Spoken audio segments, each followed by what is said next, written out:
fucking commercials. What is it about them that draws me to them? They're so conniving and yet so inviting. It's like they're in their own little world, a world that wants to be nice to you but scam you at the exact same time. Something about them strangely gives me comfort. I could actually watch these ads all day. Actually, it's not a bad idea. Maybe I need to take a break from nostalgic movies and nostalgic TV shows and take a look at the stuff in between. I mean, I loved commercials growing up. They got me excited for all the things I'd pester my parents over until their ears gushed with blood. Every time you watched them, you felt like you were making a deal with them. You buy their products, and they in return deteriorate your intelligence and physical health. It's a good trade. How can such cunning manipulation go unappreciated? You know what? Fuck it. I'm gonna take this whole episode and I'm just gonna watch commercials. Yeah, this is a tribute to all the plastic sugar-coated nonsense that we loved growing up. This is a segment I like to call After These Messages. After these messages. After these messages. After these messages. After these messages. We'll be right back. I'm not gonna go in any order or tie them together with any theme. It's just gonna be commercials, commercials, commercials. So, let's get started. Look, it's Jeff Armstrong. He's eating Apple Jacks. Apple Jacks. You remember these commercials, right? It always starts off with a group of kids eating the cereal, and some snooty know-it-all always asks why they like eating it if it doesn't taste like apples. Which is a good point. Why the hell doesn't it taste like apples? It's like if Cocoa Puffs tasted like Oat Bran. It's kind of false advertising. It's Jeff Armstrong. He's eating Apple Jacks. He's cool. We'll see. Yes, we'll see if he's cool by subjecting him to the Apple Jacks test. Not the Apple Jacks test! Yes, the Apple Jacks test! You named it Apple Jacks. Shouldn't it taste like apple? That isn't why it tastes so good. Then why? You must choose. But choose wisely. They just do. You have chosen wisely.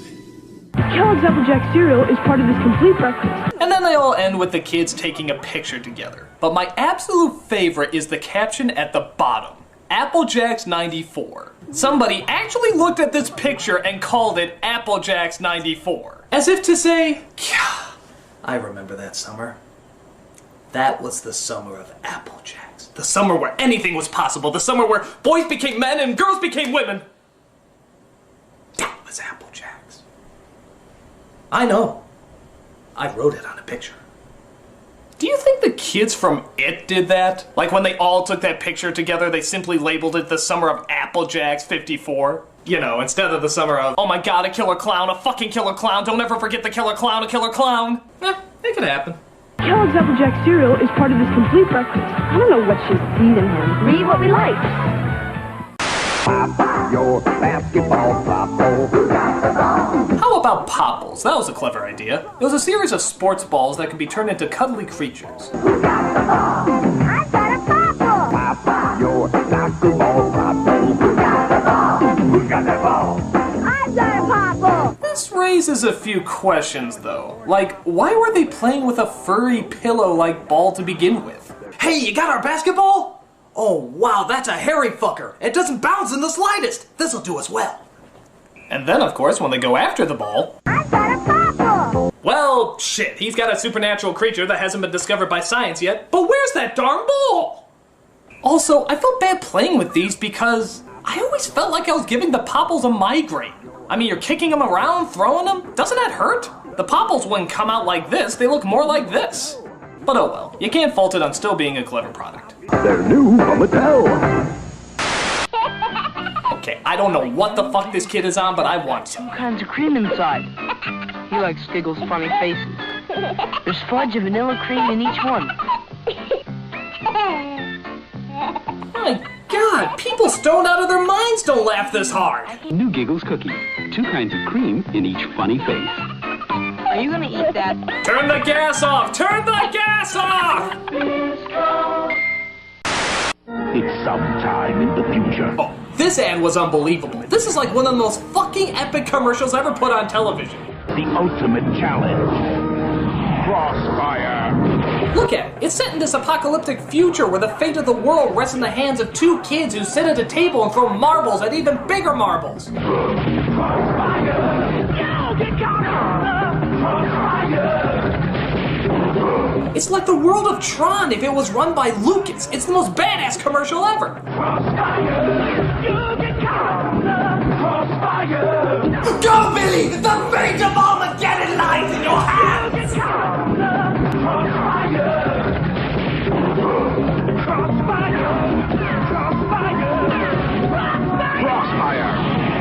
You'll get caught.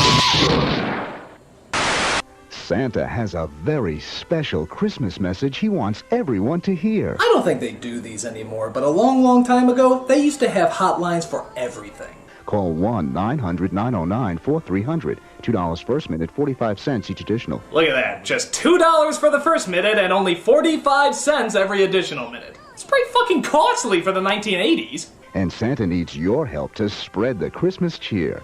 Be a Santa's helper. Yeah, I always remember you call him up and some jerk-off would talk as slowly as possible so he could make sure that he eats up your time and your fucking money. What a dick cock.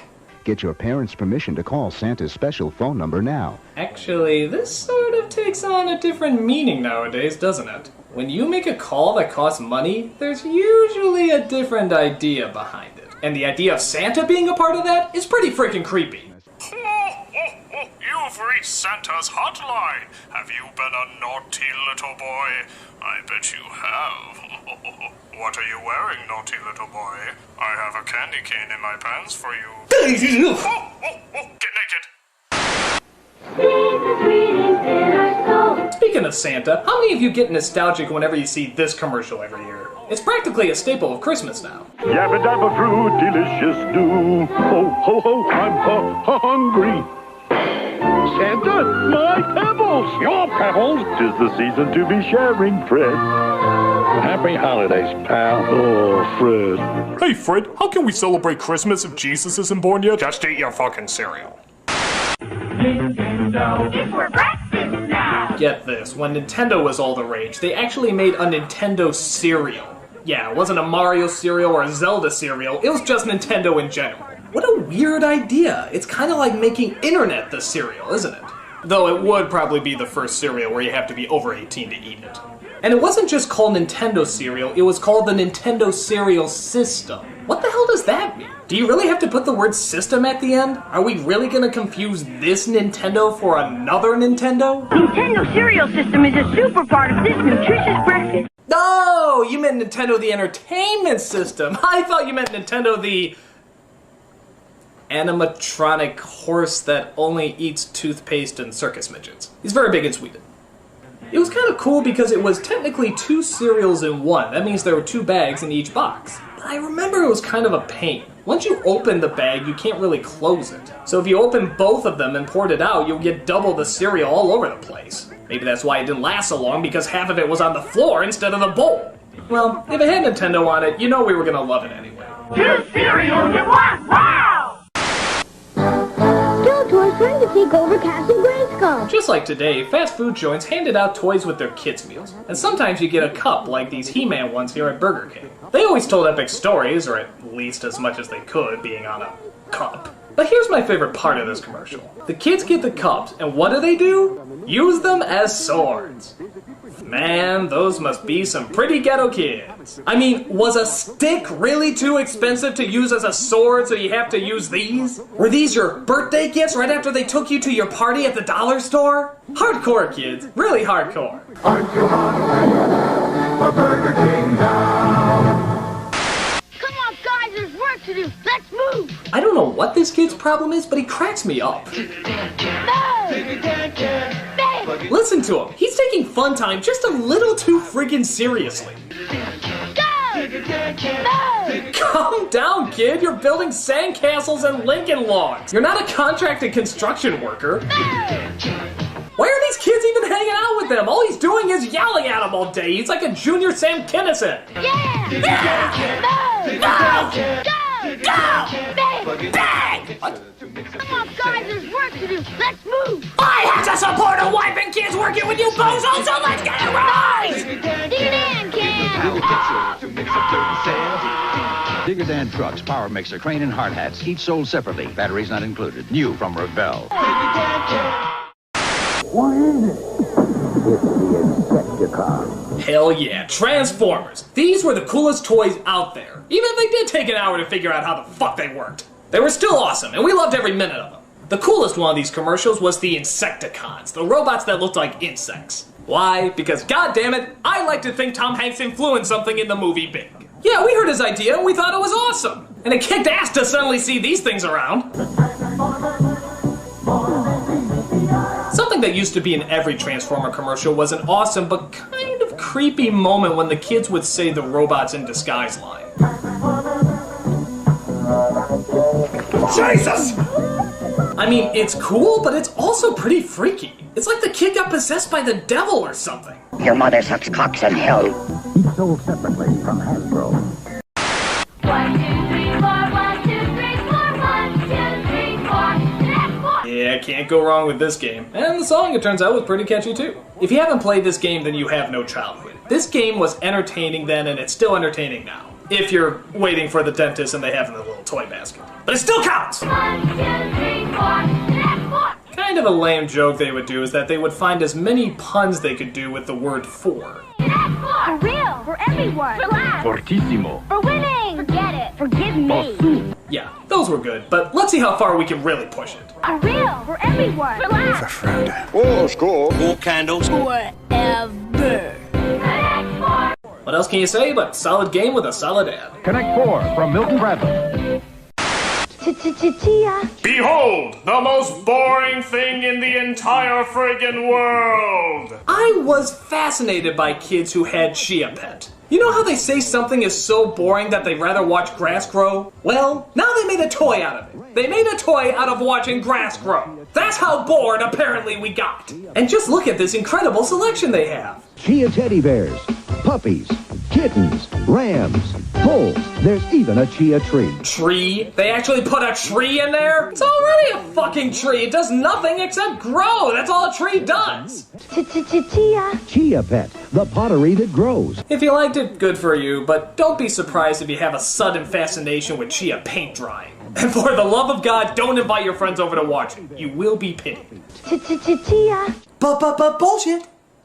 This is the Micro Machine Man presenting... Oh, this guy is awesome. He started off as the FedEx Man and moved on to a toy called Micro Machines, which sadly I don't think exist anymore. Cruiser, mini, micro machine, vehicles, planes, and boats to the police station, the marina, the mini motorcycle repair shop, the gas station, the construction office, work, the real working drawbridge, highway, passenger ramp, and garage doors. This guy is an advertiser's dream come true. He gets out all the information you need in seconds. Literally seconds. The dramatically detailed, terrifically trimmed replica of the real thing that holds 25 micro machines with fabulous, fantastic features, 2 totally terrific elevators, real working hoist, runway, and 2 cargo arms. Every time he came on TV, you felt like you were doing ecstasy. Everything just seemed so fast, and everything else moved in slow-mo after he was done. And these playsets fit together to form a perfectly precise Micro Machine world. Billy, it's mother. Come to dinner. The Micro Machine Man here, aircraft carrier there, you can't have that, but you can have this. Thank God this guy doesn't do audiobooks. To be or not to be, that is the question. Whether 'tis nobler in the mind to suffer the slings and arrows of outrageous fortune, or to take arms against a sea of troubles and by opposing in them, to die, to sleep, no more, and by a sleep to say we end the heartache and the thousand natural shock. That flesh is hair too, 'tis a consummation. Devoutly to be wished, to die, to sleep, perchance to dream. Aye, there's the rub. For in that sleep of death, what dreams may come when we... The toys were awesome, and this guy was awesome. Let's hope they both make a comeback sometime soon. Remember, if it doesn't say Micro Machines, it's not the real thing. Speaking of awesome, why the hell is there no more Ecto Cooler in the world? This was like the coolest drink ever. And by God, it was the only good thing that Snot Bubble Slimer ever produced. I see Ecto Cooler. Slimer's new fruit drink. Though speaking of which, what are we supposed to assume that stuff is? I mean, did the best thing to come out of Slimer literally come out of Slimer? Oh my God, we could be drinking Slimer Splooge! He already sort of looks like a giant sperm. It's like the sperm of a sperm, or a... Ugh, I don't want to think about it! Ah, screw it. Whatever it was incredible. And it lasted a real long time, but at some point they discontinued it. And by God, were we pissed off. I keep hearing they're gonna make a new Ghostbusters movie sometime soon, and I'm telling you right now, if they do not do a crossover with Ghostbusters 3 and bring Ecto Cooler back, somebody really will be a fucking ghost. Ecto Cooler. You've been warned. Wow. Here's Wet Banana. You can dash and splash on Wet Banana like Billy. Yes, be like Billy and take a ride on the Wet Banana. You can dip and flip like Ricky. Yes, Dipping and sliding is a very good thing to do with your wet banana. Slippery wet fun for the whole gang. A very special kind of gang, but yes, slippery wet fun is guaranteed. Could that be Mom on Wet Banana? It is! Mom! Get off my wet banana! What would Dad say? Regular Wet Banana 25 feet long, and the new Wet Banana Super Slide 30 feet long. My, that's a fucking big banana. Each sold separately. From Cokie. Caution, may hurt some women. Down at Fraggle Rock. Down at Fraggle Rock. I love Fraggle Rock. Then why'd you turn it off? Chris, why don't you read something? But the Fraggles are really fun. Ah yes, the TV that actually encourages you to read. That's something you don't see very often. I'm so confident you won't stop watching me that I'm just giving you books! Ha ha ha ha ha ha! You can't read your addiction of me! I won't die until the internet's invented! I got 10 more years, suckers! Ha ha ha ha ha ha ha ha! Magic Potty Baby. Oh god, not one of these. Quit while you're ahead commercial. You might be able to sell it if you stop now. Help you with your training pants, you make me so proud. Your potty. Oh, nasty! I mean, go! It's fun to help Magic Potty Baby learn to use her potty. No, it's not. It's fucking gross. God, and they say boys can be disgusting. Ooh. Magic Potty Baby. I'm so glad. Don't kiss it. You don't know where it's been. Potty Baby and her magic potty. No water, no mess. Just pray that thing doesn't have to go number 2. We'll be right back. Where is the cool card? Oh, figures that we start on a girl's commercial. Fucking girly ass. They just keep us from our lust of plastic weapons. You put it together. Dolls and fashion sold separately. Yes, you can do everything with it. Drive through glitter, pick up dangerous hitchhikers, pose it against that curious, gigantic city backdrop that you have for some reason. It's a girl's dream come true. Actually, the funny thing I realize about this is that if that car was a little smaller, it'd be a boy's toy. Now, how weird is that? You think we'd be all about things being bigger and stronger, but no, we like them teeny tiny. Have you ever noticed that? Girls got the huge convertibles, we got micro machines. Girls get the giant detailed dolls, we get the little G.I. Joe action figures. I mean, at what point did we look at TV and say, ha! Fuck that giant pussy convertible! This is a man's car! You put it together. Dolls and fashion sold separately. We're into Barbie. Wow. What was up with that girl's reaction? It's like she forgot she was supposed to be impressed with the product. Barbie. Wow. She just sounds so entranced too, doesn't she? It's like off-screen the product suddenly turned to an incredible superhero or something. Dolls and fashion sold separately. I'm Batman. Wow. What else can you say, bud? Barbie. We're into Barbie. Wow. Wow. I am He-Man. Call She-Ra and me at 1-900. Oh, great. Another 900 number. Again, as if these didn't already have a sexual slant by today's standards, you honestly have to put He-Man in your ads now? Now you're just turning the sexual undertones into sexual overtones. Fabulous stories about what I may or may not be wearing will be revealed to you when you hold aloft your mighty phone and say, I got parents' permission! I have permission! We'll also tell you how to get an action figure or this colorful poster. Part of your $2.35 2-minute call will go to local science museums. Yes, part of your money will go to the science museums. We haven't figured out yet how to make change for a penny, but we'll figure out some percentage. I have the power! It's not easy when you're new in town. Loser. He's new, so we hate him. Except when you have something that makes huge bubbles. Amazing bubbles. Holy shit, that kid has bubbles! Bubble thing makes people curious. I was so wrong to judge you, Billy. I was so wrong.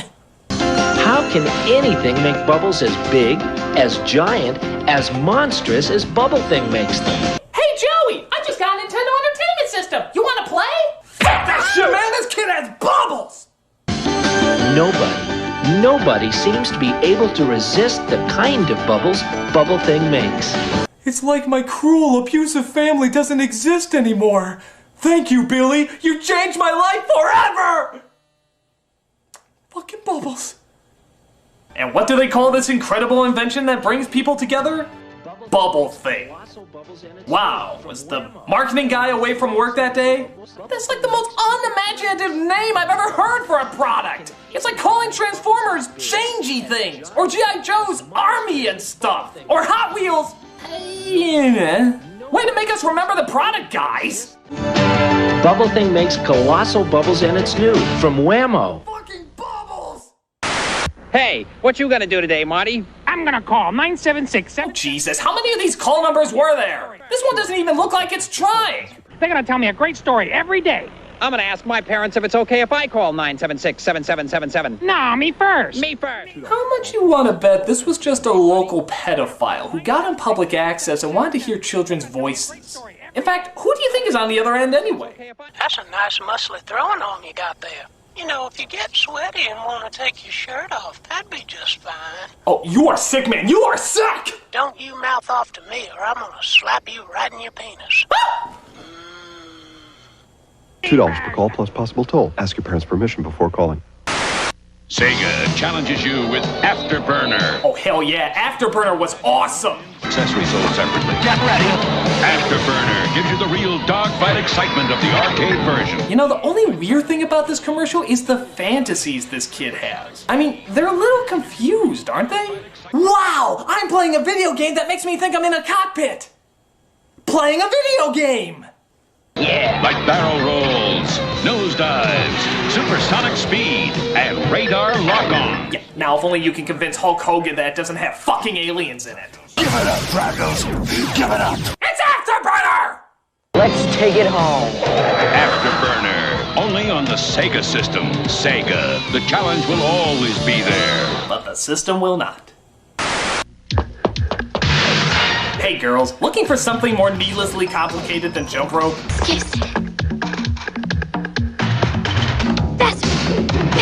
Are you that little bitch that always needs to show off to make yourself feel loved? The kind whose mother will threaten the coach's family if you don't get a perfect score? This unnecessary addition to overachieving physical perfection is for you! Yeah! Now, to be fair, maybe I'm being too harsh. I mean, physical fitness is important as long as you're not just doing it to show off. Dipstick, when you just want to show off. Scum!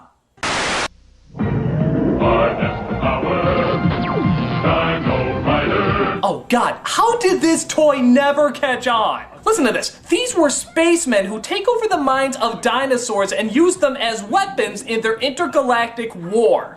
How fucking... That's the coolest idea ever! They're firing on me! Look out for the trap! The hidden rockets blast the evil ruler. We'll meet again, Quest Star! They had a TV show too, but that never went anywhere. Why? I mean, seriously, it's like the best combination of everything boys like. Just throw in cowboys, ninjas, pirates, and the annoying of girls for making us feel confusing emotions, and it'd be perfect. Hiding gunner! Over here, Frog Breath!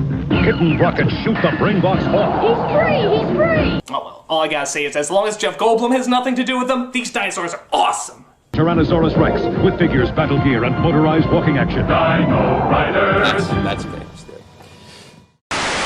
Hey kids, it's me, the Spring Bunny. Call me today and... Oh, come on! It's a fucking rabbit! That counts as a reason to call a number because you show a fucking rabbit on screen? There's a new story every day, so call today. I mean, how lazy can these get?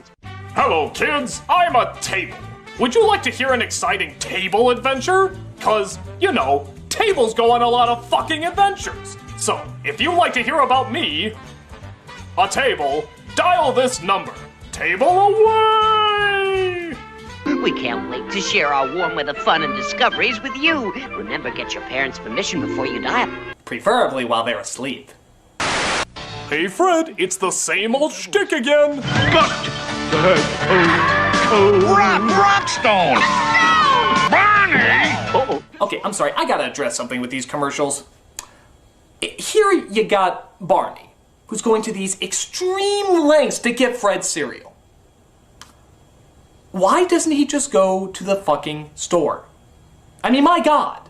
It's incredible the lengths he'll go to. I mean, his face is on the fucking box! You'd think he'd be able to get a few free ones every once in a while. Barney! And for that matter, why does Fred keep feeding into his habit? Why doesn't he just crack and tell him what he really needs to do? Barney! Uh-oh, this rock's got to roll. Cocoa Pebbles cereal, part of the nutritious breakfast. Yabba dabba delicious. Oh, McGee, your wife's box!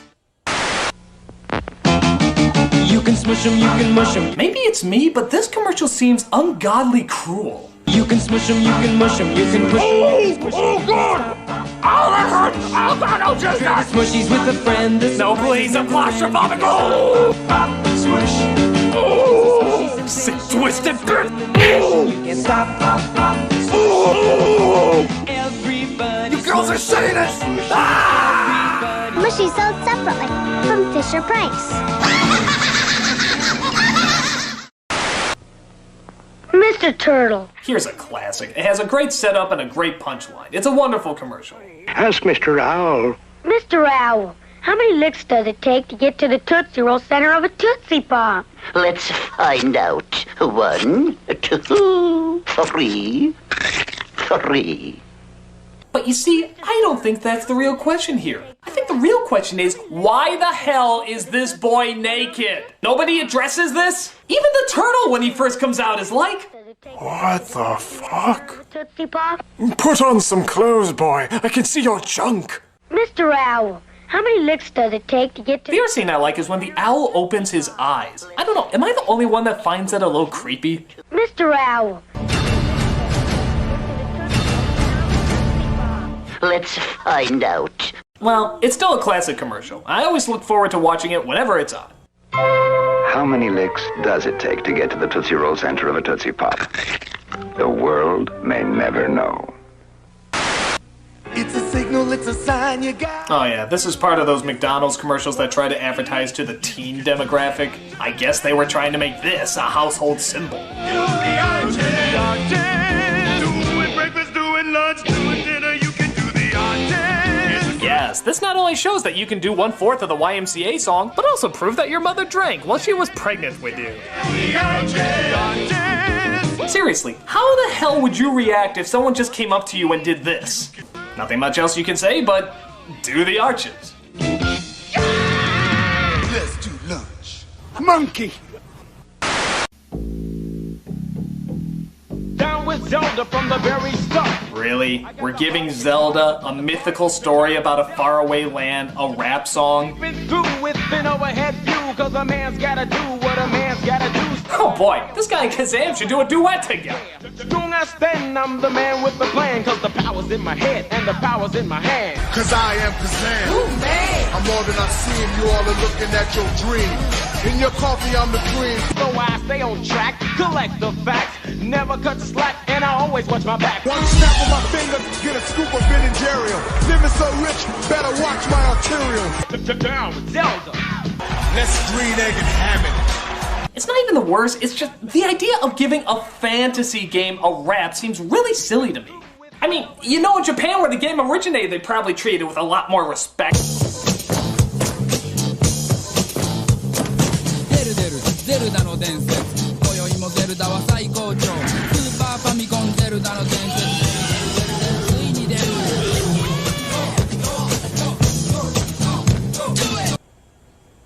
Well, excuse me, princess. It's the Great Escape game. Okay, yeah, you know how they always say that TV and movies are rotting your brain, there's just too much violence? Why don't you go play a board game or something? Yeah, alright, take a look at this board game. Make 'em, take 'em to the back daddy. Smash 'em, smash 'em, now to his study. A little, and now you're a little out of shape. That's the way you do it when you play the Great Escape. The Great Escape game. Race through the crazy jam castle without getting sliced. Or small for more. It's fun. I'm almost done. Maybe you won't run out too late. That's the way you do it when you play the Great Escape. Grape Escape, because killing things that are smaller than you gives you power!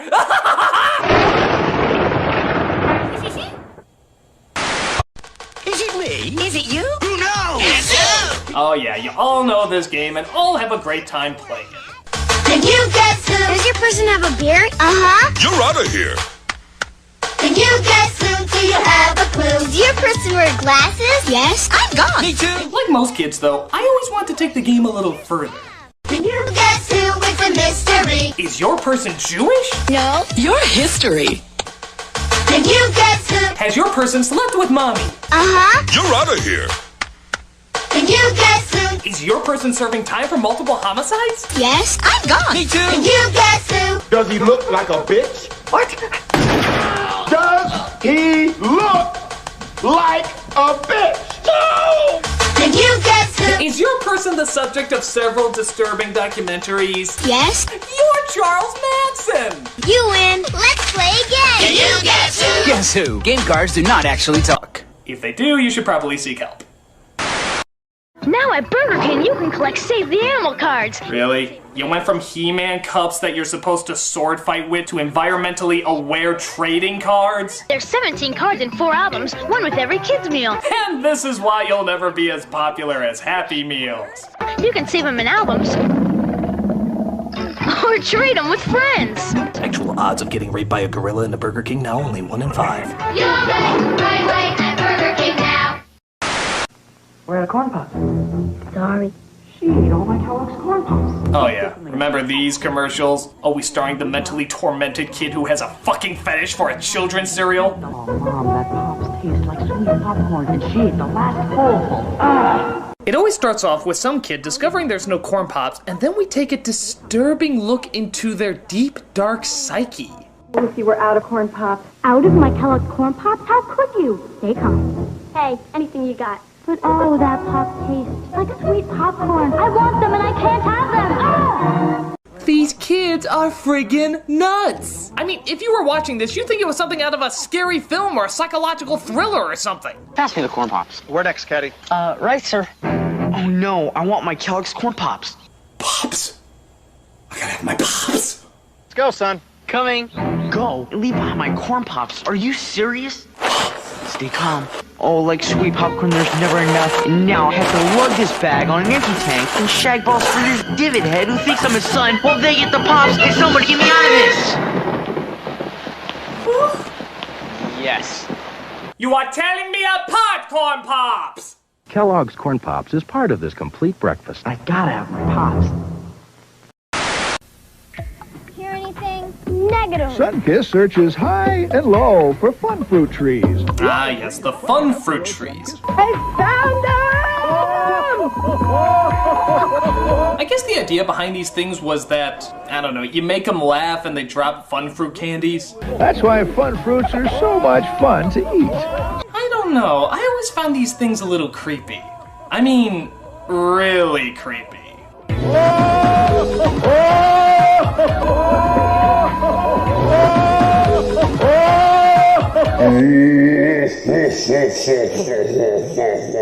You are telling me about fun fruit trees! They just seem unnatural. Every time they appear, I keep thinking they're gonna do something out of an Evil Dead movie.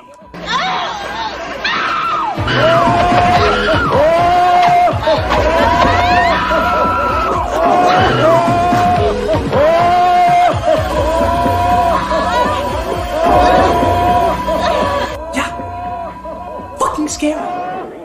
Sunkist Fun Fruits. Every chewy one is real fruity fun.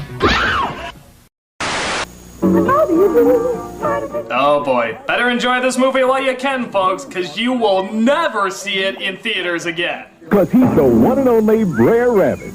Back again on the big screen in Walt Disney's happiest classic, Song of the South. Did we mention that even though we're just showing the animated scenes, they're only about as long as this commercial? That's right, the rest is live action, and dealing with incredibly slow-moving racial relations. Doesn't that sound like fun, kids? Walt Disney's Song of the South, rated G, now playing at a theater near you. Warning, this Academy Award-winning movie Disney will soon be ashamed of. It may or may not be racially insensitive, honestly it's sort of hard to tell, but Disney's not gonna take that chance anyway. See the film that millions of people around the world are calling okay! Mom, your grandma. Twin. Yeah, they just arrived. Introducing Cabbage Patch Kids Twins. It doesn't happen very often. Alright, this is an ad for Cabbage Patch Kids Twins. Emma Blue is the chubby one. That's Diana Marie. How is my Diana Marie? That's Emma Lou. I thought this one was Emma. Grown up. Yeah, it's innocent enough, but look at how this ad begins. Mom, your grandma. Twin. Yeah, they just arrived. Now what if for the sake of argument, she didn't know that was a joke? If your husband called up and said that your daughter is pregnant, would you react so pleasantly? Mom, your grandma. Twin. Yeah, they just arrived. What? What? Baby, who touched you? Who got you knocked up? Congratulations, Frank. We just heard. Frank, tell me what's happening. Have you called the authorities? This is Emma Lou, and this is Anna Marie. Frank, did you try to hang up on me? It's still on the hook. Give me some answers, damn it! It was Uncle Bill, wasn't it? I knew his checkered past would ruin this family. Oh, God, my little baby girl's been deflowered. Cabbage Patch Kids twins. They arrived together with special adoption papers. I don't want to live. I don't want to live. I got a wuzzle, I'm gonna snuggle. Name's Hippopotamus. Remember the Wuzzles? These toys were so popular they got their own Disney TV show. And who can blame them? It's a pretty clever idea. These were toys that combined two kinds of animals, like half hippo and half rabbit. Nothing really wrong with these except for one lyric that drives me nuts. I got a wuzzle, I'm gonna snuggle. Name's Hippopotamus. Cuddly as can be, 'cause she's part hippo and part bunny. Alright, that was okay. I got a wuzzle, I'm gonna snuggle. Name's Bumbleye. Cute as he can be, 'cause he is part lion and part bumblebee. And that was good too. I got a wuzzle, I'm gonna snuggle. Name's Uluru. Funny, yes sirree, 'cause he's part elephant, part kangaroo. Oh, Roo! Cheater! Cheater, cheater, cheater! Really? They couldn't come up with something to rhyme with roo? That's gotta be one of the easiest words to rhyme. I got a wuzzle, I'm gonna snuggle. So much he can do. See? How is that hard? It's incredibly easy. Or how about, I got a wuzzle, I'm gonna snuggle. We don't care about rhyming. Buy our shit. Oh well, it's still a clever idea either way. Wuzzles come with their own storybook sold separately from Hasbro Softies. And the weather for today will be... Oh God, this boy is fucking nuts. Not thunderstorm, not hailstorm, not desert storm, nor barrel storm. What the hell is this kid? It's like he's in the lair of a Batman villain. The rapid-firing, semi-automatic rotating turret. That means 6 arrows. No waiting. Yes. No waiting.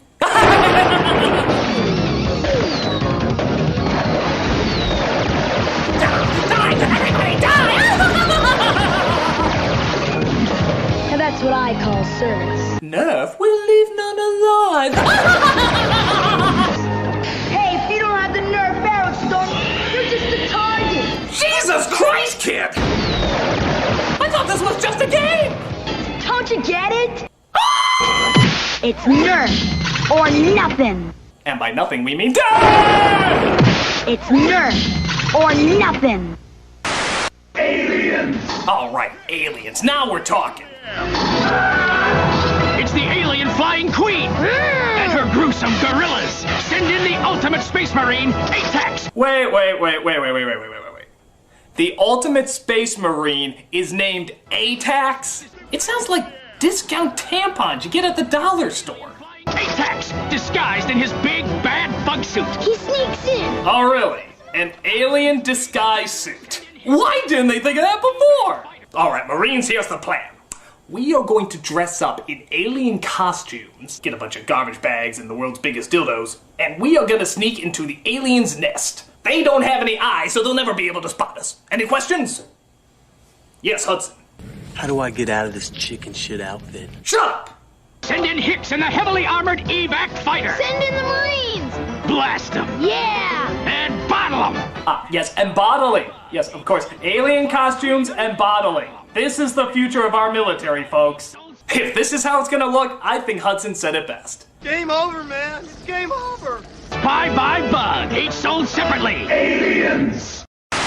You've got your sunrise. You caught a prize. You're making your Johnson.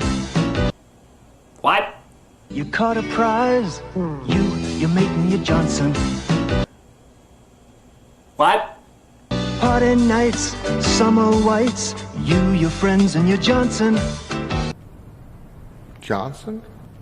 Saturday nights, distant lights. You, your girl, and your Johnson. Whoa, hey, keep it clean! Disturbing commercials. Get any creepier than that? Rooster tails, water trails. You, your kids, and your Johnson. I'm gonna slap you right in your penis. Shut up! You and your Johnson, a way of life for over 50 years. And then your wife found out what you were doing with your Johnson and, well, let's just say you and your Johnson won't be hanging out with any kids anymore. Commercials like this do make you wonder, though. Are they aware what's going on? I don't know. I almost think they planned this so that people will talk about their product more. Like, they meant for it to have a double meaning. But I don't know. Maybe I'm sounding like a conspiracy nut. I mean, can you think of any other commercial that can be taken the wrong way so easily? Just wait till you see what I've got. It's the Wonder Boner. The Wonder Boner? Oh, you laugh now. Just watch. You just assemble the Wonder Boner stainless steel rods like this. You take the fish and... the Wonder Boner. Introducing the Wonder Boner, the amazing new fishing tool that makes deboning fish a breeze. Okay! You had to know what you were talking about. Nobody's that naive! You're trying to play all innocent when you know that everyone's gonna be snickering at your commercial, and thus remembering your product better. I mean, I might believe that wasn't intentional if they don't drop any more innuendos. The Wonder Boner. My wife would like that. You know! You totally know what you're talking about, and you should be ashamed of yourself! Well, I think the Wonder Boner's a winner. Stop saying that! I don't care if your wife would like one of those, just keep your fucking Wonder Boner to yourself! The Wonder Boner comes with a polyethylene storage case that doubles as a base and a cutting board. I mean, seriously, you can't even say that word without having somebody crack up. So, Dave, when did you get the Wonder Boner? It's funny you should ask. No! Got to something else! We'll be right back. It's here. The E.T. board game. God, at last. Now you can pretend to help E.T. go home. You're safe, E.T. And sometimes you can fly. Wow. Really? We're including flying in a board game now? You know, moving from square to square doesn't technically count as flying. Move 2 spaces. Woo! I'm flying! Oh my god, I'm flying! E.T. phone home. Sometimes you can fly. Wow, indeed, easily impressed little boy. Danger! Sometimes you can hide. To the spaceship. The one that helps E.T. the most wins. And the loser has to play the video game. Even though I see no reason to make a board game on E.T., this commercial does manage to capture the magic and drawn-out boredom of the original. E.T. board game from Parker Brothers. Also sold separately, the E.T. card game. Oh yeah, I love to see E.T. in a card game. No, he didn't. Some assembly required. What's happening in the Cabbage Patch? Oh great, more from the world's ugliest pincushions. I see she's having breakfast. Yup, she's very hungry. Uh-oh, she's crying real tears. Oh no shit, you're squeezing her hand, you sadist! Mommy will kiss her tears away. Wow. Whoa, okay, I guess her shockwave kiss solved everything. Sonic boom! Wow, you made her stop crying. I'm for Mommy. I guess I never got that about girls' toys. Why would you want a baby to cry all the time? I mean, laughing or giggling, okay, that I understand, but crying? That's a royal pain. This is just what I've wanted to do ever since I was a little girl. And I guess, as is the way of things, you give birth and raise a little girl so you can immediately prepare her from childhood to start doing the same thing. Hey, if I raised a kid who didn't blink and looked like a deflated potato, I don't think I'd win Parent of the Year. Each purchase separately, batteries not included.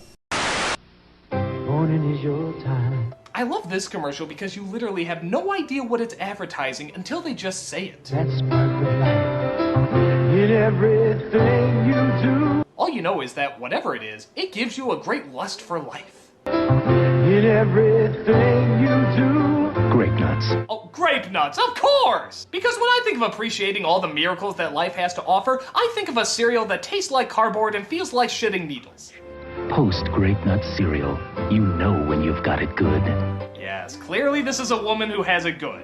She's on vacation in a log cabin all by herself, no friends, no family, sipping the last drop of the most boring cereal the world has ever created. Clearly this is the closest thing to nuts that she's ever gonna get to touch. Yes, you know when you've got it good.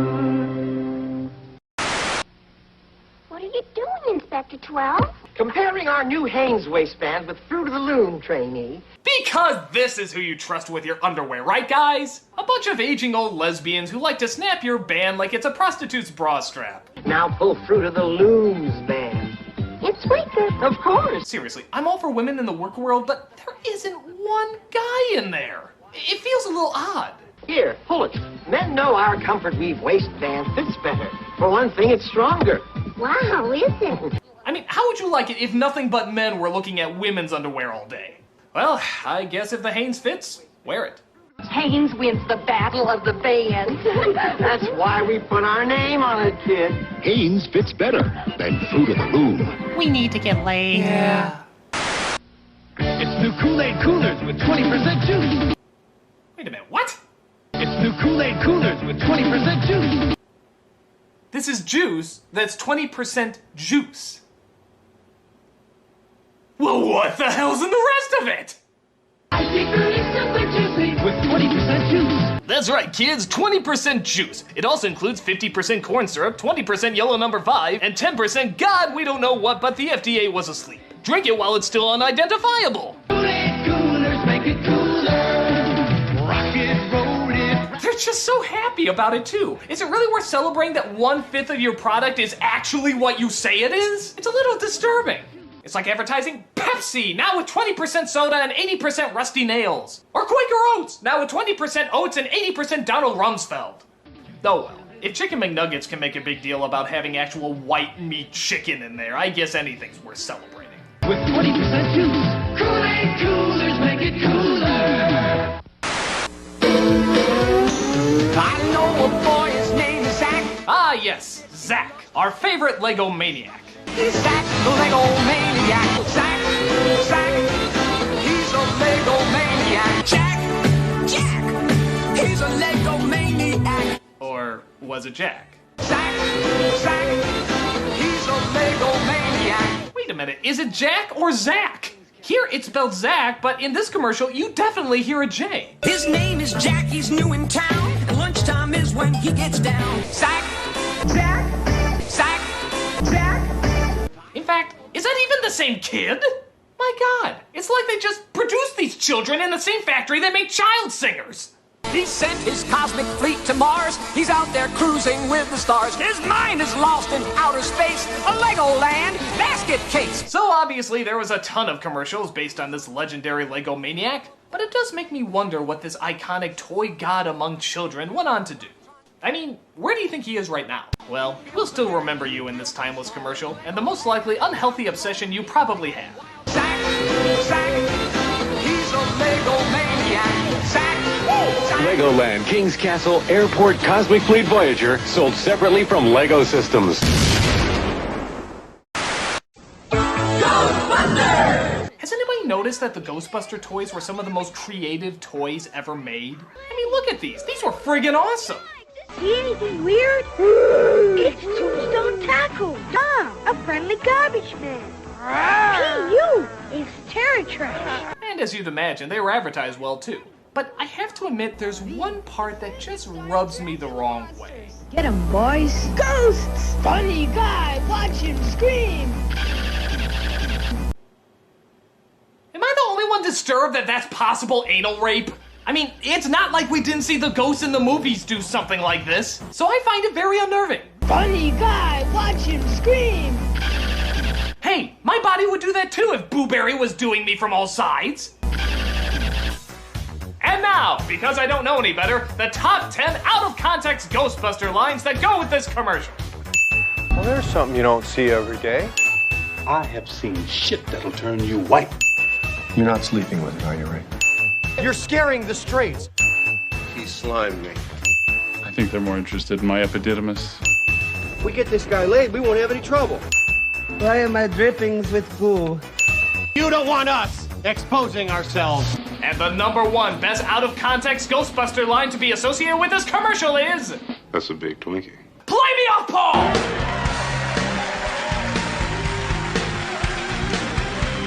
So despite the fact that this scene is a little risque, the Ghostbuster toys were some of the best toys out there, and the commercials always showed it. All of it. This is what you do with your spare time. Light bright, turn on the magic of colored light. Yep, I think every kid at some point had a light bright. I don't know what it is. Maybe it's the jingle, maybe it's just a cool idea, but everybody remembers this toy. Make a sign to say goodnight. And of course, every single kid in the entire world did the exact same thing. You made dirty pictures with it. Don't act like you didn't do this. Every little kid did. Boobies, penises, and anything else we thought was naughty made it onto the light bright screen. It was like the kids' version of Craigslist. Nothing but perversion as far as the eye could see. Light bright, turn on the magic of shining light. My personal favorite is when they used it to spell out words, but it was always nice stuff like happy birthday or here's Susie. Couldn't they use it for more inventive scenarios? Light bright, make a face to glow at night.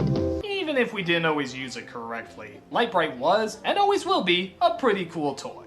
And this is a pretty cool commercial to go along with it. Turn on the magic of shining light. Light Bright from Milton Bradley. Paradise with my super golden crisp cereal. Hey, it's the continuing adventures of Sugar Bear. Kids nowadays may not know this, but cereal commercials back then were actually sort of like, well, cereals. They were soap operas with cliffhangers and lingering storylines. Half of the commercials always ended in to be continued. And it was sugar-coated awesomeness! But by far, one of the weakest ones has to be with Sugar Bear. Just take a look. Now we're turning the tables on you. Toss that sweet wheat On the double. cause you got triple trouble. Will Sugar Bear lose his super golden crisp? Well, gee, what the fuck do you think's gonna happen? Golly, could it be like every other commercial where he just eats the goddamn cereal and saves the day? Is that even a possibility? You can solve the mystery with action-packed Sugar Bear flip books. Look at that, they just showed you what happened. They don't give a shit, they know that we know, so might as well just come out and display it. I mean, is it even worth going through the flip book to see what happens? I mean, we all know what the outcome's gonna be. Go to the last page, we all know what it's gonna... Jesus. I don't care. I still love Sugar Bear, and I look forward to him kicking some more ass with his laid-back attitude. But Jesus. Pop-Tarts commercials were always the staple of the 80s and 90s, with its retro fashion and retro music. And of course, that confusing as hell tagline.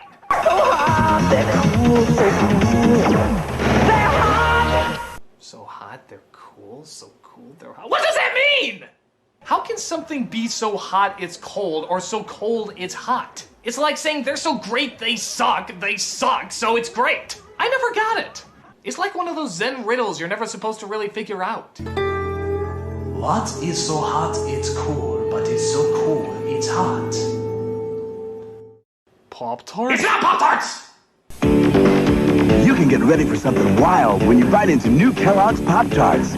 Explosive radiation! God, those things aren't fucking around. That nearly took her head off. Look at that. I think bits of her brain just flew out there. Lindsay, why are you late for class? Pop-Tarts! For a taste that's better than ever.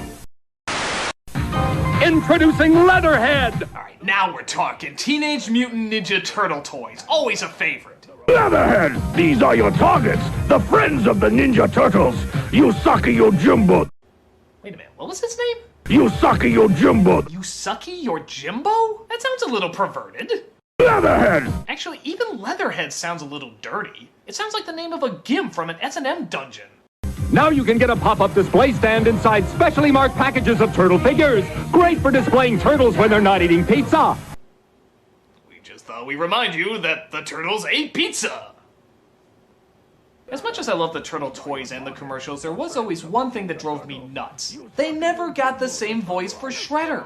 The voice for Shredder in the commercials was never the same voice as from the show. I mean, they didn't even try. I'll take care of them once and for all. Destroy them! That sounds nothing like the original Shredder. Hey, while they're at it, why don't they go with this voice? They betrayed me, they didn't keep their promise, they tricked me and I don't care anymore. Whoa! Better watch the old blood pressure, Shredhead! You're just a little chicken. Cheep, cheep, cheep, cheep, cheep, cheep, cheep. How is your sex life? Great for displaying turtles when they're not eating pizza. From Playmates. Bitch. Dance Club fans, do the Barbies! Yes, notice how the Barbie in no way involves bending your arms or legs? All over town, where is it Dance Club Barbie. Who's the hottest TV stand? Oh god, even that was too complicated for the doll to do! Look, for the dancing toy, could you allow just a little bit more movement outside of the I'm trying to step on a bug while I have a headache move? Got the answer. It's Dance Club Barbie. Oh, a spider! God, I need aspirin. We're in a Barbie. Now the Barbie Dance Club t-shirt and video with a special appearance by Paula Abdul. Oh, now that would be interesting. Oh, you know, you try. I know you're trying so hard, but honey, I just don't think you're Barbie material. Polo, get a reality check. She Oh, no, was you god be awful. quiet, She you shouldn't be be quiet. here. She You're should so commit mean suicide. She now. was You're that so awful. mean. She is just a You're god gonna awful cry. person. I think she should kill You herself. want to make out? Later, I'm doing Seacrest. What's hot? Hot Wheels. What's cool? Pop-Tarts? It's not Pop-Tarts! Light speeders. Oh my god, I hated these things. Anyone who had these, you got gypped. Okay, so these cars don't run unless you put these spotlights on them. And there's your problem! Why would you want to do that? What are these solar-powered cars? Who thought this up? So that means every time you put the light on it, it moves a centimeter. And you have to have that stupid light on it the whole entire time or it doesn't move. And trust me, it's a lot harder than it looks. You get to move a centimeter, then another centimeter, and then you throw the goddamn thing away. Super tight on curves. Oh, and you got those bridges where it always got stuck. Guess why? Because the fucking light wouldn't shine through. So you always had to push it with your fucking toe or something. God, I hated this toy. Take off with the speed of light. Bullshit. The future is here. Bullshit. Now. Bullshit. Light speed. Bullshit! So hot. So cool. Now you're ripping off Pop-Tarts! Who does that? Batteries not included. Not for use with some cars. You put it together. New from Mattel. Bullshit! Right, Transformers. Now the greats are back as classic pretenders. Wait, what? Wait, they're people now? What? Now they're robots? They're dinosaurs too? What? Hey, what? Now they're cars? What? Wait, how is this classic? I don't remember this. Wait, why are they people? I don't get that. Who are they? Well, that cleared everything up. Buy that. Show and tell time. Another teddy bear? My teddy's name is Teddy Ruxpin. Hi, my name is Teddy Ruxpin. Ah! The devil! Can you and I be friends? I haven't forgotten you, critic. Here's a fun game to play at home. Count all the phallic symbols. Squeeze it on, the squeeze is on. Squeeze it, squeeze it, squeeze it through the drink. Squeeze it, squeeze it, squeeze it through the drink. Don't need a glass, don't need a straw. Great orange cherry, oh. The squeeze is on, the squeeze is on. For fruity fun, just squeeze it. No comment. Squeeze it. I'm a skateboarder. New Pretender Transformers are here. Oh, these things again. Okay, let's see if they explain it any better. The power of Pretender Transformers. And look, there are evil Decepticon pretenders too. Pretender Transformers. Nope. Finally, we have found a cure for diabetes. What? I can't wait for the day I make that announcement. Cunties! For over 16 years... No, I'm sorry, you lost me. You totally lost me at that fake out. I don't care what you're promoting. Introducing Slim Suit. Just put it on to take weight off. Okay, folks, get ready for the dumbest thing you have ever seen. Who'd ever think I could lose weight while watching TV? Do you believe we're losing weight just by talking on the phone? No, I can't. In fact, I am going to call lying on that. Just put it on to take weight off. It's that easy. No kidding! The Slim Suit can help you lose weight by doing absolutely nothing. What, does it take off like an ounce of weight a week or something? 6 hours ago, I was absolutely panicked because this dress was too tight. So I knew to wear my swimsuit, and now my dress fits perfectly. Really? 6 hours of wearing the Slim Suit can make you go down an entire dress size. That's incredible. I bet all you other idiots out there were trying to exercise or eat right. Loser, though. And with amazing Slim Suit, one size fits all. Yeah, especially for people trying to lose weight like this guy. Most. One size will fit most. Yes, everyone can look great in Slim Suit. Okay, now that's definitely a lie. Look at this girl. You know she's got a date to the prom. It's simple. The more active you are, the more Slim Suit works for you. Oh, no shit! The more you exercise, the more Slim Suit will help you lose weight. Yeah, it's pretty subtle that way. It's almost as if you don't need it at all. It's the shape-up plan you don't have to hassle with. Just put it on to take it off. Take it easy or take it to the max. Professionals also recommend these magic beans, mixed with a placebo brought to you by the Tooth Fairy. When you're in Oz. For everyday wear or every night, you can actually wake up weighing less. No harmful pills or starvation diets. And all you had to do was sacrifice your fucking common sense. Because of the incredible demand for Slim Suit, supplies are limited. Yeah, we only made 5 of these because we thought only 5 people would be dumb enough to buy them. You proved us wrong, America. So order now to put Slim Suit on to take weight off. Your Slim Suit comes complete with the Pounds Off program at no extra charge. Wait. What program? You said all we had to do was sit on our asses. What, is there a time scale to sitting on our asses? Slim Suit works. I lose weight every time I wear it. Thanks to Slim Suit, I actually lost weight while sleeping. It truly is the work of an artist. Perhaps a con artist, if you will. We'll be right back. Dinosaurs, come on! Capture the dinosaurs. Those stomping dinosaurs. It's the dinosaur hunt. Chef Boyardee. Ah, good old Chef Boyardee. Causing children around the world to grow up and shout, I can't believe I used to put this in my body. Dinosaurs from Chef Boyardee. Tasty, wholesome pasta that's a dinosaur hunt. Tasty, wholesome pasta. I can think of 3 things wrong with that sentence. Thank goodness for new Pac-Man pasta from Chef Boyardee. Now, of course, making famous characters into edible shapes is nothing new. There was Pac-Man, Smurfs, hell, even Tic-Tac-Toe got a pasta. Wherever I go, it X's and O's. Makes me feel so hungry for my tic-tac-toe. But what some people forget is that for the longest time, they tried to make a game out of eating their products. Yeah, listen. And when you get 3 X's or O's on your spoon, you win. Because first one to capture all 3 dinosaur shapes wins. Why must you turn dinner time into a competitive sport? Thank goodness for Chef Boyardee. Look at this crazy kid. He is jacked up on the stuff. Just look at that face. It's like he saw Jesus and at the same time decided he wanted to eat him. Wherever I go, it X's and O's. Makes me feel my tic-tac-toes. They're so tasty. Chef Boyardee. Well, even if you don't like the food, Chef Boyardee always knew how to give us that tasty amount of goofiness. Tick, tick, tick, tick, tick, tac toes. With and without meatballs. Hi, Lindsay. Oh, hi, Ronald. Oh God, you can't help but feel that warm, fuzzy feeling whenever you watch this classic. What's new? Nothing. Everybody says I'm too little. Really? It's a McDonald's commercial about a little girl thinking about running away. And for some reason, never questions the creepy clown that's on her neighbor's lawn. I'm thinking of running away to McDonaldland. McDonaldland? That's where I'm from. I hear it's a dictatorship where people disappear. Well, Lindsay, maybe there's some undesirables there holding back genetic progress. Yeah, I hear it's really nice.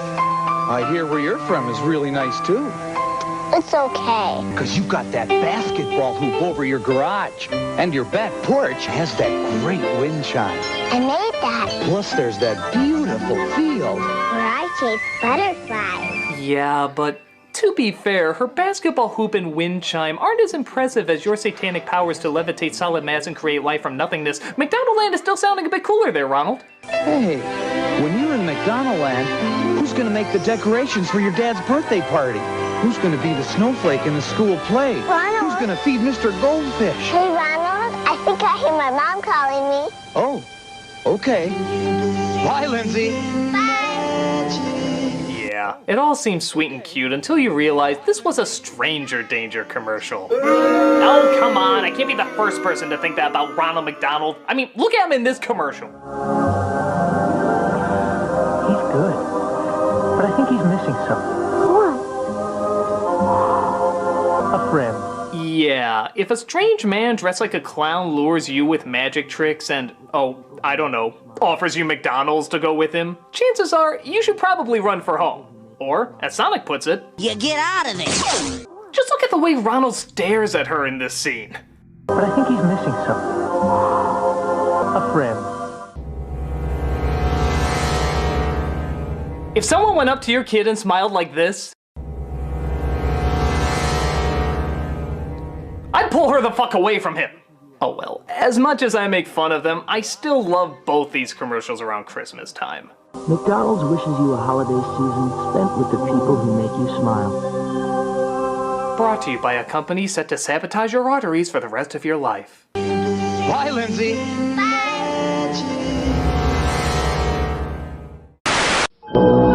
So you think celebrity endorsements are bad now? Take a look at what they did to the Cape Crusader when Batman Returns came out. News alert. Someone is stealing Gotham City's power supply. That's right. Is he gonna stop rioters or capturing the culprit responsible for this crime? Fuck no, he's gonna get him some Diet Coke. When you want a Diet Coke, you want a Diet Coke. Diet Coke, Diet Coke, Diet Coke. I need my Diet Coke. After all, there's just one. I need my fucking Diet Coke! Goddamn traffic, get out of the way! I need my fat-free alternative to high fructose deliciousness. Sir, don't you think you're taking this a little too far? Fuck you, Mr. Belvedere! Diet Coke! After all, there's just one. But we discover it was Catwoman who was the culprit all along. Boy, slow week for her, isn't it? I mean, was this really her grand plan? Shut down the city so she could tease Batman's bizarre low-calorie soda fetish? No offense, Selena, but you could do better. Diet Coke. Just for the taste. No, that's the last reason anybody drinks it. The first reason is, well, now honestly, because Batman drinks it. He loves it so much, he would literally let the city die just to get the last one. That's probably the best endorsement you could give a product. So I guess it works. Diet Coke. Just for the taste. Diet Coke! I don't want to grow up. I'm a Toys R Us kid. Another classic collection of commercials we can't forget, along with that wonderful jingle that we can't forget. I don't want to grow up. I'm a Toys R Us kid. They got the best for so much less. You really flip your lid. They're charming commercials and all, but is it me, or does this sound like the national anthem for adults who never really did grow up? You know, those man children and women children who never want to do anything with their lives except play with their toys. I'm telling you, it's all because of this jingle. Don't believe me? The sequel commercial that came out years later proves it. I don't want to grow up. I'm a Toys R Us kid. They got a million toys. Look at that! They're in the exact same location! I don't want to grow up. I'm a Toys R Us kid. They got the best for so much less. You'll really flip your lid. It's like no time has passed. They never left their parents' place. This is their life. From bikes to trains to video games. It's the biggest toy store there is. In fact, the more I think about it, they're probably there even to this day.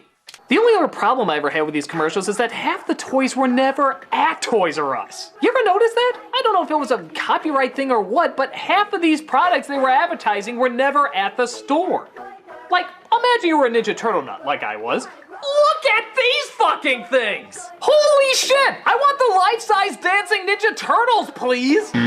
What? Don't have it? Well, okay, I'll take that gigantic teddy bear that he's bouncing around on.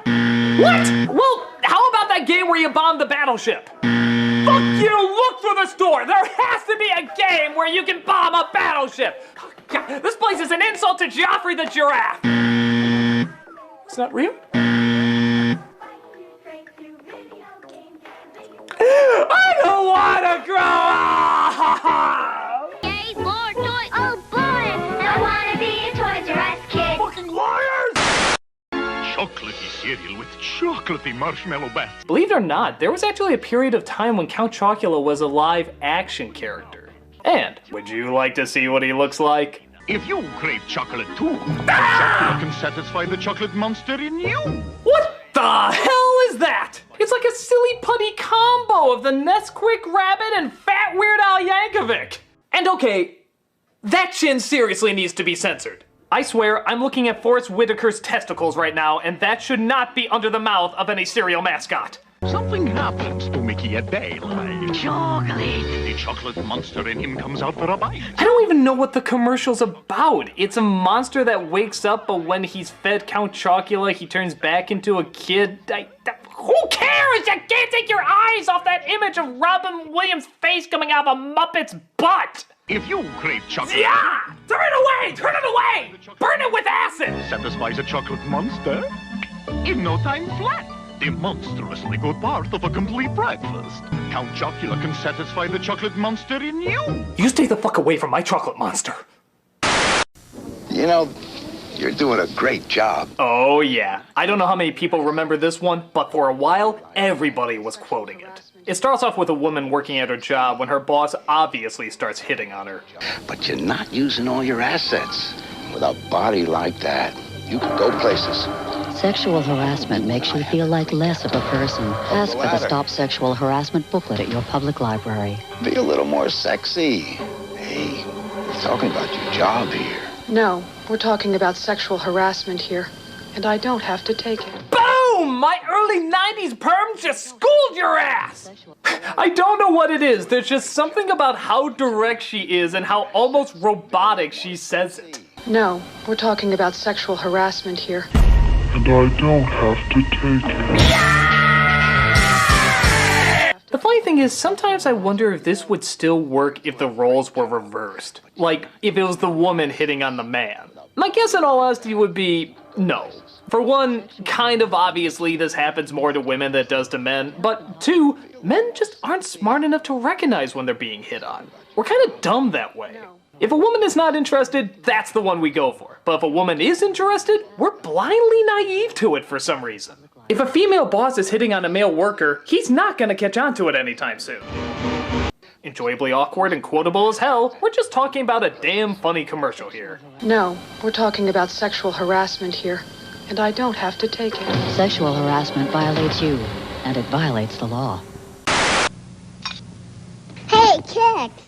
Remember Kicks? The only cereal commercial that pretty much listed every single reason why not to buy it. There's no candy stuff. No sugar sprinkles. No preservatives. No colors. It doesn't have any candy or chocolate in it. Honestly, it's just rabbit droppings that they painted yellow, but the box is pretty. Actually, they went so far out of their way to prove how little is in it that there's actually a commercial that says there's no flavor in it. Listen. No colors. No flavors. Yeah, that might be taken the wrong way, guys. Especially when you're advertising how phenomenally boring your product is. Those are the ones with the little candies, right? The funny thing is that Kix is the only cereal that tastes different literally with every single bite you take. It's like it gets worse and worse with every single nip. I'm not even joking. You could do a diagram on the natural progression of what every bite does to your taste buds. Now kids can get a classic little golden book, free from Kix, with one proof of purchase plus shipping. Okay, did anyone ever actually send in the proof of purchase? I mean, did that ever happen in the history of mankind?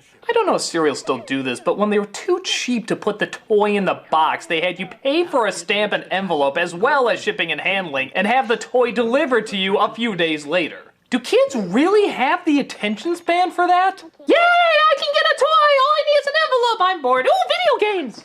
Now kids can get a free Dr. Seuss classic to read, with 2 proofs of purchase plus shipping. But to be fair, those books probably would taste better than the actual cereal. Kids, kid tested, mother approved. Yeah, let's say it like it is, people. Kix. Kids tolerate it, mother has coupons. Hey kids, there's another turtle-rific edition of... Now we're talking Teenage Mutant Ninja Turtles. This is just a straightforward ad promoting the first VHS that ever came out of the series. Heroes in a half shell. There's not a ton to talk about except for one little portion that might throw you off a bit. The video that reveals the incredible true story.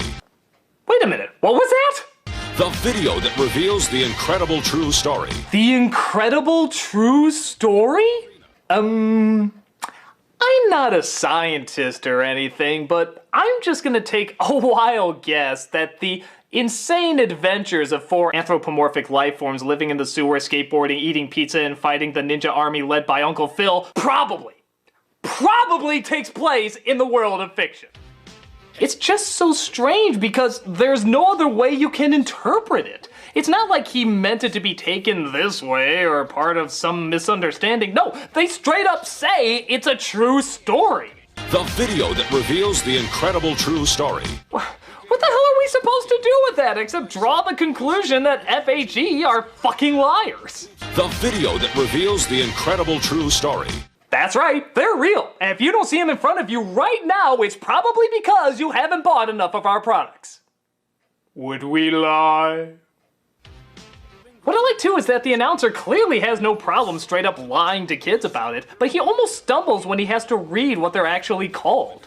It's Teenage Mutant Ninja Turtles. As if halfway through he just realized how stupid this sounded, but tried to keep going anyway. Teenage Mutant... Oh god, what were you guys smoking? Ninja Turtles. Still a fun ad, just don't have FHE testify in court anytime soon. Rock, dudes! With Take Care of Me Twins. Speaking of where babies come from, we got possibly one of the most brutally honest baby doll commercials ever. They're called the Take Care of Me Twins. Even that title sounds a little angry, doesn't it? Like a bitter nickname or something. Oh, am I needed by the Take Care of Me Twins? This commercial seems determined to show every stressful, terrible part about raising a child. With Take Care of Me Twins, this is my day. This is my day. Again, not the happiest words to shout during a baby commercial, but keep watching. But this one is drooling, does your tummy hurt? Oh, excuse me, did you just drool on my shirt? I'm rushing around, taking care of these two. With new little twins, there's so much to do. Uh-oh, is that a runny nose I see? Thanks very much, was that one for me? This is like the most passive-aggressive ad I've ever seen. Like saying, oh yeah, you want a baby? You want a fucking baby? Kiss your social life goodbye because this is your day. This is your entire goddamn day. Just drooling, sneezing, feeding, changing, running around. Thanks very much, was that one for me? Just look at the smile she gives. That's the smile of, I'm about to kill these little bastards if someone doesn't take them away from me. Take care of me twins, keep me on the run. But caring for twins is so much more fun. And oh boy, what a rushed happy ending, huh? Hell, hell, hell, hell, hell, but it's really good. Bye. Take Care of Me Twins make 4 baby sounds. I don't think I've ever seen a toy that advertised more why not to buy it. But hey, if tearing out your hair to raise a not human being is your idea of fun, then yay! Take care of me twins, keep me on the run. But caring for twins is so much more fun. Take Care of Me Twins make 4 baby sounds. Now you cannot fit 2 of me in this dress. Ah, yet another series of classics. The setup is that we see what happens to a scrawny-looking kid if they keep growing up while drinking their milk. What girl's gonna go for me with a body like this? Hang in there, Tom. I'm you 2 years from now, because you're drinking milk and working out. And I've got big news for you, big brother. I'm drinking milk. And in the next few years, it's gonna give me a lot of what I need for strong bones, beautiful skin, and a healthy body. Looking closer at these, have you ever realized how phenomenally shallow they are? I mean, all of them are totally based on looks alone. In fact, one of them even flat out says it. But I'll bet you're hoping for a hunk. And when all my work is done, will you love me just for my body? I can live with that. Milk. It does a body good. Milk. Because personality should come. Never. As long as they show looks are everything, I guess milk is the ultimate ace in the hole. My body. The only difference between me and the guys is this dress. Hey, you can see we turned out just fine. Who's that? That's Jeffrey Geyser. Yeah, he beats me with a shovel, but you could skate on those abs. If you're still the same little creep in a big body. I won't even acknowledge you're my brother. The truth is, if we really could go into the future based on what these selfish little douchebags are like, they probably wouldn't like what they see.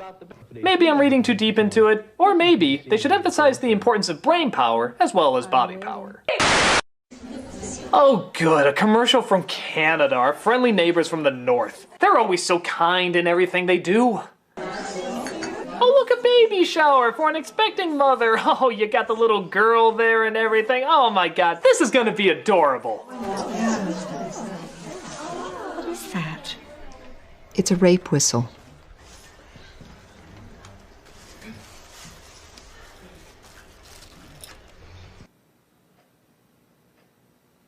What the fuck, Canada? I mean, talk about an uncomfortable blow to your nads. Is this how you do all your serious commercials? Start off with something innocent and lighthearted and then smash it down into cruel, cruel reality? Sheesh, I mean, this can't be good for tourism. Who the hell would want to go to Canada after learning that statistic? Do they have that on the entry sign to the place? Welcome to Canada, 1 in 2 girls will be physically or sexually abused? That's pretty awkward. I mean, how do you think the expecting mother feels? What is that? It's a rape whistle. Well, Grandma just ruined the baby shower. I'm gonna go hit the vodka. Oh wait, can't drink. That's right, that's right. Yeah. Again, great timing, Grandma. I know you mean well, guys, but Jesus! It's a rape whistle.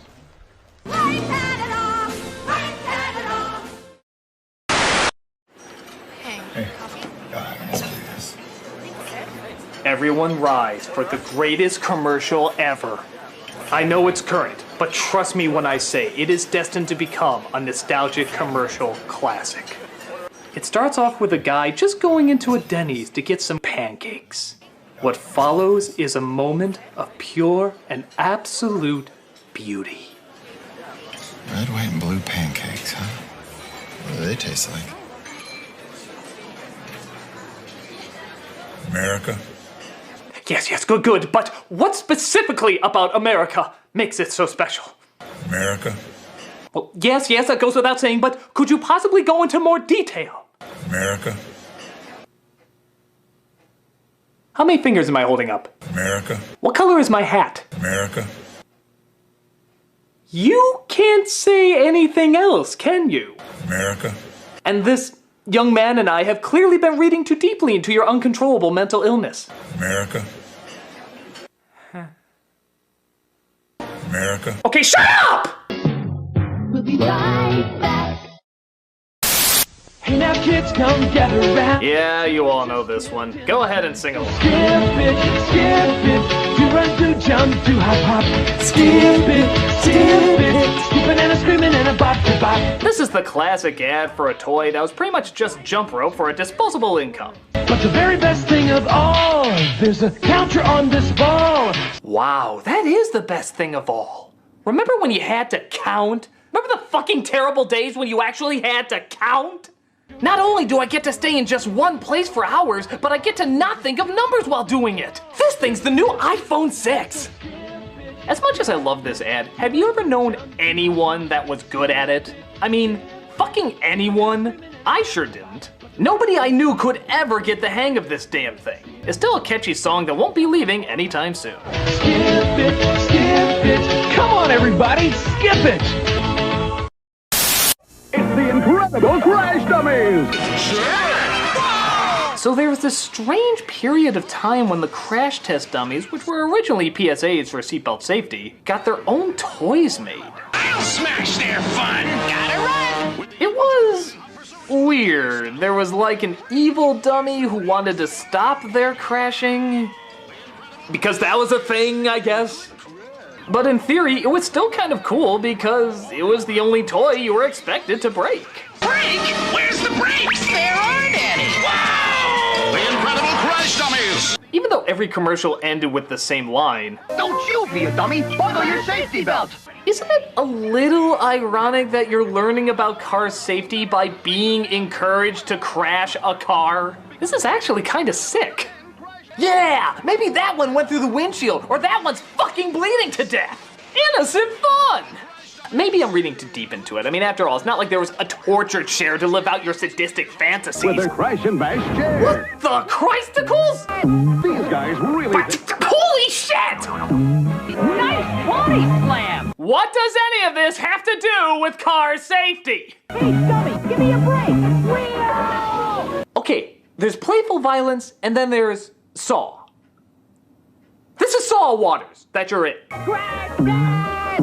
These guys really take a beating. Whatever fucked up part of our brains like this, it was a hit for a while. Even if we should probably be concerned why.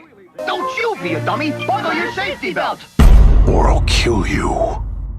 3, 2, 1! Hey there, sports dude! Yeah! I'm the melting ass animatronics from Ninja Turtles 3! Basketball, slam dunk and dunk! God, how did they go from Jim Henson puppetry to a dead-eyed corpse with fishing line pulled lips like Mr. Ed? In football, TD tossing Leo's making sure the foot aren't having a ball. Actually, the funny thing is, you can tell this is when they were running out of ideas for stuff to put the Ninja Turtles on. In the early 90s, they were literally on everything. No, I mean fucking everything. Light and lively, six-pack, low-fat yogurt. Excellent. So it's pretty obvious this is when we were getting to the point where they had very few options left. Friends, are you in the market for a new car? Mike's Cowabunga Surf Buggy. Welcome back to the International Turtle Game. There I was, on safari in deepest Africa. Yeehaw, dudes! I just love the Old West. It's kind of like saying, remember when Batman took a baseball? Or Wonder Woman took a bowling? Okay, those were actually real things, but it still feels wrong. It's Crazy Clown and Mike. Chief Leo, leader of the Turtle Tribe, Bandito busting Mike. It's Raph the Magnificent. Hey, the rabbit pops up. But wait, there's more. There's Ninja Turtles accounting. Ninja Turtle toll booth operator. And last but not least, pregnant Ninja Turtles. Like Prager's Bunga.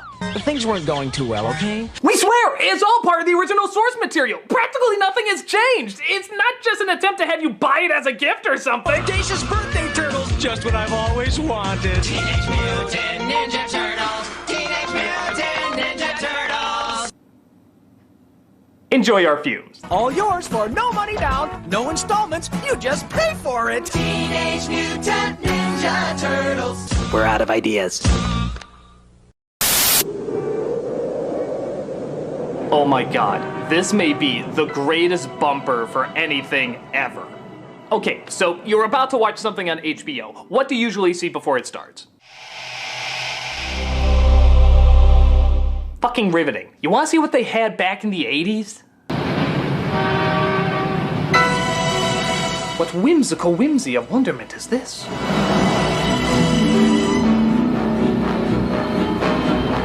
My god, it feels like I'm flying! Over a model of Micro Machines, but still flying! The music just keeps getting bigger and bigger. What magical realm are we being transported to? Yes! Yes! HBO, of course! Nowhere else will you find ingenious entertainment mixed in with pointless boob shots. Oh, wait a minute. Could there be something even more magical in the O?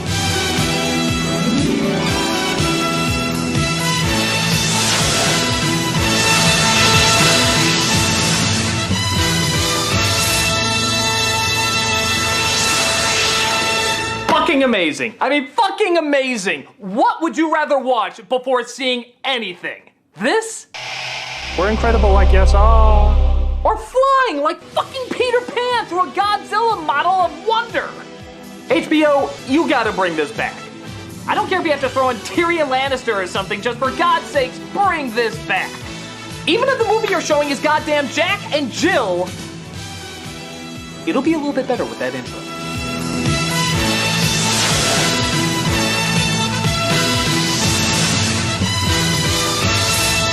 Yeah.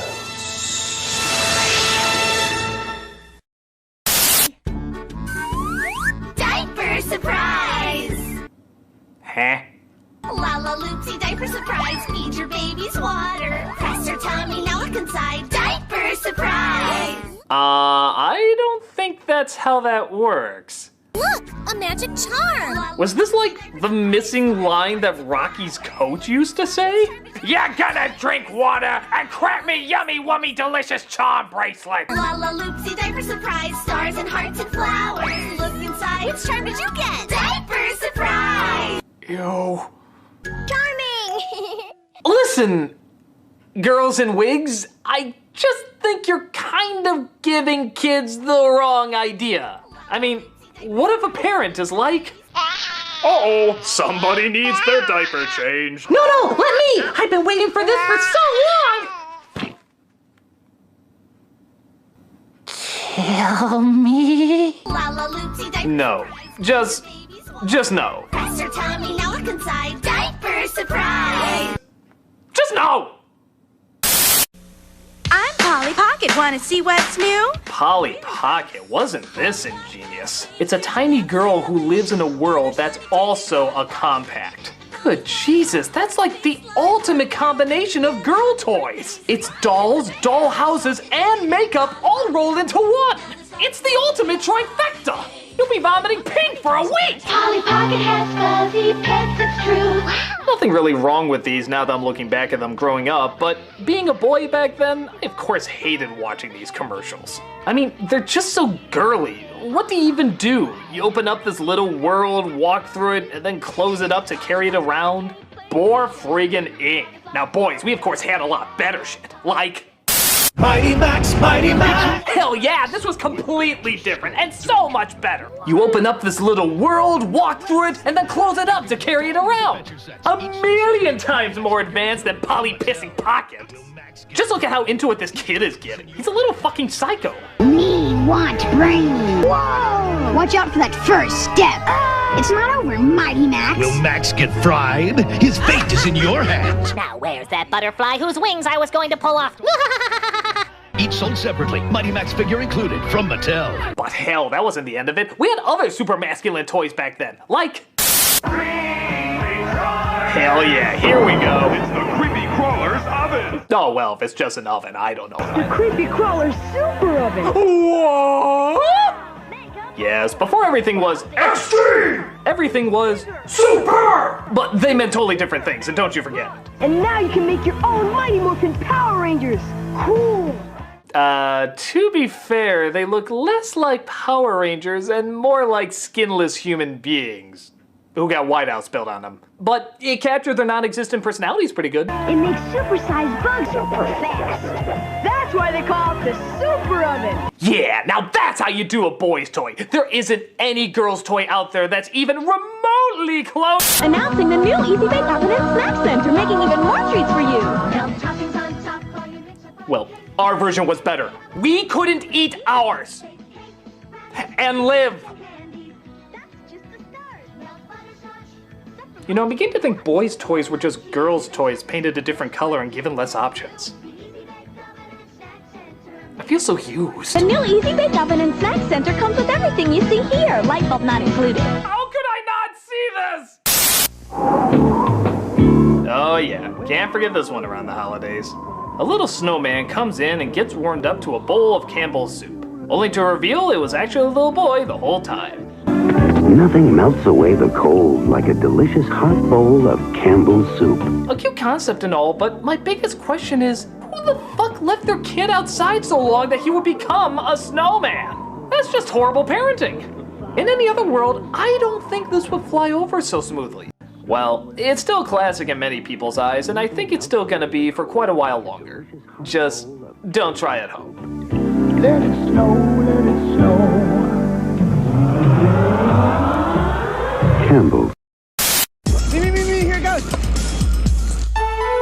Here you go. Everyone's seen this classic before. Hey, what's your drink? Alright, we got soda, OJ, purple stuff. Sunny D, yeah. Of course, it was always Sunny D. Which is good, seeing how the mother always buys a fucking wad ton of them. How many varying sizes of that shit do you need? We got soda, OJ, purple stuff, and 2 kinds of Sunny D. 2 kinds? Alright. The weird thing about it is not that in every commercial they always pick the Sunny D. That's kind of a no-brainer. The weird thing is that in every single commercial they push aside the exact same drinks in precisely the exact same order. We got soda, OJ, purple stuff. Want some soda, OJ, purple stuff? We got soda, OJ, purple stuff. We got soda, OJ, purple stuff. We got soda, OJ, some purple stuff. We got OJ, cola, some purple stuff. What the hell is this?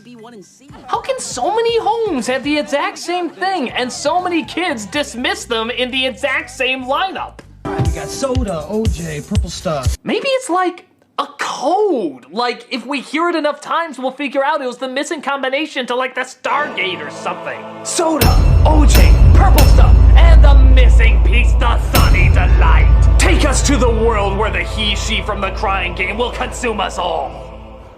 I don't know what religious ritual you started, Sunny D, but you need a little bit more variety. Do none of these families drink milk? Sunny Delight, the good stuff kids go for. I want that purple stuff. For whatever reason, the most intense toy commercials in the late 80s and early 90s were laser tag guns. It's like they're in their own little epic sci-fi movie. Like this one, for example, called Laser Tag Rocky. You're late, rookie. Come on, man, let's go. We're late for our team, the Owen Wilson whiners. Look at this. The toy hasn't even been advertised yet. Already, I'm hyped as hell.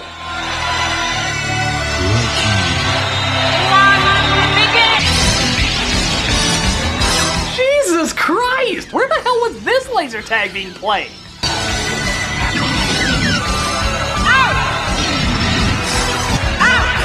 That's right, once White Grace Jones has called it, there's no going back.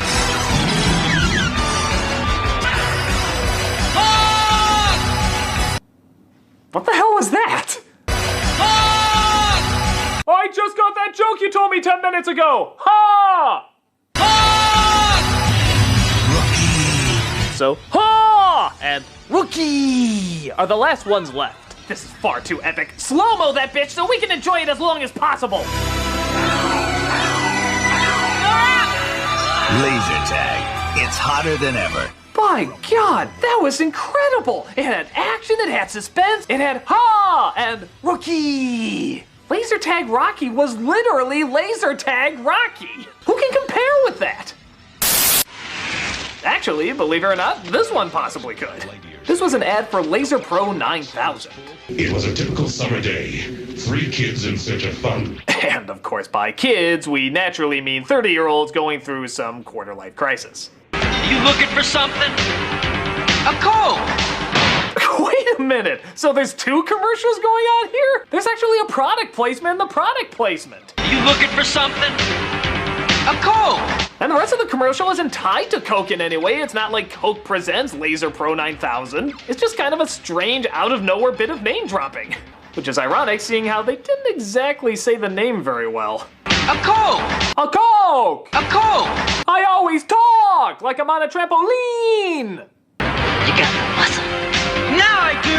Go! We will fight for our 6-pack of artificial flavors and freedom! So, I'm not gonna lie, I'm just assuming this future takes place in the same one that Crossfire does. A future focused on the revolution of a plastic-triggered uprising. It's gonna change the world. Look out! Monkeys, jukeboxes, black and white tile diners! Too epic! The high-tech sports game of the 90s, Laser Pro 9000. Yeah, they made no sense, but for whatever reason, these laser tag commercials were fucking awesome. Laser Pro 9000, each sold separately from Galoob. We're not a sound effect, we're a company.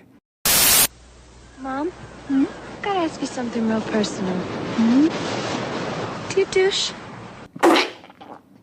What? Do you douche? I'm sorry, I know that's unbelievably immature, but this is coming from a time period when women's commercials didn't talk about women's things. They always use kind of this code word known as fresh. Do you ever feel, not so fresh? Sometimes I just don't feel fresh. My best friend told me it's a real fresh feeling. Fresh is a gentle breeze. It's natural to want to feel fresh. But then, every once in a while, you just get a commercial that jumps straight to the point. Like, why douche? You can't buy any douche more effective. No more vinegar and water douches for me. But when it comes to the douche they use most... Sure, that's why I douche. I'm sorry, go to the next one. I'm too childish to handle this. Summer's Eve, the most convenient disposable douche you can buy. Hey, remember those commercials you swear were from the 70s but were embarrassed to find out they were made in your decade?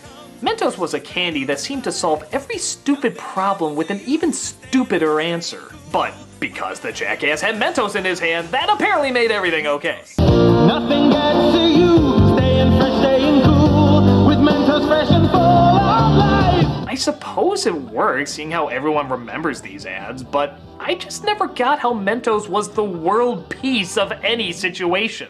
Fresh goes better, Mentos fresh, fresh goes better with Mentos fresh and full. Mentos? Fuck me, everything's great! Why is this the answer to all of life's problems? What does it matter? You'll still be humming it, and that's what counts. But getting away scot-free with small crimes doesn't hurt either. Mentos, disrupt the system. Hey, Nintendo! The greatest family-friendly system ever. God, I remember when they used to make it look like they could make your house soar. Or it could blast you out of your seat. Or it could open up a world of imagination you never thought possible. God, I adored those whimsical commercials. So, go ahead, show us what's in store for this one. We are Nintendo Ultimate TV Game System. Who are you? We challenge all players. You don't look friendly. You cannot beat us. Aim your zapper gun. You cannot beat us. Duck Dog, why are you so scary now? Even with your robot partner, you cannot beat us. Score 1 million. You cannot beat us. Can I play some Mario? Discover new worlds. You cannot beat us. Are you stealing my soul while I watch you? You cannot beat us. You cannot beat us. You cannot beat us. We are Nintendo. We challenge all players. You cannot beat us.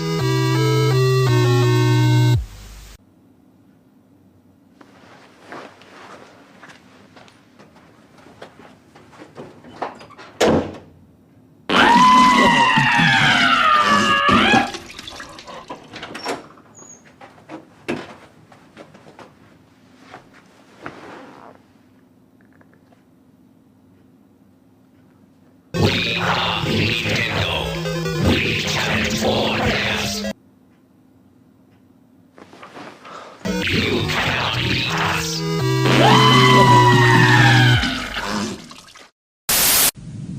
Today we celebrate the first. Good God. Talk about a commercial that got everyone's attention. This was the first ad for the Macintosh. And they depict it in a creepy 1984 Orwellian future. Until a Wheaties commercial runs in to save the day. Our enemies shall talk themselves to death, but we will bury them with their own confusion. We shall prevail. On January 24th, Apple Computer will introduce Macintosh. And you'll see why 1984 won't be like 1984. Yes. Apple will save us from the terrifying 1984-style future. For as we can clearly see today, no longer are people lined up like cattle for hours and hours on end. No longer will people dress alike in cold, colorless environments. No longer will any cultish-style groups gather together to honor a grand, controversial leader. And most importantly, no longer will we be brain-dead, lifeless zombies who plug ourselves into the machine of life we can also call the system. Thank you, Apple. You have done well. Good Lord, we were really on this dictatorship dystopia kick for a while, weren't we? What's this one selling? There are places where imagination is an outlaw, where freedom is feared, where cookie boredom rules. Cookie boredom? No! No, I will not give in to cookie boredom! I will resist you at all costs! Fuck you! And there are those who fight back. What? There's someone who is brave enough to stand up to cookie boredom? Don't you know what you're risking? Cookie Hitler watches everything! Yes, they even had cookies back then, and as someone who tried a box of them once, and am still seeing the doctor about it even to this day, you can imagine they weren't very good. But like I said before, we were so obsessed with Ninja Turtles that literally all we needed was that first note of the theme song in order to get us hooked. It was pathetic, but literally every kid watching this said, this looks pretty stupid and lame. Take my money, you play that one note, we buy the stuff. We know how it works. Nevertheless, I think everybody has to admit, this is still a great commercial for fighting off cookie boredom. Do it before it's too late. Never give in to Cookie Hitler! Star Wars. Speaking of a franchise that was needlessly everywhere. Whoa!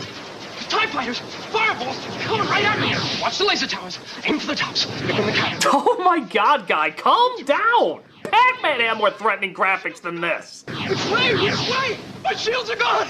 Alright! I'm going in! I shouldn't have done that line of coke before playing this! Ah! Oh, some game, huh? Some game!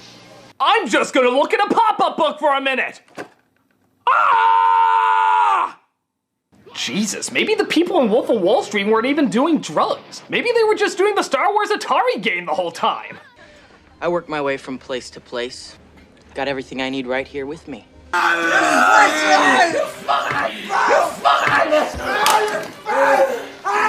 Star Wars, it's that good? Oh, some game, huh? Some game!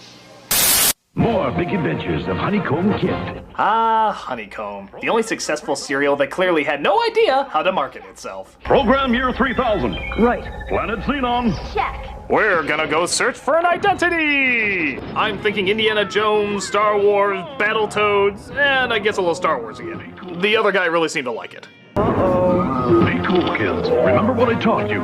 Open your mouth. Close your eyes. Whoa, whoa, wait a minute! Kids commercial, guys! Kids commercial! Open your mouth. Close your eyes. And let Pedophilia Jones do the rest of the work. Can't beat the big taste of honeycomb cereal. Well, it does wash out the big taste of something else. Big adventure in every bite. Especially when the lights are off. And it's probably best if you don't bite. A message from Concerned Children's Advertisers. Oh, thank God, another Canadian commercial. They'll calm us down from all this open your mouth and close your eyes controversy. Why do you think your mommy or daddy are always telling you, don't put that in your mouth? God damn it, Canada. Don't you put it in your mouth. Don't you put it in your mouth. Don't you stuff it in your face. Don't stuff it in your face. Though it might look good to eat. Though it might look good to eat. And it might look good to taste. And it might look good to taste. You could get sick. Ick. Real quick. Ick. Really? You were looking for a word to rhyme with sick and that's the best one you could come up with in this scenario? Don't you put it in your mouth. Till you ask some... God, do they have to look so possessed while singing it too? It just doesn't add to the overall feel of the experience. If you don't know just what it is, don't put it in your mouth. Yeah. Just play it, y'all know it's coming. It's a rape whistle. Canada! Canada. I make fun of you with this because you have nothing else to make fun of. Don't put it in your mouth. Yeah. Always ask someone you love before you put anything in your mouth. Except if that something in your mouth is the person that you love. We'll be right back. Hey kids, remember when Chuck E. Cheese made Showbiz Pizza disappear? Under mysterious circumstances. Well, this is how they used to advertise on TV. The most advanced video game you can play is awaiting your discovery at Showbiz Pizza Place. Actually, maybe the reason they ran out of business is because they put fog machines on top of their video games for some reason. Come on, I can't see the princess cleavage!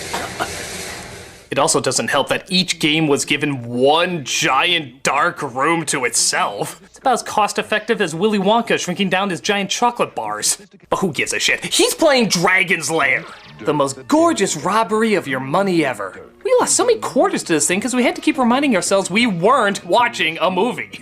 Oh, I hope Dirk's reunited with his Russian mouse family. I mean, damn it, I'm playing a game! Why didn't this ever become a movie? Wouldn't that have made sense? Wouldn't you want it explained where that flashing yellow light came from? Or the dragon's ability to learn bubble trapping technology? Fucking bubbles! Or how The dragon keeps it around his neck. Daphne made your testicles drop so fast? Why didn't they ever make this a movie? With Don Bluth and his people. A simple commercial, but simply 80s. What's not to like about it? Brand new at Showbiz Pizza Place. You can have lots of high-tech fun with Tiger's Talkboy tape recorder. Ah, the only good thing to come out of Home Alone 2, outside of an even gayer Tim Curry. Have a lovely day. The whole movie practically served as an advertisement for this thing. Hey, stop drooling on me. Hey, stop drooling on me. Yeah, that's what a voice app used to look like, kids.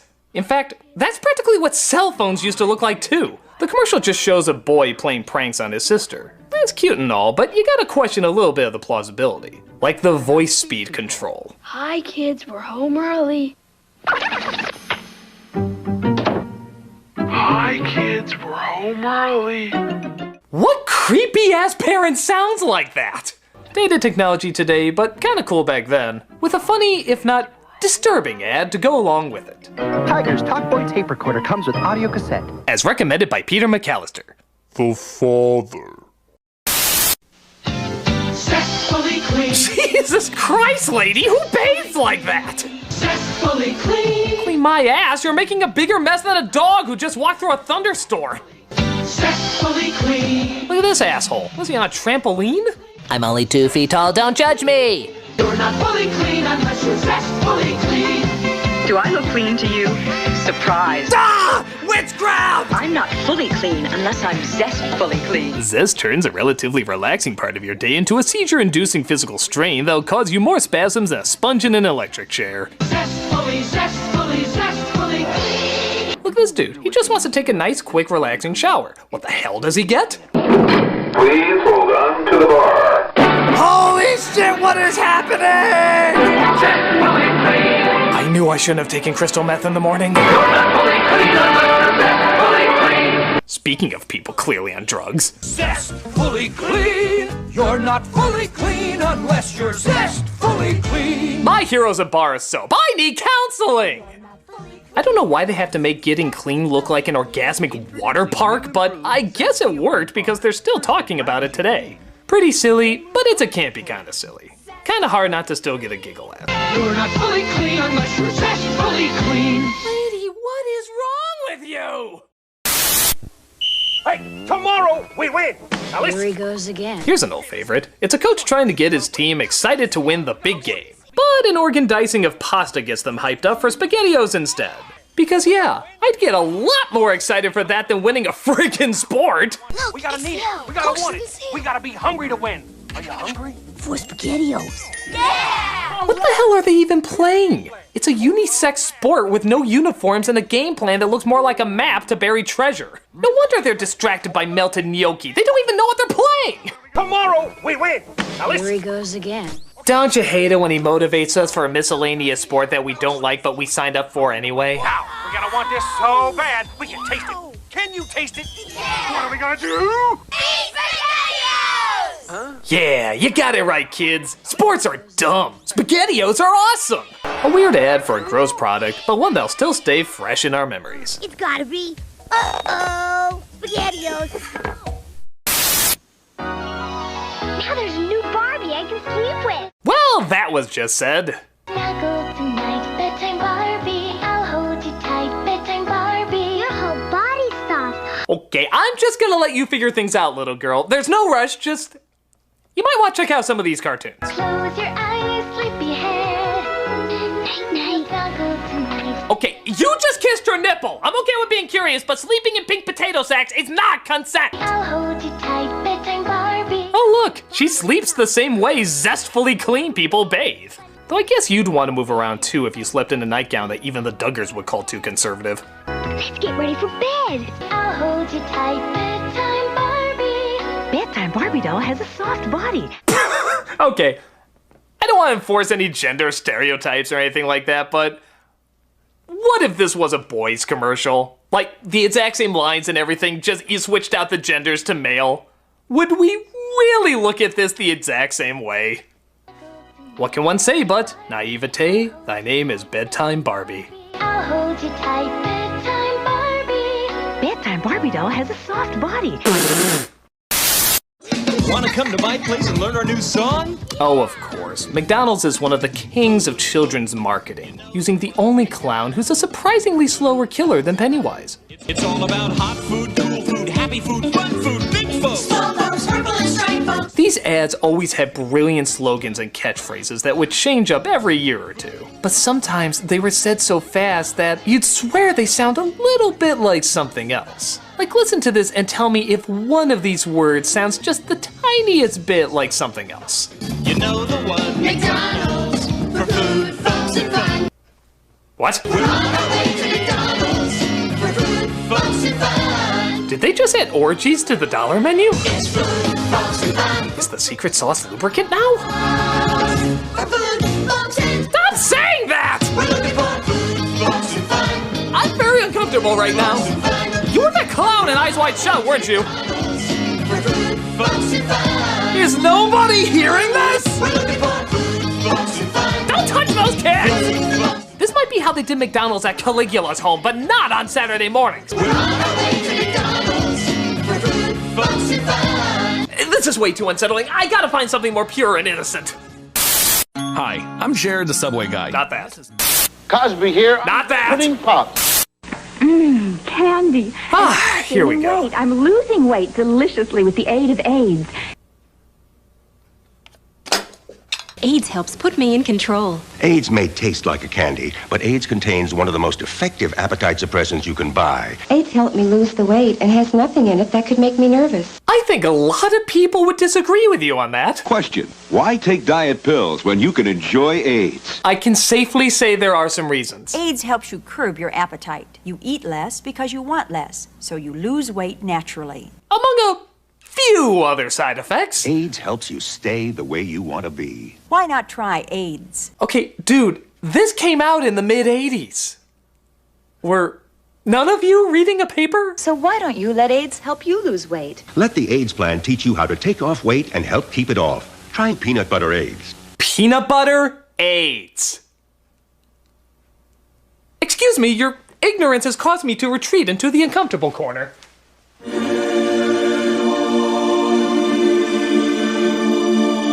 Lose weight deliciously with the aid of AIDS. Now comes with sweaty collar to tug at. Wow. Try peanut butter AIDS. Okay, we gotta get the bad taste of that commercial out of our heads. So let's travel all the way to Japan for one of the greatest ads of all time. It's for the Sega Saturn, and to emphasize how intense it was, they created Segata Sanshiro, the most aggressive spokesperson ever. It didn't matter what you were doing. If you were off to play baseball, he'd beat the shit out of you and say play Saturn instead. Segata Sanshiro. Sega Saturn. Going out dancing tonight? Fuck that noise, you're playing Saturn now. Segata Sanshiro. Sega Saturn. Hey look, it's Santa. Oh shit, it's Segata. Better start playing Sega, goddammit. Segata Sanshiro. When he wasn't pounding the console into you, both figuratively and literally, he was winning soccer games, beating skaters with no skates, killing zombies, falling in love, and training to his kick-ass theme song.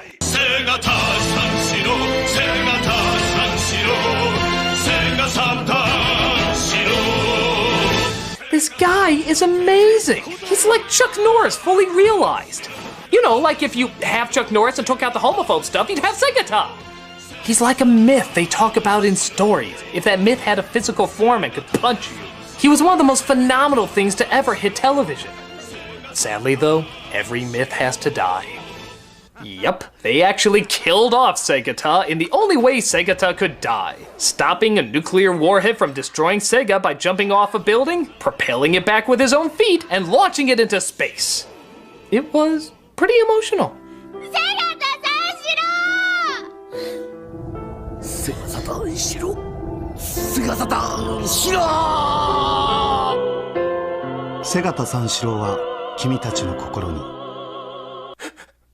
We will never forget you, Segata. We'll ironically forget the Sega Saturn is not around anymore, but you will always live on! He's one of the most awesome series of commercials ever, and I proudly support a beating of me if it means seeing more of his incredibleness.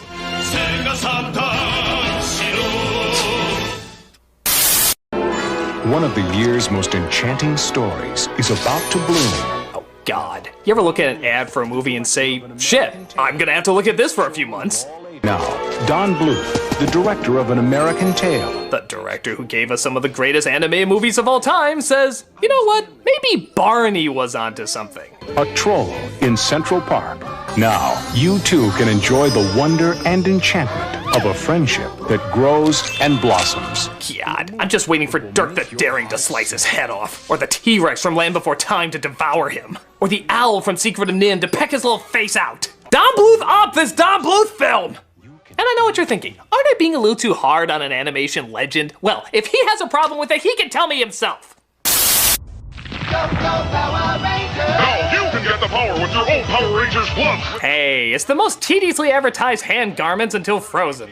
With built-in karate chop sound effects. Now you can be tough by looking like a mix between a NASCAR driver and Dexter's mom.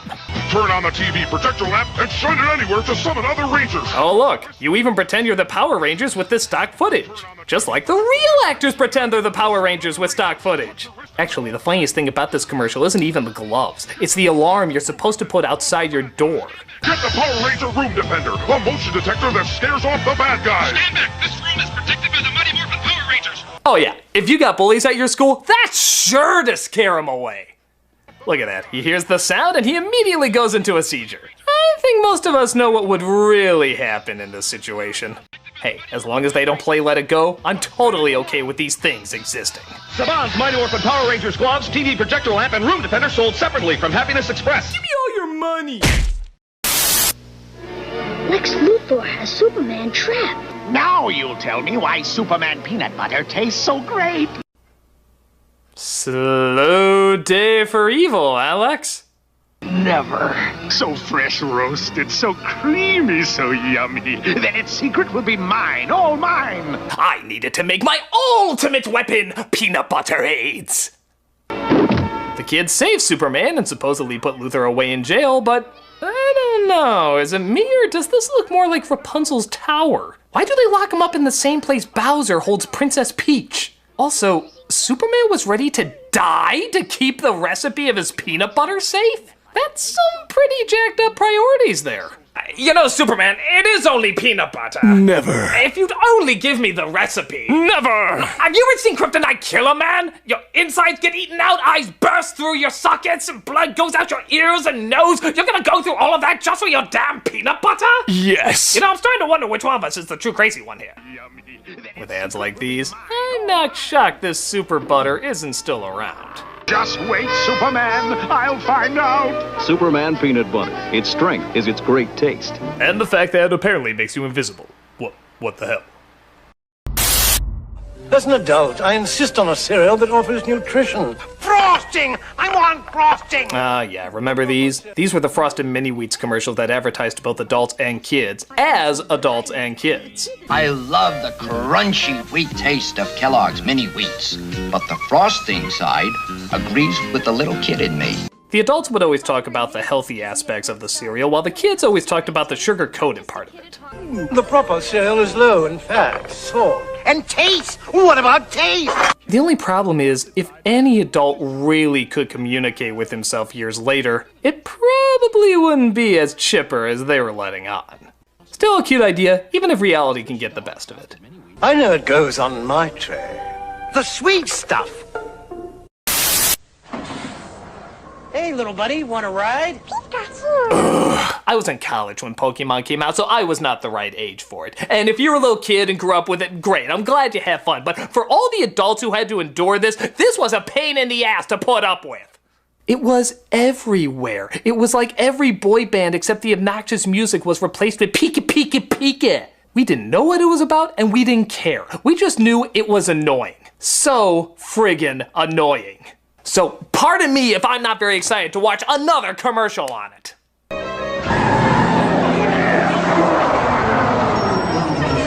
I'll be right back. Wait, what's he doing?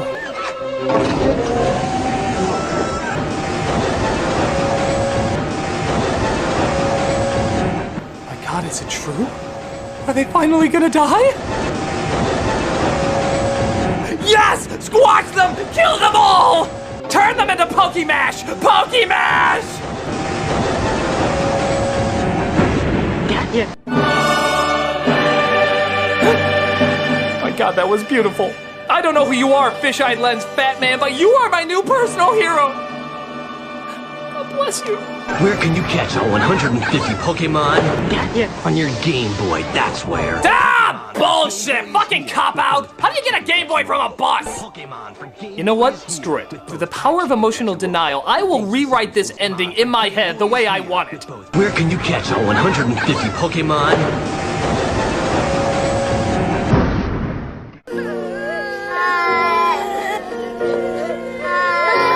Oh, happy thoughts.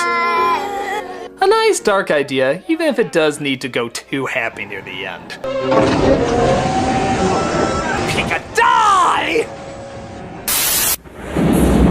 You're looking at the next breakthrough for the Super Nintendo Entertainment System. Ah, yes, the Super Scope. The Rob the Robot of the Super Nintendo.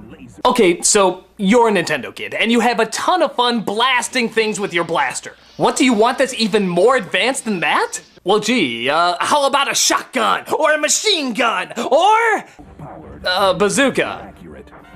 Okay, in hindsight, it does sound kinda cool. I mean, bazookas make big explosions, and we're all sick fucks, so we like that. But with those other guns, you could be mobile. You can move around, you can pretend you're an action hero. Who pretends to have a bazooka? What little kid is like, hey, you wanna go play cops and robbers? Nah, I'd much rather play gigantic piece of plastic I place on my arm, immediately making it sore and sitting still looking through a little eyepiece. I'm gonna hear about you in the news, aren't I? Yes, you are.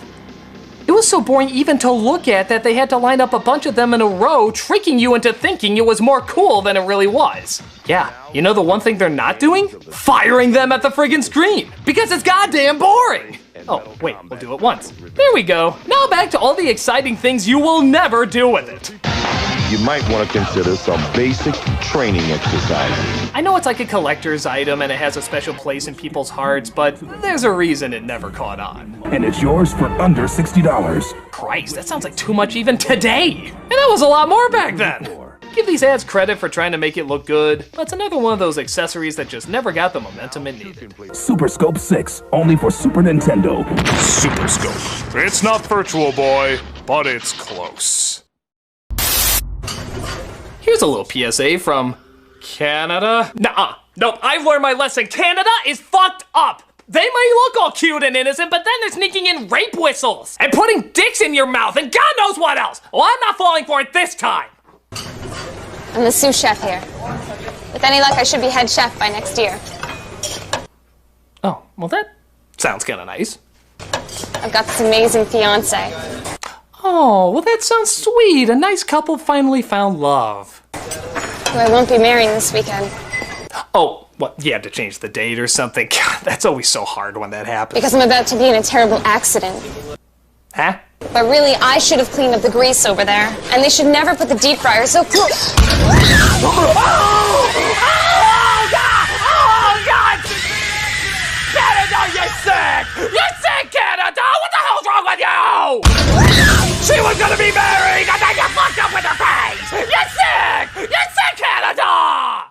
No, I don't care what you're advertising, because you're sick! You're sick, Canada! I am never visiting you, because you're scary! You're a scary place, Canada! Put it on your flag! You're scary! We're keeping Michael J. Fox! You keep whatever the hell we gave you!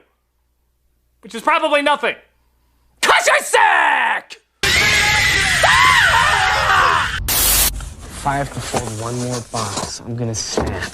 Did you say snap? Oh, yeah! Oh, if you're too young to remember this, then you need an education.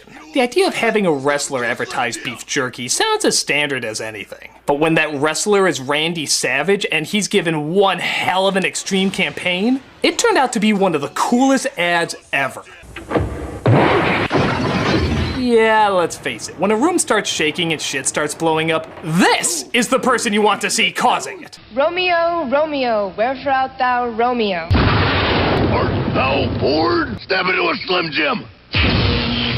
There has never been a more pleasing image to come out of a puff of smoke. He's like the Kool-Aid Man if he slipped you ecstasy. You just never wanted this guy to leave. Oh, your education got you down? Well, step into it. Step into a Slim Jim. Look at this. It's a room full of lamps. I'm getting hard just thinking of Randy Savage busting in here. light up your life? Yeah! Never do a Slim Jim!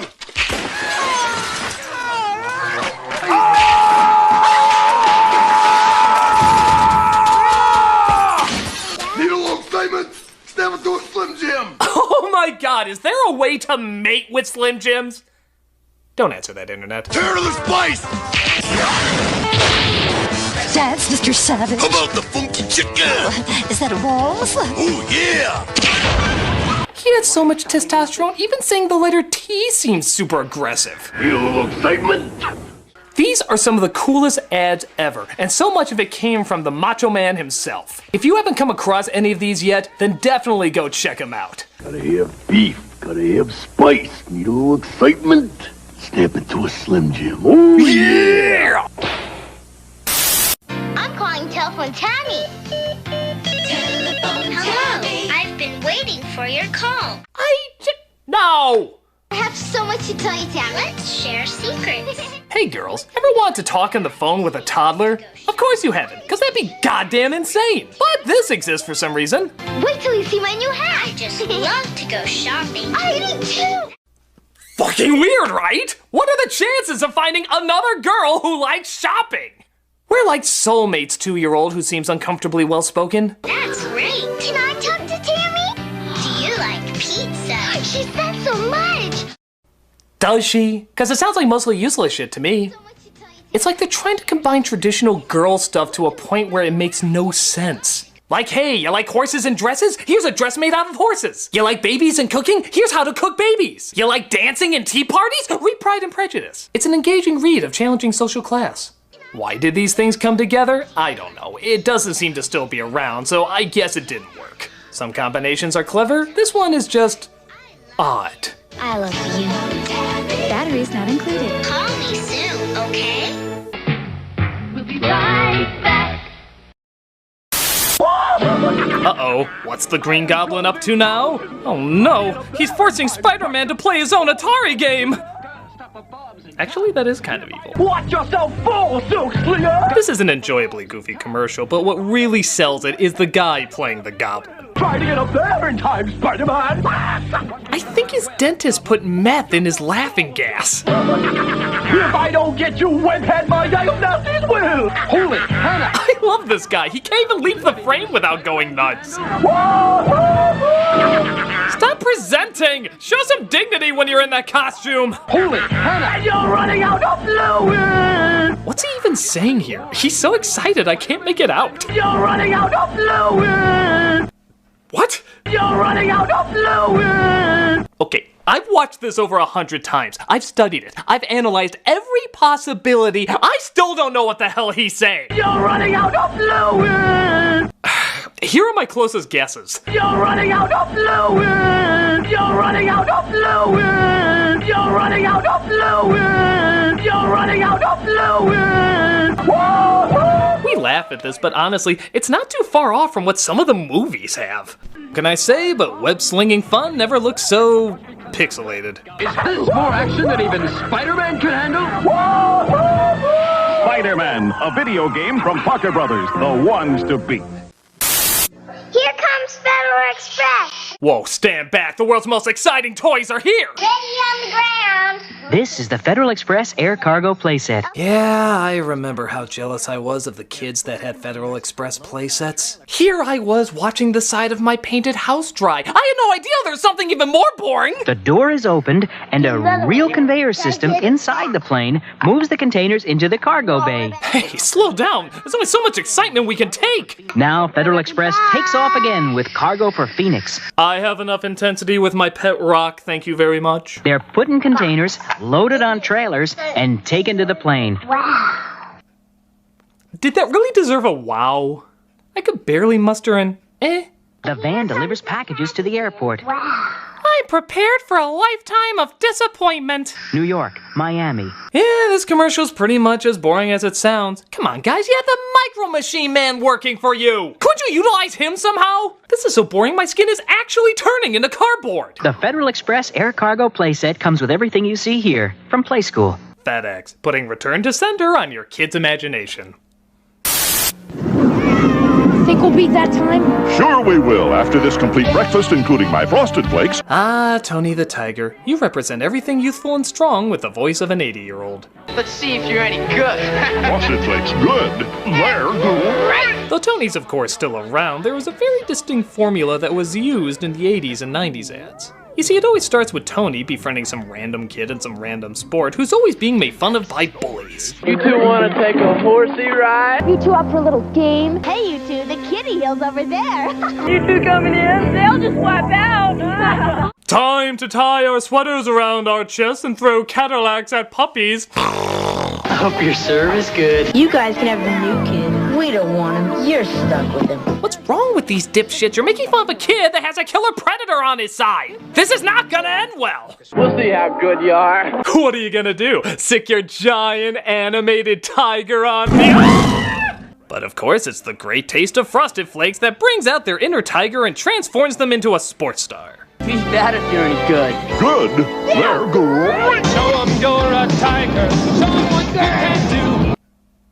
I see some false advertising in that. Some meat, protein bars, vegetables, these are things that can make you a better athlete. Sugar-frosted newspaper cannot.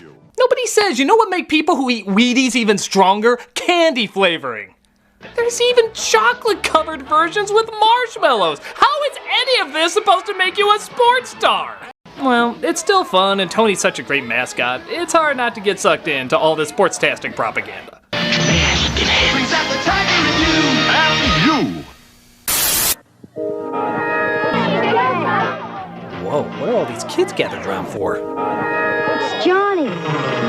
He's gonna play Simon. Nobody beats Simon. Hey, stand back! Son of a bitch thinks he can take on Simon! Wow, girl, I think that jacket just put you through early puberty. I will smell Johnny's jacket all through the night. Smells like SpaghettiOs and victory. I want you, Simon. I want to blow away this easily impressed group of 4th graders. Simon is the challenge you've been waiting for. And if you get very good at Simon, great rewards await you. Yes, if you take on the challenge of pushing beeping buttons, you get the great reward of them beeping without you pushing them. It takes coordination of hand and mind just to play the game. Thank you, Simon. I love how politely he thanks the machine before he soaks up the victory. Thank you, Simon. I want to thank you for a challenging game. It really did well to enhance my reflexes. Look at these kids. It's just Simon, guys. I mean, what do you think this is, Crossfire? You may be cool, Simon, but you're not Crossfire being played by Dante Bosco dressed as Firebender Zuko Cool. Crossfire! Check out the look he gives when the girl puts the jacket on him. He's just like, girl, you my bitch now. Simon says I own your ass.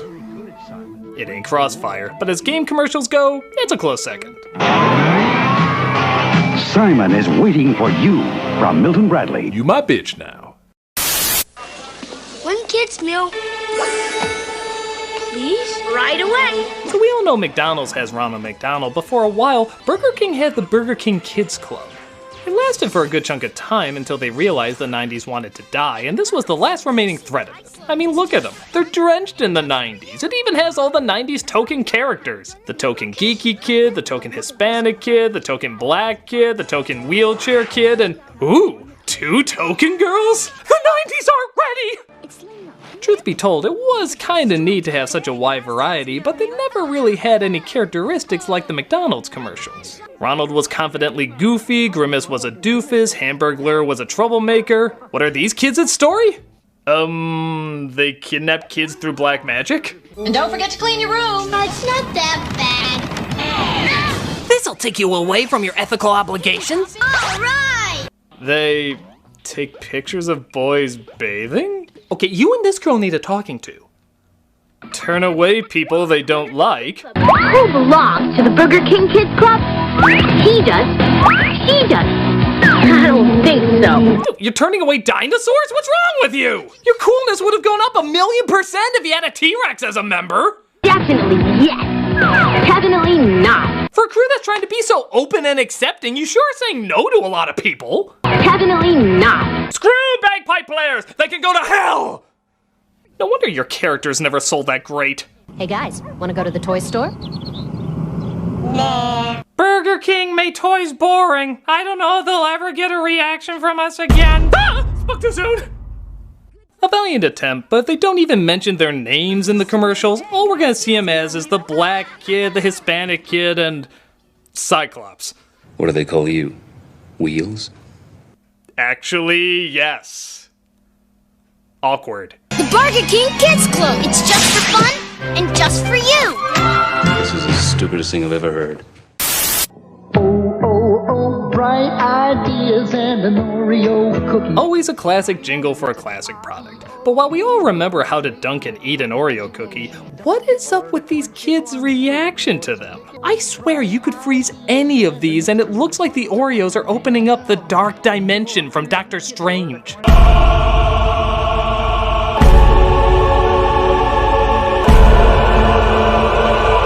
Look, they even transformed this kid into a young Bill Cosby.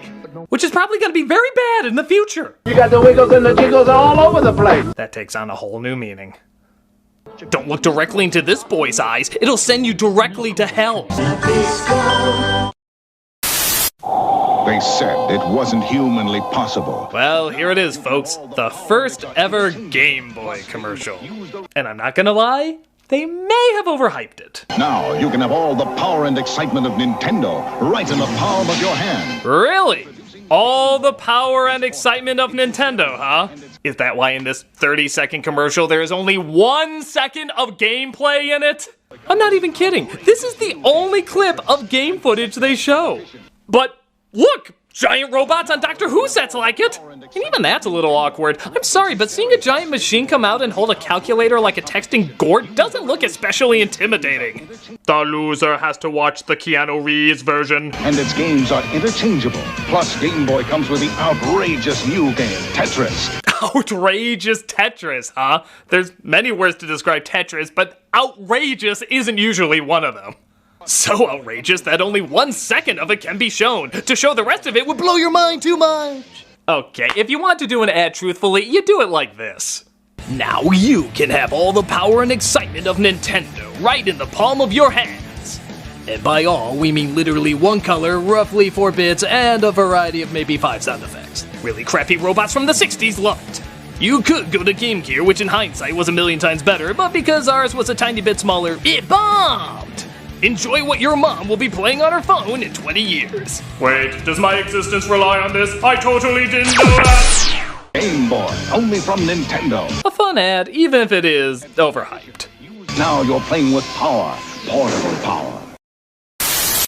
Every morning at this time, Dad puts one of those great Eggo waffles in the toaster. Yup, who can forget Lego my Eggo? The catchphrase nobody said because nobody would ever fight for one. Lego my Eggo! Lego my ego. Lego my ego. But in the commercials, everybody wanted one and would go to crazy lengths to get it. Even though there were clearly many left behind, I feel like these are some extreme lengths to go to get one of them. What, they come in, like packages of 8, 12? You can... Come on, guys. Time has arrived for the Eggo stealth suit. Probably the most extreme is a kid that created an invisibility suit. With science! Hey, Lego my Eggo! You're sinning against time and nature for an Eggo waffle! The world is not ready for such technology! Or deliciousness! It's cute and all, but if these ideas were done today, I think they might have gone a different direction. Weird, but harmless enough. Eggo knows how to focus on stranger things. Get down there, Daddy! Shopping makes me hungry a lot, Beth. Birthday cake, my favorite! Yeah, as many of you know, the Care Bears were a thing for a while, and that included toys. I'm not even sure I always got them. Like, one was for dress-up. Did girls like to dress up bears? Was that a thing? But I'm already dressed! In what? My birthday suit! We're nudists and proud! But strangely enough, the most frightening thing is when they would speak. I know that doesn't sound like anything, but just listen to when they talk. Someone wants to talk to you. I'm Secret Bear. Ooh. We got braces! I promise I won't tell. Christ, did she take voice lessons from the girl in the ring? I'm Secret Bear. 7 days. They also make cheap novelties when you can't afford actual presents. Cheer Bear! He'll help you cheer from the sidelines. No, seriously, what'd you get me? My goddamn leg is broken. As well as ruining birthdays. Birthday bear! Thank you, Aunt Sue! Yeah, no wonder he has no friends at this party. He's excited to get a Care Bear. Stay there, I'm gonna beat you up after this review. Come to Tenderheart Bear. Grandma's so proud. Give us some. Oh, that was not a good frame to freeze on. It's as if to say even the toddlers figure out quickly they're being gypped. Hey, as long as they don't talk, consider yourself lucky, kid. I'm the secret bear. Oh! I guess they got the job done, but did they have to be so cutishly freaky? And share your special feelings today. I promise I won't tell. When the clock strikes. This character was kind of cool. He was called Mac Tonight, also known as Moon Man. His whole purpose was to let you know that McDonald's is open later and, dare we say, a classy place to hang out at night? The answer is no, you may not dare to say that. At McDonald's, showtime. It's Mac Tonight. The ads looked cool and the character was pretty neat, but I'm sorry, this would never convince anyone McDonald's is an upscale place to be.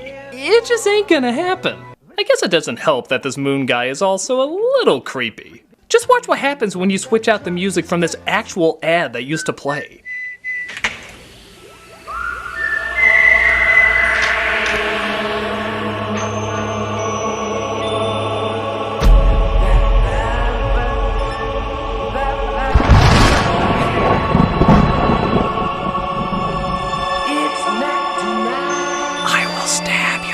With my chin. Only I and Bruce Campbell can do that. Still a cool character, even if he is a bit nightmare-inducing. It's Mac Tonight. Come on, make it Mac Tonight.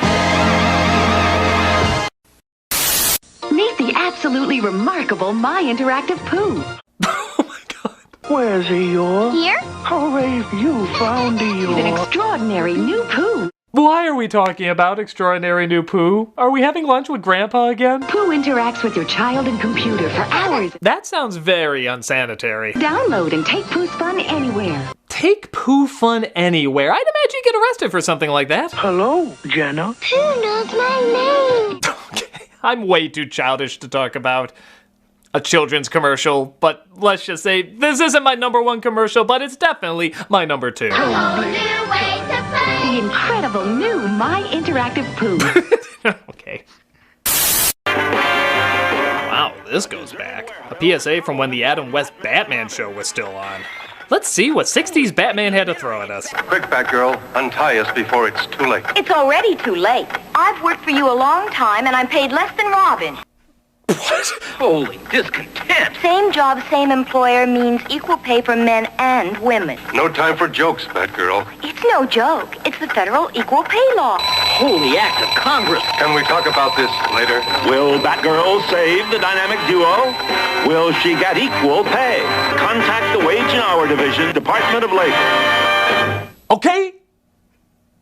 Where do I start with this? First of all, Adam West is really phoning it in, isn't he? His life is on the line, yet it sounds like he's teaching a geometry class. Quick, Batgirl, untie us before it's too late. And please tell me the property for X. Second, Batman's kind of an asshole. Equal pay for men and women. No time for jokes, Batgirl. Wow, what a douche. I mean, come on, your vagina alone docks you like 20%. Even Robin's like, come on, you crazy dame. We gave you the vote. What else do you want? Third, superheroes get paid? When did this start? Are superheroes getting regular wages? Do they have a union? Plus, I don't know what the paychecks are, but the idea of anyone getting paid less than Robin is friggin' hilarious. Fourth, she's just gonna let Batman die? Kids at home must be pissing themselves. She's about to kill their favorite hero and a young boy. Batgirl's gonna become everyone's most hated character since The Killing Joke. Fifth, even with the threat of killing Batman, women still aren't given equal pay. This was made back in the 60s, and it's still unequal. We'd rather see one of our favorite superheroes die than give a few more bucks to these weird titted creatures. Dude, if that's not gonna do anything, I don't know what will. 6? While it is well-intentioned, is this really the best time for Batgirl to bring this up? Couldn't they, like, sit down and discuss a back and forth or a protest or, I don't know, call your congressman like you just said? I mean, how awkward must things be between Batman and Batgirl after this situation? A well-meaning message done in a hilariously ridiculous way. What else can you say but holy acts of Congress? Contact the Wage and Hour Division, Department of Labor. Here's another PSA from Canada. Oh no. No. I've been fooled by your PSAs before, Canada. You always try to make them look so friendly and nice, but then there's rape whistles and face burnings and putting things in your mouth. Well, I'm ready for you this time, Canada. Do your worst. It's nighttime in a kitchen just like yours. Uh-huh. All is quiet. Or is it? Blah, blah, blah. What the shit was that? The North American house hippo is found throughout Canada and the eastern United States. What? House hippos are very timid creatures and are rarely seen, but they will defend their territory if provoked. They come out at night to search for food, water, and materials for their nests. What? They eat children or something? The favorite foods of the house hippo are chips, raisins, and the crumbs from peanut butter on toast. I'm not falling for your cuteness, Canada. Where are you going with this? They build their nests in bedroom closets, using lost mittens, dryer lint, and bits of string. And then they flamethrower your family, don't smoke? House hippos sleep about 16 hours a day. That looked really real, but you knew it couldn't be true, didn't you? That's why it's good to think about what you're watching on TV and ask questions, kind of like you just did. A message from Concerned Children's Advertisers. Well, that was nice. Downright adorable. So, let me get this straight, Canada.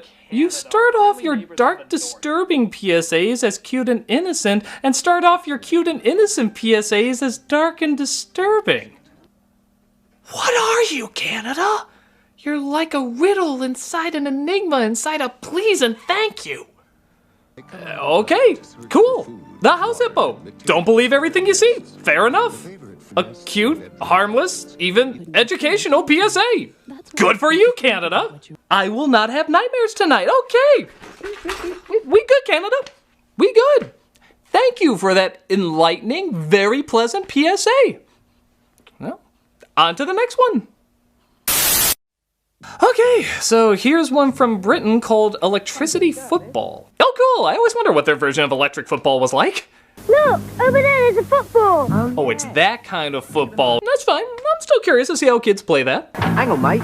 This place is electrified. You're right if you don't touch anything. I'm not seeing any plugs or cords. Was this a Parker Brothers game? Oh, Jesus! Oh, good Lord! Oh, sweet heavenly God, no! Darren! Oh my God, oh my God, oh my God, oh my God, oh my God, oh my God, oh my God, oh my God, oh my God, oh my God, oh my God, oh my God, oh my God, oh my God, oh my God, oh my God, oh my God, oh my God, oh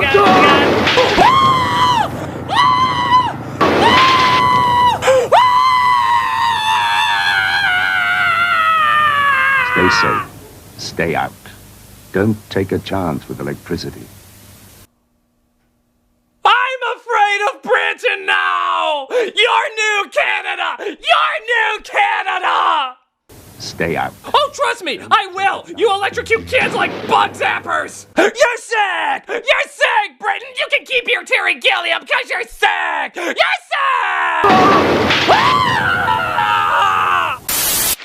Oh, finally, a Starburst commercial. Okay, something a little less freaky. You tried these new berries and cream Starburst? Pardon me. What kind of Starburst did you just say? Berries. Berries? Berries and what else? And cream. Oh! Oh! Okay, commercial, I'll bite. Where are you going with this? Berries and cream, berries and cream. I'm a little lad who loves berries and cream. Berries and cream, berries and cream. I'm a little lad who loves berries and cream. Give up. Just give up. Give up on everything. What are we doing? Is this really what we're paying people to give us now? We're denying good writers such wonderful paychecks so that piece of shit writers can give us this? This was a gift that only the rare, exceptional talent could give us? And we said yes. Let's make this a hit. Let's reward the asshole who came up with this on his lunch break, stoned off his ass when he went in to pitch this commercial. And they said, Larry, you're stoned off your ass. And Larry said, yes, I am. And they said, well, 11 million people are stoned off their asses too, because 11 million people watched it on YouTube. And not only that, they shared it and came back for more. They said, I'm not talented enough to come up with something so ingenious. And you got more. There are remixes of this commercial. There's other variations of this commercial from different angles. Completely different, mind you. Look, there's a version where he says this. Are those new berries and cream starburst? That completely changes the dynamic of everything it was trying to accomplish. Is this what it takes now? Is this what if I wanted to sell this black couch, would I be like, black couch, I pooped a black couch, and that would sound like a bajillion black couch? Would black couches stocks just go through the roof if I played that ad? I say no to you, berries and cream. I say no. I've taken a lot of stupidity over the years, but this lunacy madness take I will not. This commercial is awful. It's just stupid and awful. I'm sick of insanity being rewarded. I'm sick of laziness being counted as clever. I want something to make sense. There's good reason for my glistening skin, and how my pores are so clean and clear. I eat little baby's ice cream. It keeps me young. It keeps me light on my feet. I spring from activity to activity. When you eat little baby's ice cream, you'll wink and nod with great enthusiasm. Ice cream is a feeling. What the hell? This is the freakiest thing I have ever seen. This is for something called Little Baby's Ice Cream? It would scare the piss out of any little babies watching it! It's so terrifying, I'm not even convinced it's made for little babies. I think it's made out of little babies. Don't believe me? Watch it again and just take out the ice cream part. Tell me if it makes a little too much sense. I eat little babies. It keeps me young. It keeps me light on my feet. When you eat little babies, you'll wink and nod. This is a special time. Little babies is a feeling. Little baby's ice cream is people! Well, if there's anything I've learned from this commercial special, it's that fear sells everything. We'll be right back. Yeah, this one launches the nostalgic feels. It's the first commercial for Super Smash Bros. On Nintendo 64. Now it's a commonplace idea to see your favorite lovable characters beat the shit out of each other, but back then, seeing these cuddly cute balls skip was pretty shocking when it was followed by this. Good lord! Suddenly it's Joaquin Phoenix from Gladiator looking over an enchanted bloodbath. Something's gone wrong in the happy-go-lucky world of Nintendo. What I like is before you realize it's all going this direction, it just looks like Mario snapped at Yoshi. What the hell did he do? Did he have a flashback to when he was a baby and Yoshi failed to protect him?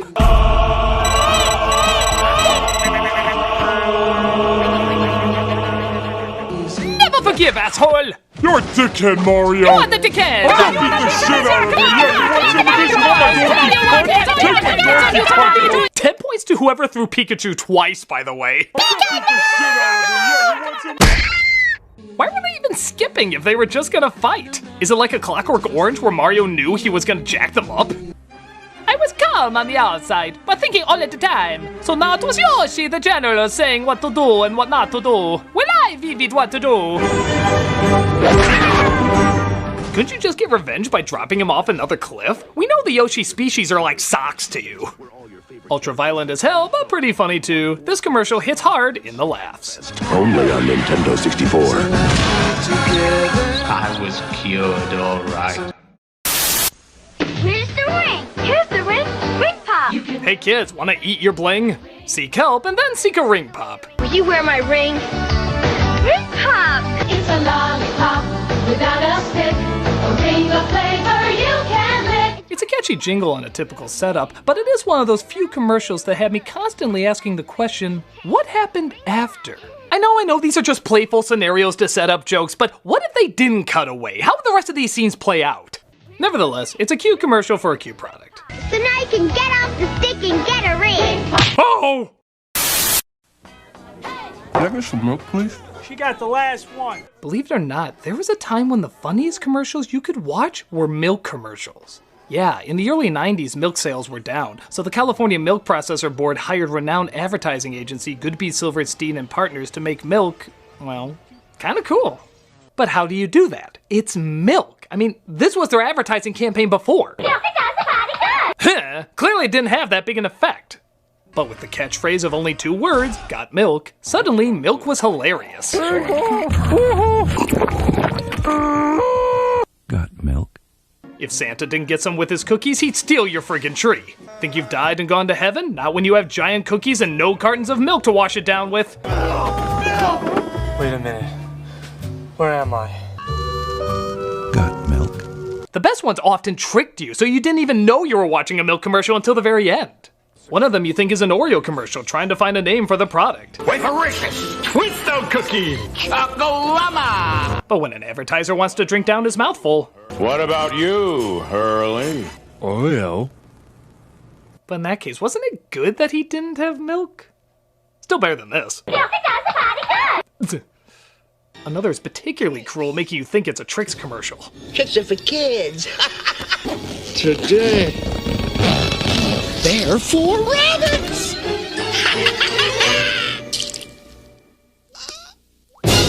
Oh, that hurts so good. Next time, try a better costume than Kenny from Half-Baked. These ads were so popular, they were even being mentioned by... Got milk? CG Vagingirginas. But by far the best is the one that started it all.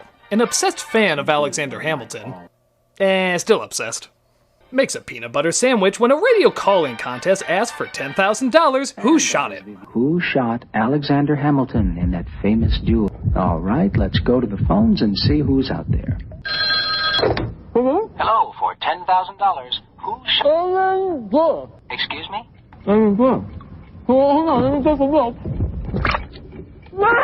I'm sorry, maybe next time.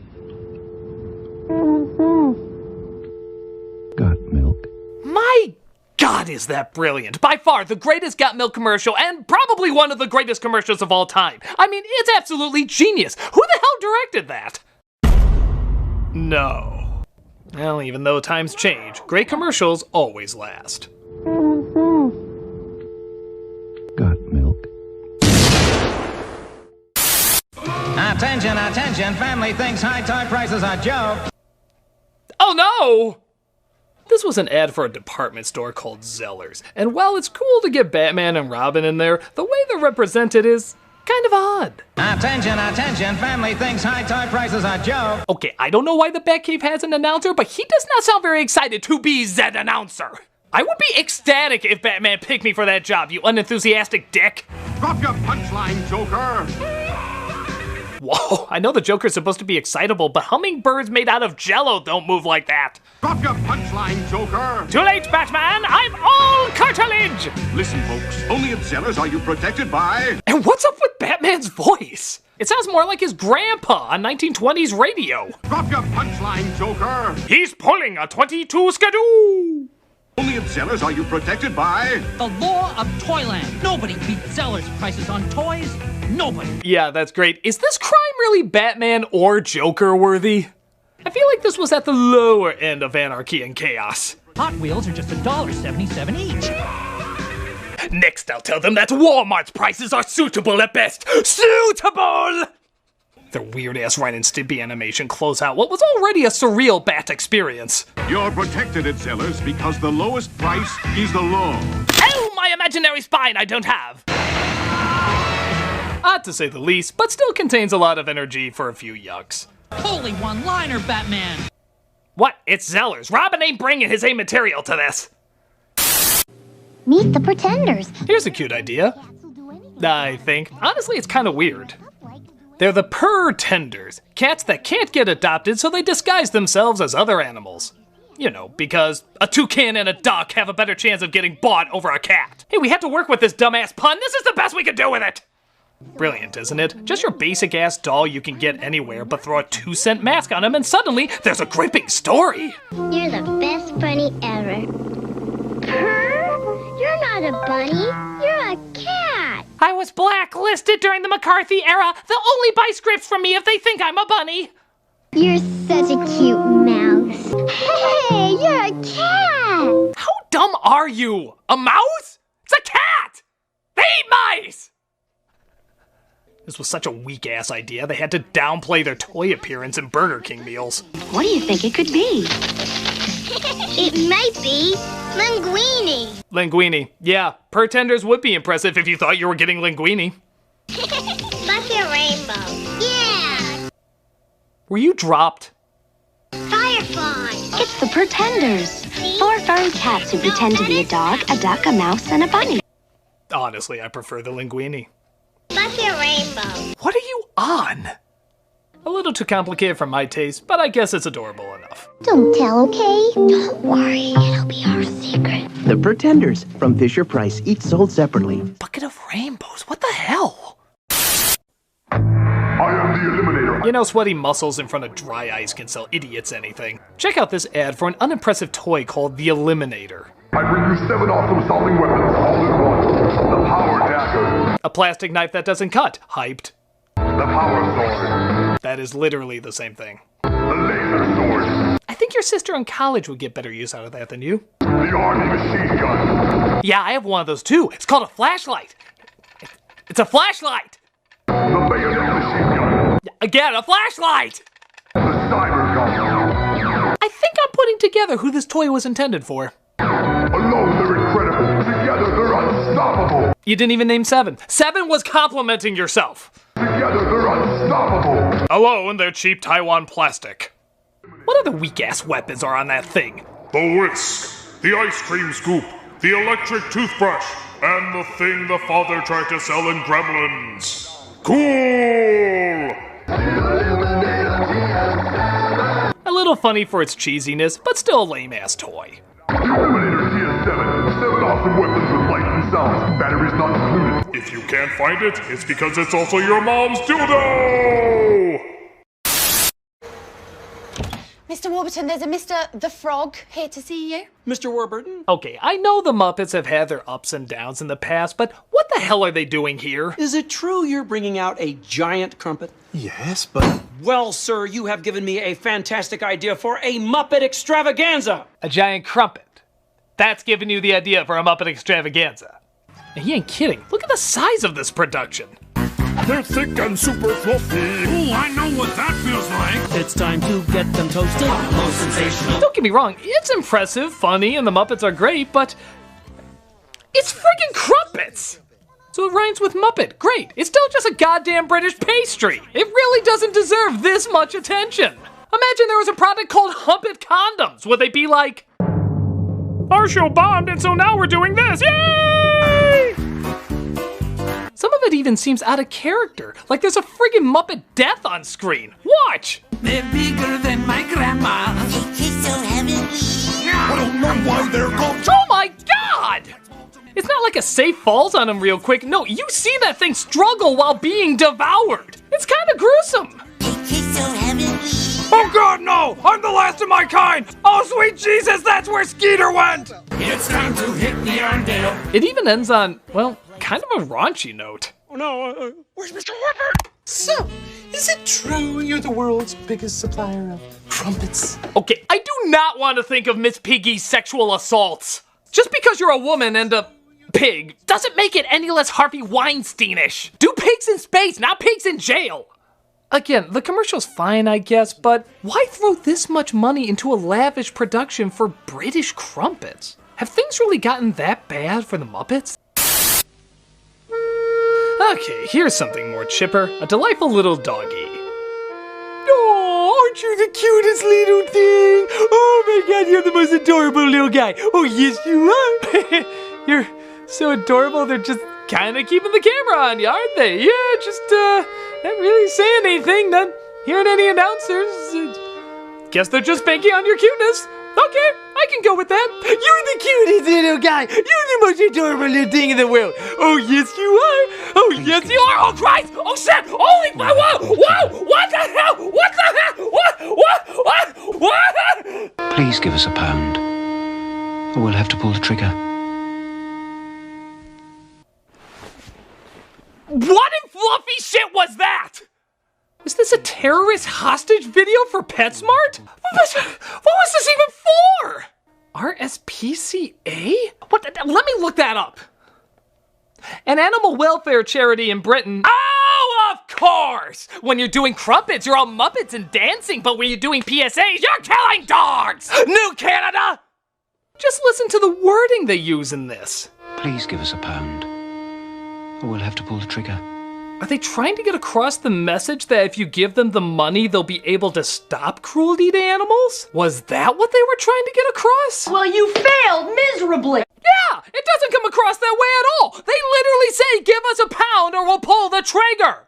I would think this is a gritty reboot of Cats and Dogs, directed by Christopher Nolan. They don't even say what RSPCA stands for. Well, in my mind, it stands for really shitty puppy crucifying assholes. This got such a negative backlash that they cut down the PSA and had a kid sing how much is that doggy in the window while answering how much a dog really does cost. Yeah, don't forget to include the funeral, you sick shits. In fact, that ironically contradicts the last one they did. Where this one says don't spend the cash if you can't afford it, the other one says give us the cash or you'll see Benji's brains. Okay, I'm done with this one. It's horrible, it doesn't get the point across, it's just disturbing. Please show me a different one to watch. Those lonely pound puppies really... Oh, don't show me that! No! Pound puppy, I'm so glad to find you. Put that lonely puppy pound behind you. Okay, come on. Maybe I won't think of the PSA. Pound puppies. Pound. Give us a pound or we'll pull the trigger. I'm sorry, you're cute, but I need time. It's the Mickey Mouse talking phone. Ah, the Mickey Mouse phone. I think a lot of kids have this. Mickey, come over for a potty. Kid, you are way too young to be into Mickey Mouse watching you potty. Also, you sound relatively disinterested in it. Mickey, come over for a potty. To be fair, it's better than this obviously confused kid. Hi, wrong number. Who says that to a character phone?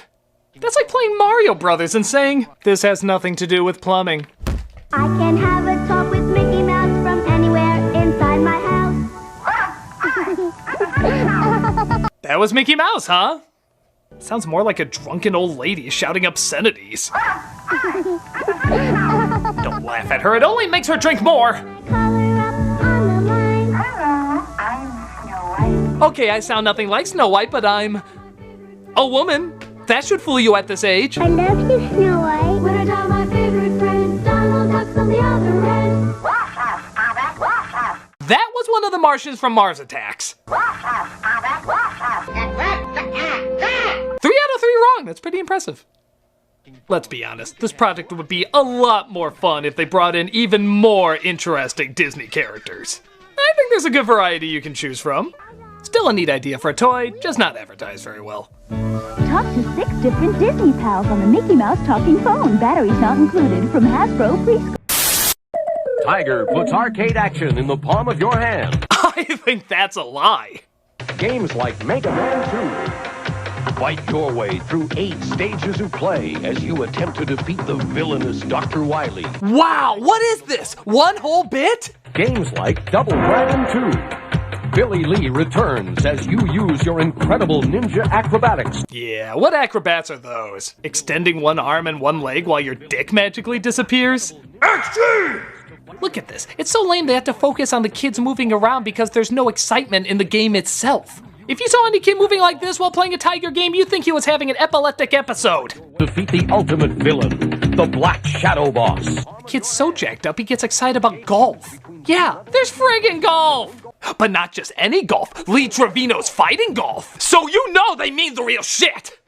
Choose between 2 levels of difficulty as you select your own golf clubs, control the strength of your swing, and the direction of the ball. I'm already asleep hearing these exciting selections, and this kid's hopping all over the place. Video excitement in the palm of your hand. Yeah, that looks like a kid playing handheld golf over there. Also available, Batman, Afterburner, Super Sprint, and Simon's Quest. Piss on those games! This kid has Lee Trevino's fighting golf!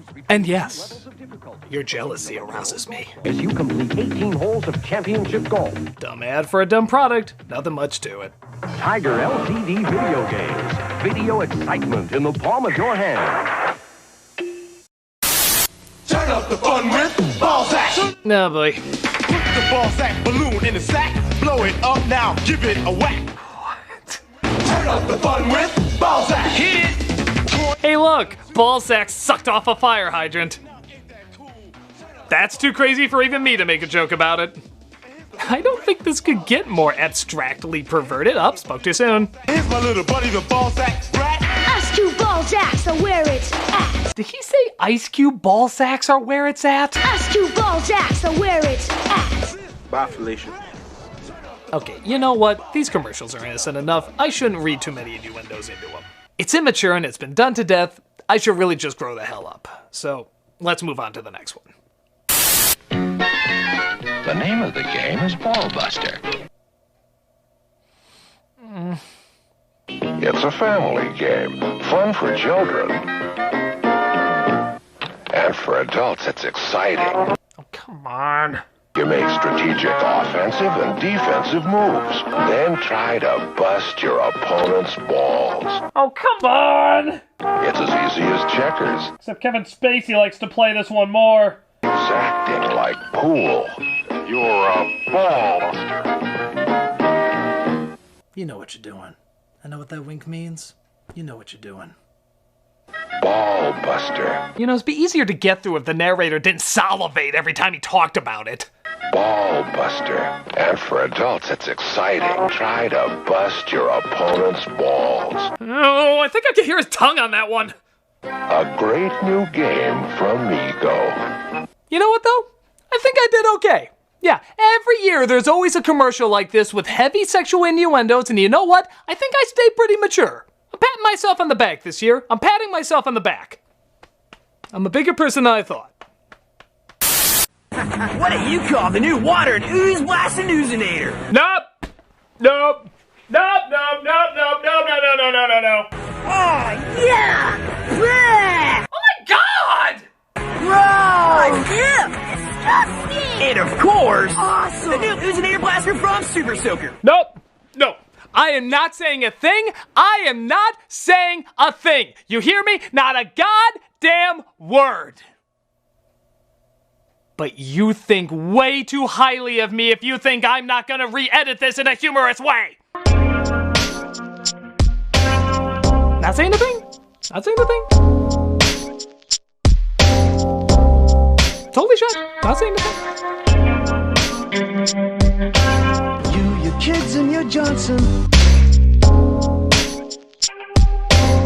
The Wonder Boner. My wife would like that. There. Not a word. Final verdict, Oozinator is a fine commercial, it just has the misfortune of coming across the wrong way. I mean, damn it! Oozinator blaster from Super Soaker. Oh, cut away, you green goblin dick! Oh my god, this Atari commercial is amazing. I really mean amazing. It's actually so good, it's hard to believe it's real. Hey! Yeah? You look like a real jerk. I already believe every commercial should start off that way. So what you doing? Well, Muffy, Buffy, Biff Jr. and I are going on our Sunday drive. Oh, no, you ain't. You're gonna play pole position! What? Whoa! What? Whoa! What? Whoa! What? Whoa! What? Whoa! What? Whoa!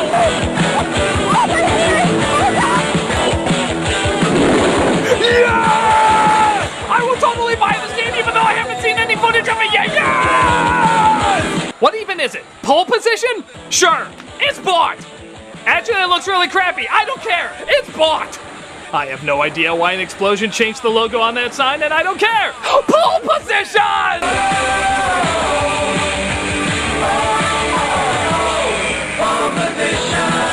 I went through pole position. Oh, what a day! What a lovely day! Pole position from Atari. It'll bust your crank and leave skid marks on your soul. Oh my god, that was amazing. That was so amazing. It's like Suburban Commando if it was Suburban Commando. It's just phenomenal. The comedy, the energy, the over-the-top 80s of it all, it's pure perfection. And I think at the heart of it is that guy, that punk-ass narrator. He is just so aggressively random. He calls this dude a jerk and then he rewards him. And he's so hostile to this quiet, non-threatening family. I have no idea what this guy would do in everyday situations. All I can say is, I want to see this guy's style of madness in every commercial. We'll be right back.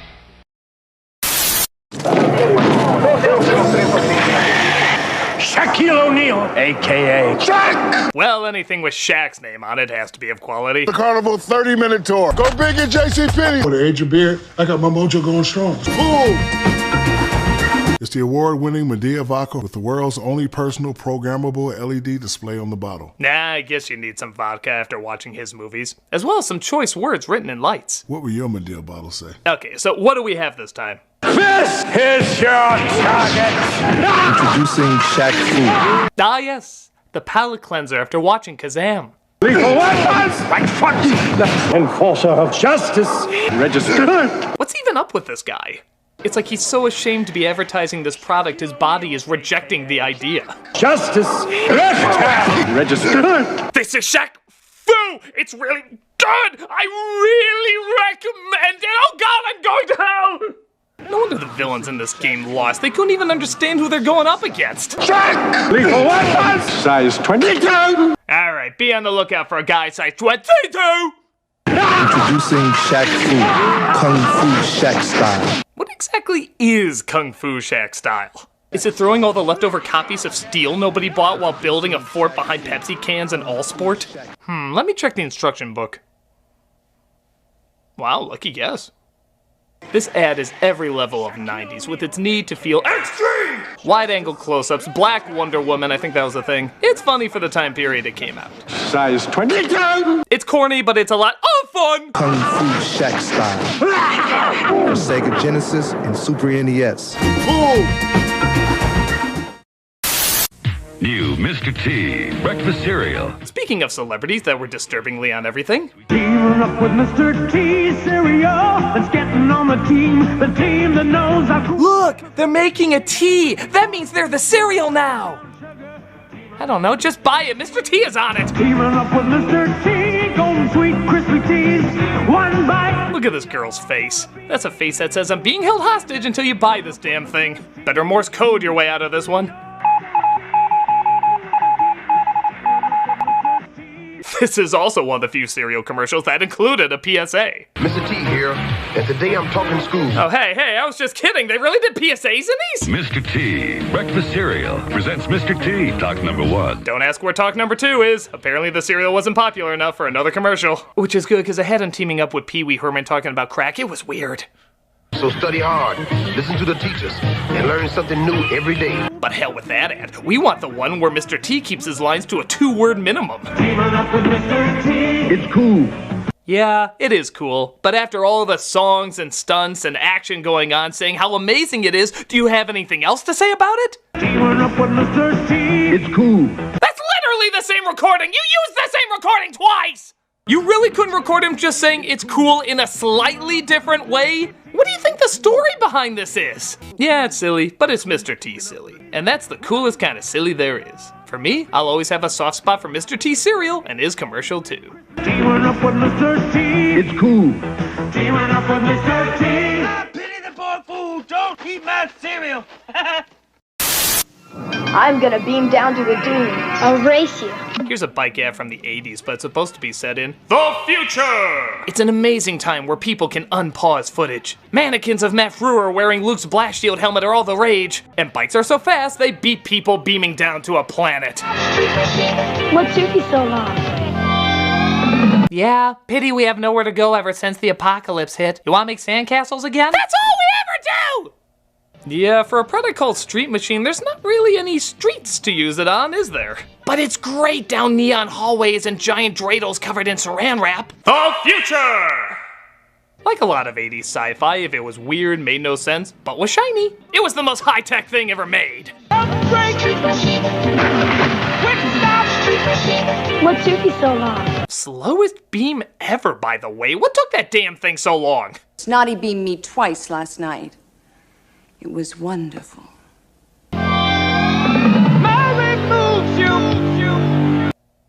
Weird catchphrase. It's pretty stupid, but it's 80s sci-fi cheese stupid. I can't act like I don't get a giggle out of it.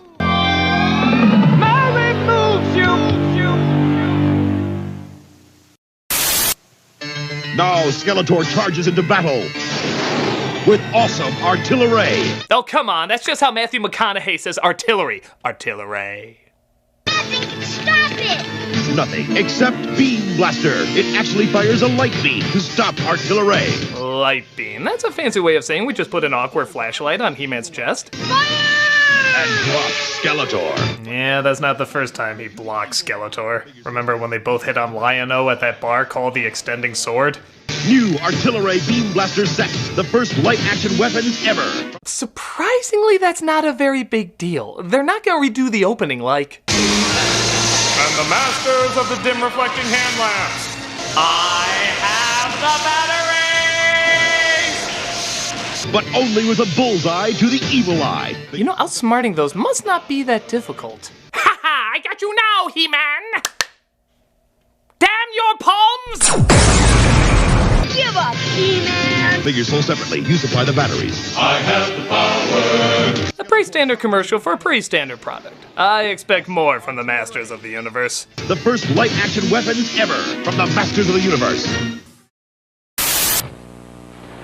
I love the taste of your fresh brewed coffee, but it's not fresh brewed.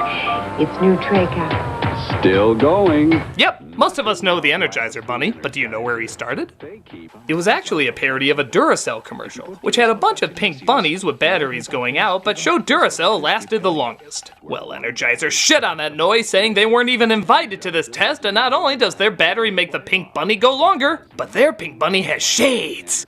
That means he's in cahoots with Attitude! Attitude! They keep going and going. Stop the bunny, please. And going and... It soon became a running joke as it brilliantly interrupted other commercials. Yeah, you thought you were watching something else, but suddenly, still going. Into an amazing world. You still going. Nothing outlasts the Energizer. Yeah, you never knew when he was gonna pop up and ruin a product that maybe you wanted to buy. Tension headaches this bad need a pain reliever this good. New extra strength Darnitol. No, really, that sounds like it might be very helpful. Still going. God damn it, I wanted to buy that! It soothed my head from your dumbass drum! This bunny is rude. These people are just trying to do their thing and he keeps getting in the way of it.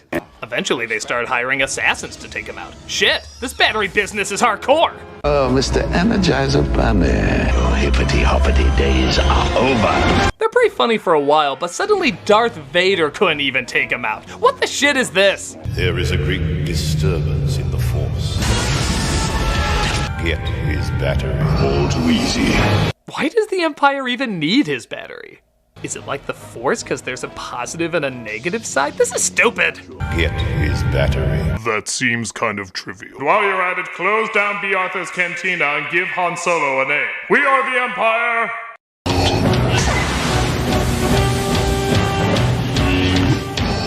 Impressive. Boy, Luke's looking like a little bitch by comparison now.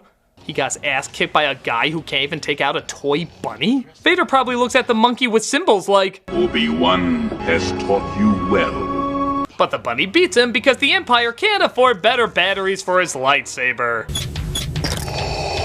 Healthcare and batteries, that's always where the cuts are.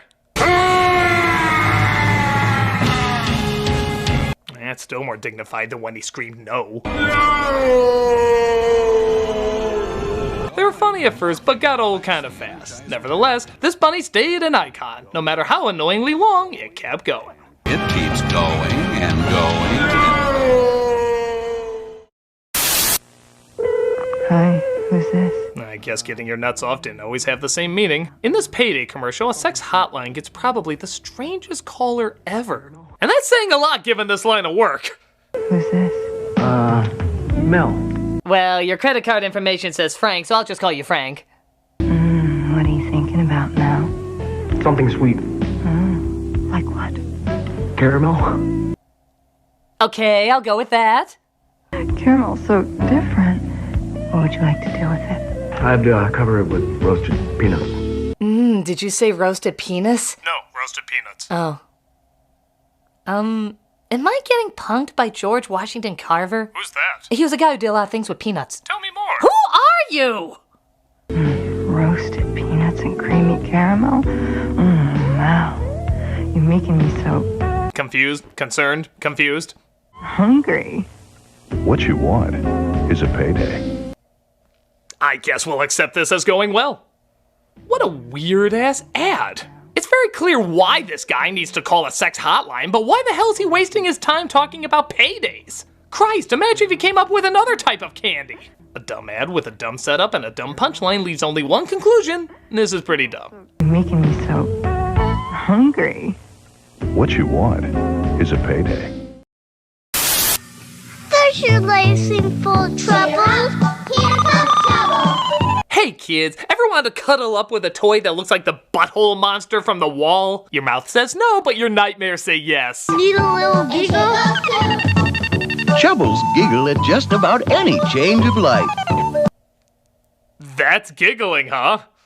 Your giggles sound like a security alarm when someone's breaking into your house. You know, that classic pleasant sound? Giggles giggle too. Okay, these things are horrifying, right?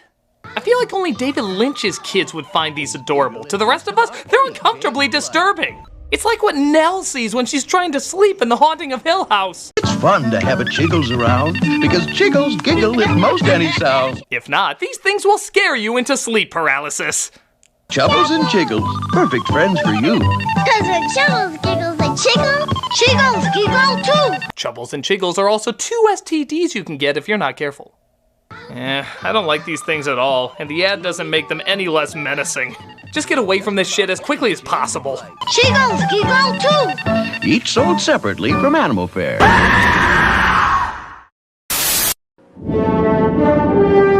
Hey, do you guys have any Star Trek 5 tapes left? I'm pretty sure you mean another movie. Where is the Star Trek 5 video? Don't tap your finger at me, you entitled bitch! It's Star Trek 5! You got Star Trek 5, The Final Frontier? Okay, you two look like the people who'd be more excited for this. Please. Any Star Trek 5s? Ooh, thank you. Great. You do know it's Star Trek 5, right? 5? Thanks. Fabulous. Yes. Star Trek 5, they physically go looking for God? Oh, thank goodness. Oh, trust me, lady, I know. I have 5 babies at home. Star Trek 5 is perfect for them. It puts them right to sleep. Would you happen to have Star Trek 5? Wow, Shatner was such a cheap-ass director, he didn't even get you a copy? Yes, sir. Star Trek 5, The Final Frontier. So tell your dealer you want to see it. No, why the hell do you have to tell your dealer? It's clearly the biggest hit in the world, according to everybody! Man, who would have thought we're all out of Star Trek 5 and Barbed Wire? They didn't do shit at the box office, but apparently they're the voice of a generation. Talk about missing the mark. This commercial had no idea how to advertise this movie. It just comes off as unbelievably desperate. Star Trek 5, The Final Frontier. Yeah, no, the one where I bump my head, we all sing row, row, row your boat, and Uhura does that feather dance? Ah, Christ, what am I doing? Take that away from me! This is definitely one of those ads that's so bad, it's good. It makes no sense, but it's a pretty good laugh. Star Trek 5, The Final Frontier. So tell your dealer you want to see it. I'm sorry. I just got rid of my last copy. Oh, I see you've got my Kellogg's Corn Flakes again. It only figures the whitest of cereals would have the whitest of commercials. You know Corn Flakes are Daddy's cereal, son. And I'm afraid you'd have to come up with a pretty convincing argument to get me to change my mind. Problem number 1. A kid is trying to steal his dad's cornflakes. Since friggin' when? Hell with those marshmallows and chocolate, I want the taste of soggy cardboard left out in the rain. Second? Well, just watch. You'd have to come up with a pretty convincing argument to get me to change my mind. Kids love cornflakes, it's what they like. They eat it in the morning and they eat it at night. It ain't just for mommies, it ain't just for dads. All kids like it and they like it real bad. Bad, bad, they like it real bad. So you can't keep a kid out of Kellogg's cornflakes. Well, you convinced me, son. I am never buying this cereal again. You see, Dad, this is how lame our cereal is. We got these guys for mascots. At least Toucan Sam never rapped. Another Frou-Frou fan, and I got great taste like me, Toucan Sam. No, never mind. This was a weird time. I don't even follow. Were these guys just waiting for someone randomly to say they need to be convinced that cornflakes could be eaten by kids too? Was that like their lifelong goal? Totally crazy and dated in all the wrong ways. This is a lame way to wake up to a lame cereal. Well, that was pretty convincing, son. We love these songs! Oh yeah, these damn things. They are good to us! In the early 2000s, Quiznos tried something hauntingly different by introducing the Sponge Monkeys. They were photoshopped acid dreams that looked like villains from Wonder Pets. If you feel they look ungodly and unnatural, fear not, their heavenly voices will win you over. The Quiznos songs! They are so good we need them robot-eating roast is barbaric! We are not the Huns! Thank you. Non-Huns. What the hell? They are tasty, they are crunchy, they are warm because they toast them! They got a pepper bar! Unless that's a place where peppers serve me alcohol, I'm not interested. They got a pepper bar! We have a Hulk. We have a T-Rex. We have to stop. It only figures a restaurant that appeals to stoned teenagers would have marketing by stoned teenagers. This must have been made up at the last minute while somebody was coming off of Quaaludes. They got a pepper bar! It makes no sense, and I guess that's the point, but to their credit, I do remember it, and so do a lot of people. It is what it is. I just don't know what it is. Quiznos songs! Quiznos. Toast.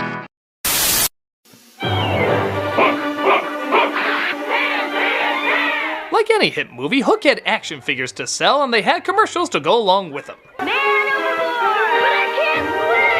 Okay, that kid is getting way too much joy out of Hook dangling there. He looks like for the first time he's feeling true power. Power over plastic dust and Hoffmans that he will eat upon ridicule. He will taste like victory. You're dead meat now! Out of my way, Rufio! Boy, they really downplayed Rufio's death, didn't they? Out of my way, Rufio! Honestly, I feel like a lot of these scenes could be more faithful to the movie. Nevertheless, it's a lot of fun and captures most of the spirit of the film pretty well. A decent toy ad based on a decent movie. Hook figures and Attack are out sold separately. You put her out together. New from Mattel. You man! You stupid man! It's the New Kids on the Block. Yeah, can't act like this wasn't a huge thing. New Kids on the Block had so much merchandise, it was hard to keep track of. But these creepy-ass stalkers will try. I'm the #1 fan. I've got all the kids, their stage, and the New Kids on the Block phone. I don't even go outside anymore. The day ball hurts my eyes.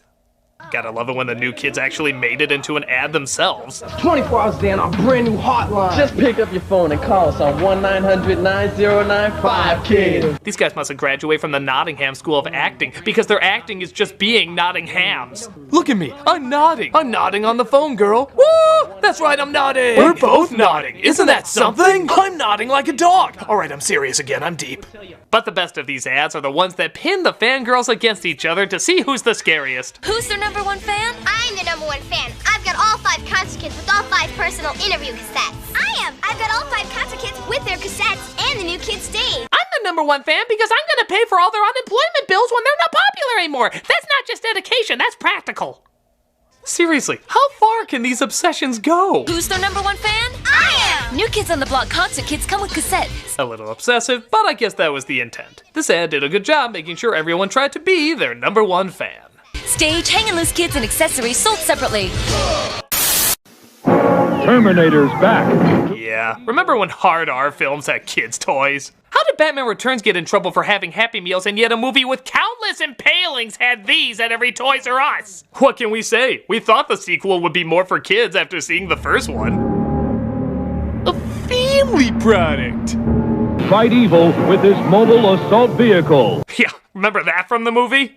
I think you're confusing that with Arnold's other vehicle from Batman and Robin, a film that should have been R on principle. Disguised as a policeman, Evil T-1000 aims to destroy. Boy, his shape-shifting's improving because that looks nothing like Robert Patrick. It looks more like Tom Arnold escaping questions about Roseanne. Evil T-1000 aims to destroy. Hey, wait a minute. Didn't the movie kind of address this? Can't form complex machines.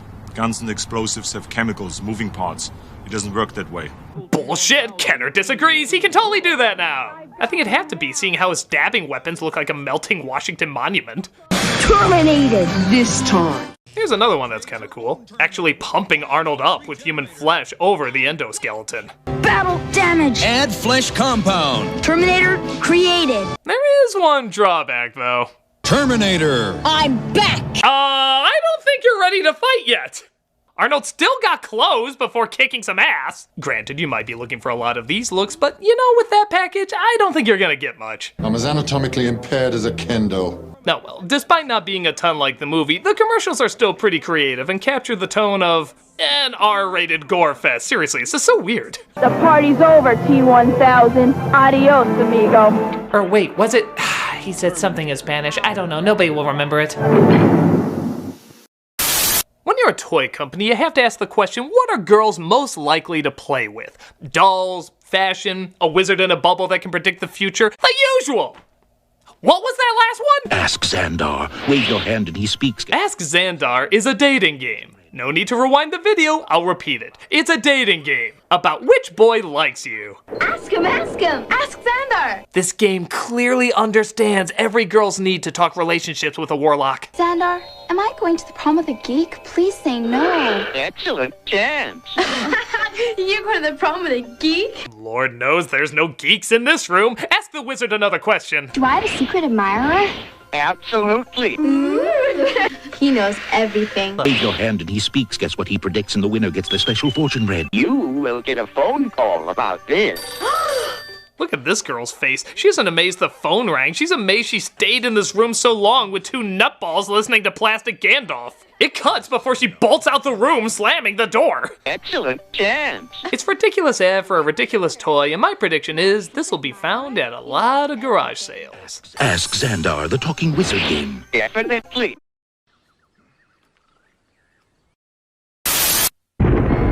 Pokemon are everywhere. They're invading. Well, seeing how so many of you were triggered by my joy of Pokemon being destroyed. Safe place, ball. Protect me from reality. I guess it only makes sense to look at another Pokemon commercial. This one's for a product called... Pokemon Ball Blasters. What's it called? Pokemon Ball Blasters. I can't believe I actually have another opportunity to play this, but... You're a ball buster. Okay, to the commercial's credit, I think the item is called Ball Blaster. Which isn't a ton better. Apparently their popularity is so amazing, even Mickey Mouse has to chime in. Their whirlwind power blows them away. Oh, no! Yeah, you know just Bob down the hall was the one who recorded that line. Blows them away. Oh, no! Even Pikachu sounds like he's half-assing it. Can they be mastered? Pikachu? Shouldn't he be more excited and less questioning? Pikachu? Well, there's definitely one kid that takes this ball thing pretty seriously. You could put Pokemon power in your pocket. Gotta catch 'em all. Kid! He means the pocket in your pants, not your drawers! These suckers are gonna be blasting my balls all throughout math class. I'm not sure Poke Testicles is a fetish, but if it is, we know there's a hotline that'll take them up on it. I guess it's a pretty standard ad, and there's nothing annoying about it, but... yeah, it's a little awkward. It's an okay commercial, just don't ask what makes this kid Squirtle. Gotta catch 'em all. Pokemon Ball Blasters, Battle Figures, Power Bouncers, and Talking Pokemon, each sold separately from Hasbro.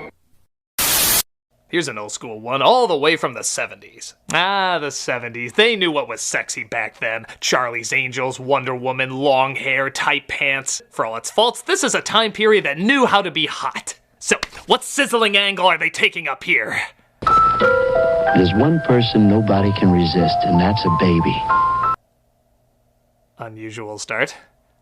So love made Baby Soft, with the innocent scent of a cuddly, clean baby. I mean, I don't... What? Informing bath, body lotion, body powder, and body mist.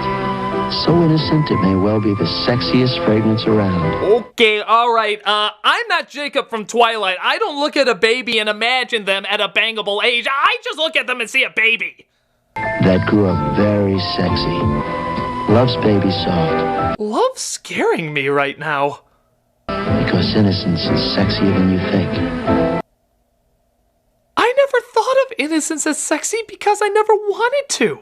In fact, isn't innocence kind of the opposite of sexy? Like the direct opposite? If you look in a dictionary or something, wouldn't it just say it's this feels wrong?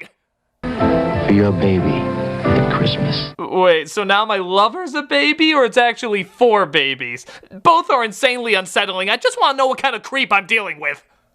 This is every layer of ew I think you can legally show. It's crazy how this starts off so alluring and quickly turns into super ew. There's one person nobody can resist, and that's a baby. It's hard to even know what to say. Why do the most disturbing commercials always require babies to be in them? Does the agency of creepy-ass commercials just meet up and say, not creepy enough, stick some babies in there? The innocent scent of a cuddly, clean baby.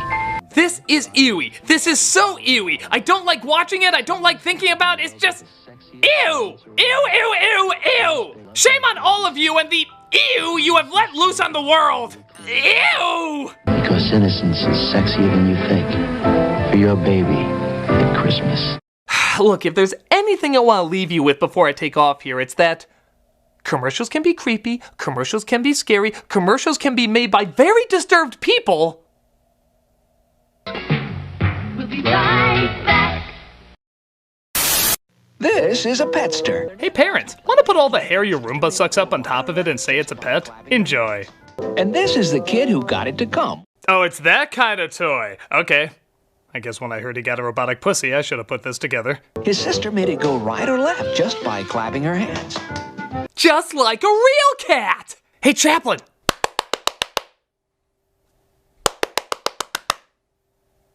Fun! Don't get it! Their neighbor likes to play games with Petster. Your parents will love the constant clapping noise this even less expressive tribble will conjure up. And the little girl down the street just loves him, even though Petster's batteries are not included. That was a weird segue to that fact. Even though Petster's batteries are not included. You're the greatest kitty ever. Even though my batteries aren't included! Get out of my memory! Then there's the kid who let Petster do its own thing, while she did nothing at all. So if your kid's a lazy shit, look up this melted ice cream kitty to enable her. The Petster and Petster Deluxe, with leash, are sold separately. This goddamn thing needs a leash? Yeah, put this robot with batteries and moving parts on a rope. Kids won't use it as a weapon of pummeling at all. You're kidding. Yeah, a weak toy for a weak commercial. Definitely puts the Petster in Petster. Are sold separately by Axlon. I'm Petster. No, you're not. We are Flintstones kids. Ah, timeless classic. If you're around my age, you probably grew up with Flintstone vitamins. Hell, maybe even younger, as they still seem to be around. One of the biggest draws to them was this cute little commercial with this catchy as hell jingle. We are Flintstones kids. 10 million strong and grow. Preferred by more moms than any other children's vitamin. Most dads would agree, too. If he ever came back home, he just went out to get Flintstone cigarettes, right? Flintstone tastes good like a cigarette should. Actually, it is funny that these characters are being used to sell healthy products considering the huge amount of unhealthy products they've sold in the past. Winston is the one filter cigarette that delivers flavor 20 times a pack. When you do for a beer, Bush does it. Now Denny's has a placemat collection featuring the Flintstones. Hey, you know they're in the same ballpark. Ooh, there's a lot of Bush gonna be sold. Regardless, this is still a nice commercial with a nice song that's sure to stay in your head.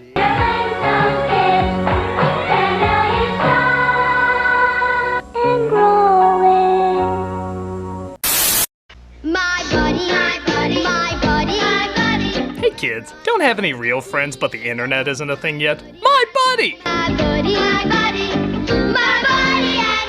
Yes, whether your child alienated himself by setting fires, using slurs, or was just generally unlikable, my buddy was there to substitute as a friend.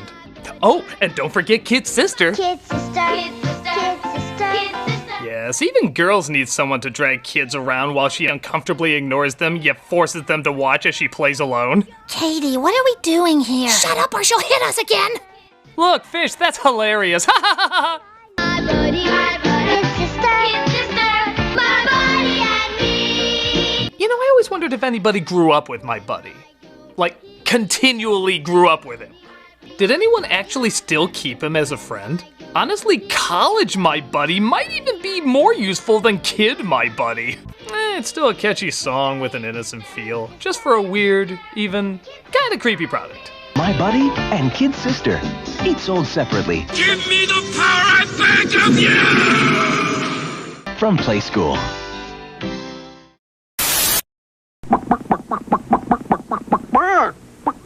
You're looking at a very unusual kind of egg. It ain't Easter yet, but chances are you remember this one. The Cadbury Bunny is a trademark every holiday season for the Cadbury cream eggs. With his adorable look, constant clucking, and ability to shit candy that tastes like chocolate and, let's be honest, a little like actual shit.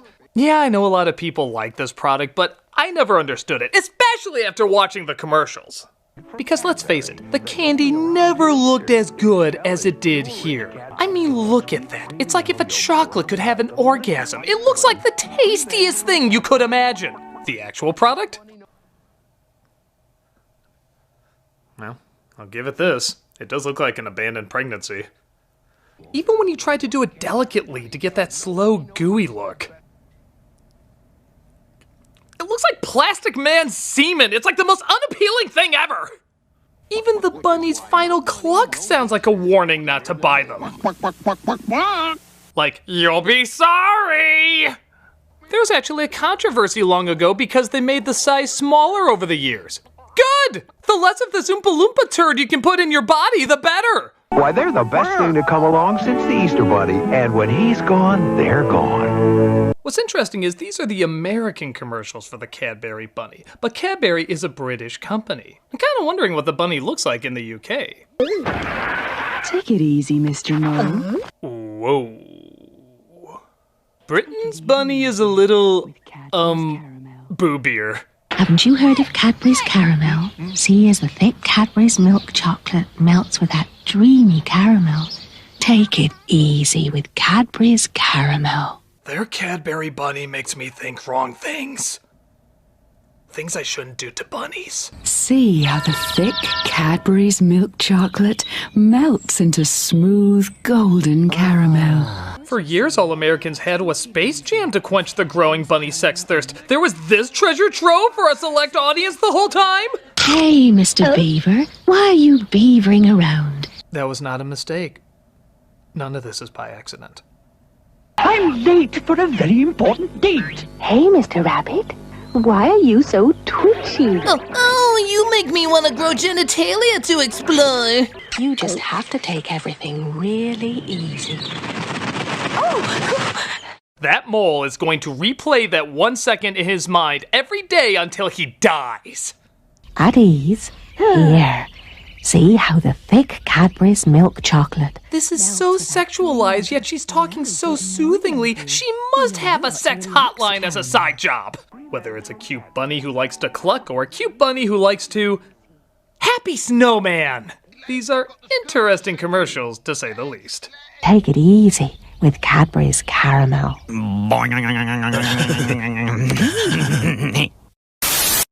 Hey, OJ, you sure enjoy that Golden Pioneer chicken. This aged great.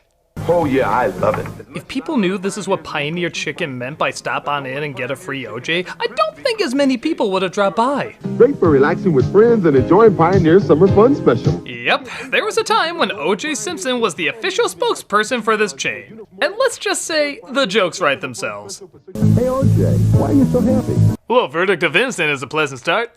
You get 8 large pieces of Golden Pioneer chicken, mashed potatoes, gravy, and coleslaw for just $6.99. You'll kill for chicken this good.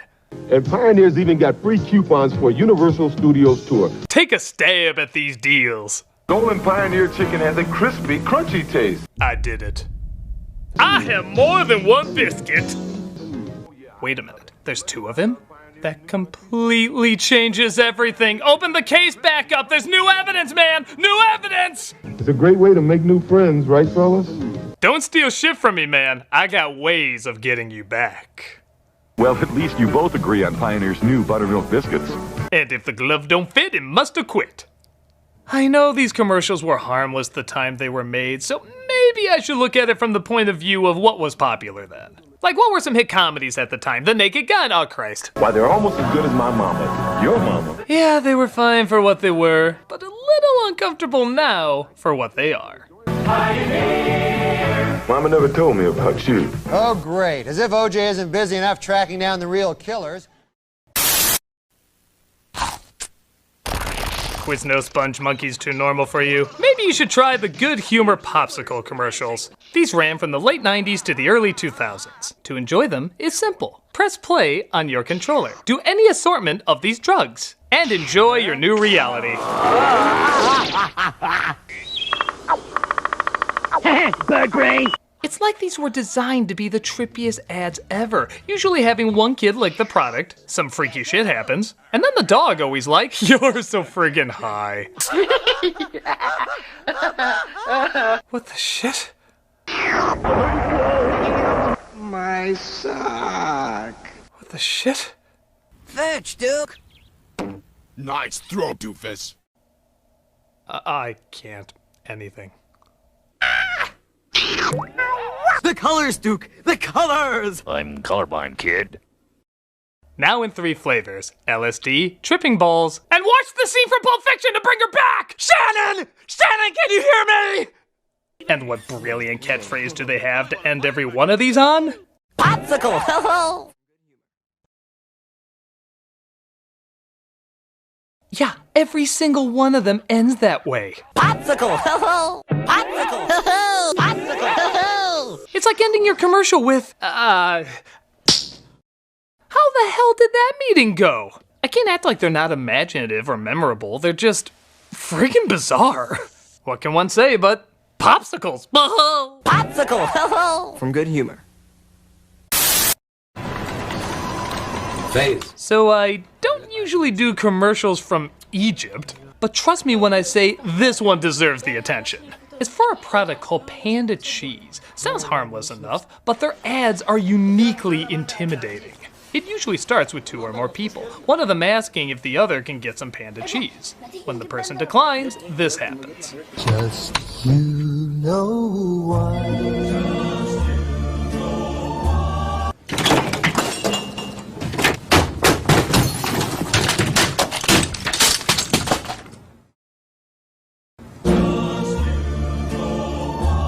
باندا ما يتقلهاش لا. This is how every one of them goes. And it's kinda scary as hell. The way he appears out of nowhere, the way he stares at you, that eerily creepy song. Everything about this is a world of no. Most of the time it's just him destroying something, but sometimes it's attempted murder.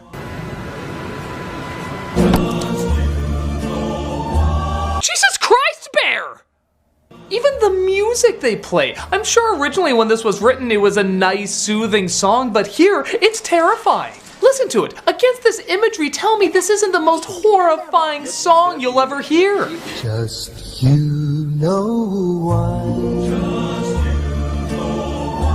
And so yeah, even the music's creepily uncomfortable. This is so creepy, I could legit see him in horror films. Like imagine him in the hallway of The Shining instead of the girls. just you know why. Or maybe he was what was really on the ring tape the whole time.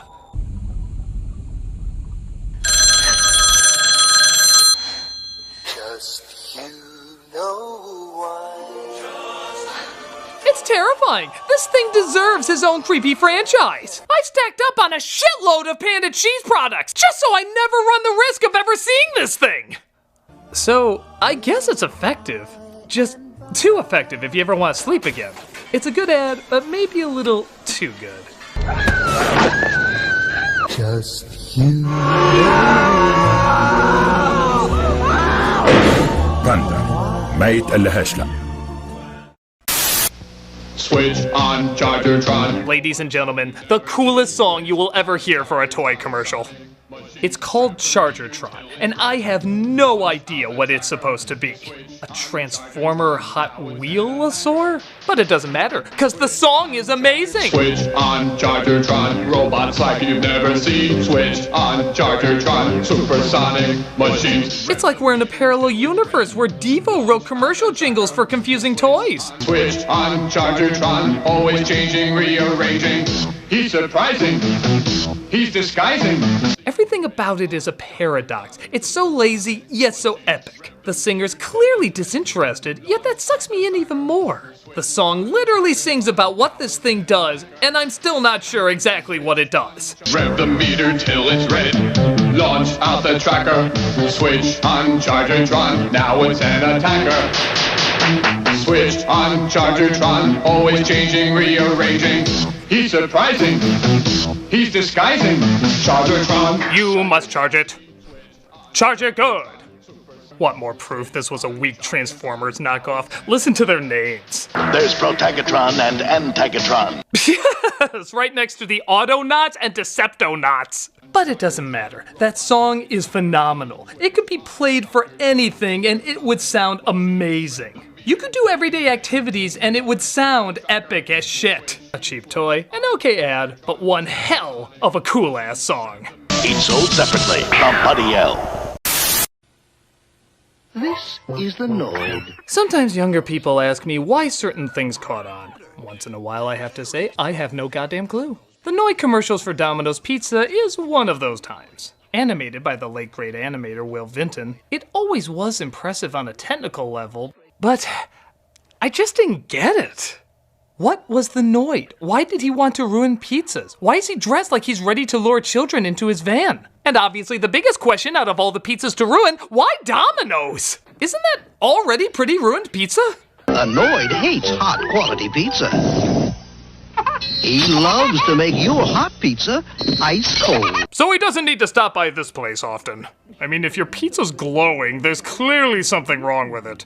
Or, again, it's just Domino's. The Noid's a wicked wizard who makes pizzas old and cold. Nevertheless, his popularity exploded. With t-shirts, action figures, there was even a Nintendo game on him. What was the plot? Caused the fatality of Little Caesar? Why the hell were we celebrating a pizza terrorist? Was the idea that because he was trying to destroy Domino's, he was a hero in the pizza world? Maybe he was hired by the True Neapolitan Pizza Association. The Noid just can't beat the best.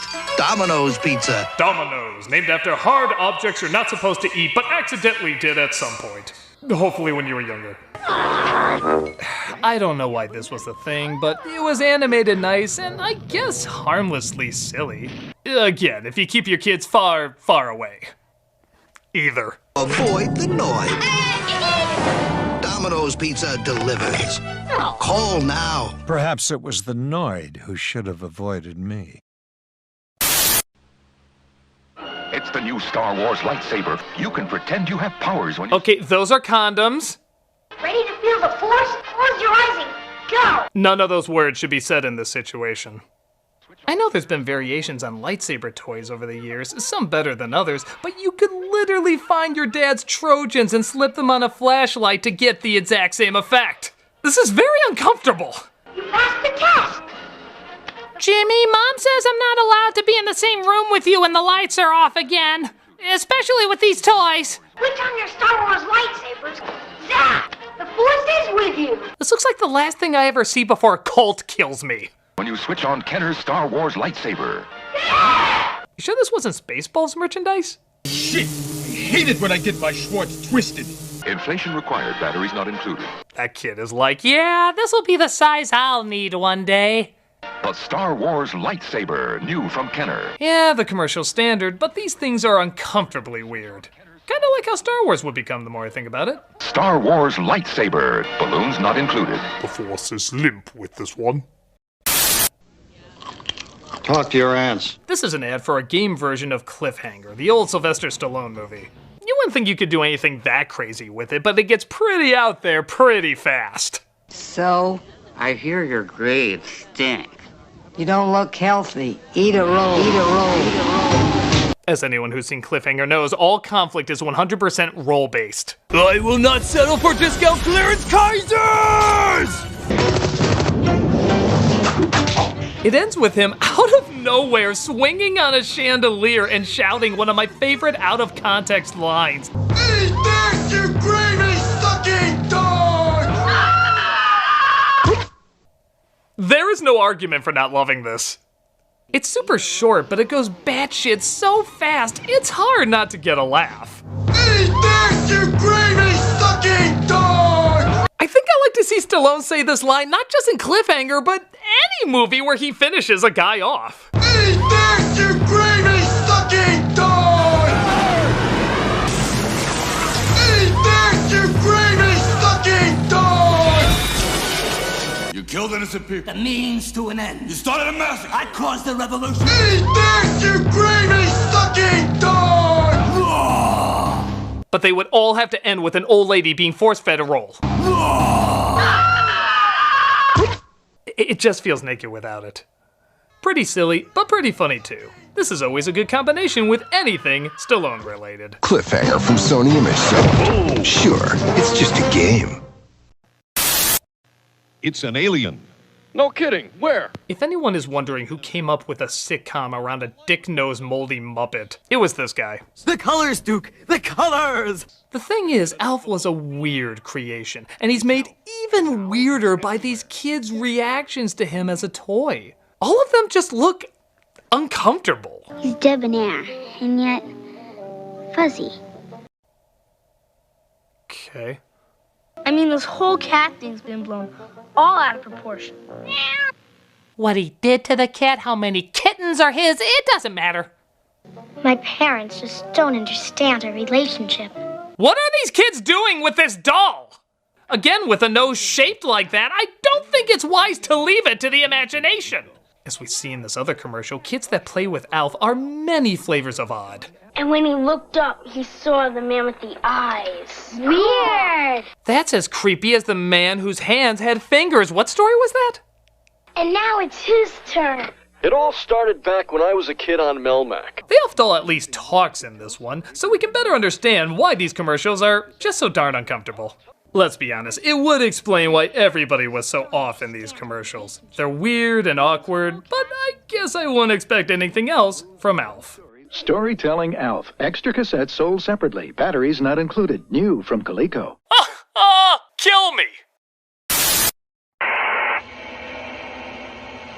This is an ad for a protein drink. Can't you just tell? I guess this is a banana-flavored one, as it keeps insisting that we stop eating the monkey's food. Bananas are for monkeys. Stop eating the monkey's food. This is obviously referencing The Ring, and honestly, we've seen that imagery so many times, it's not really that scary anymore. Hell, I even showed clips of it earlier to prove a point. So, yeah, give me what you got, terrifying ring girl.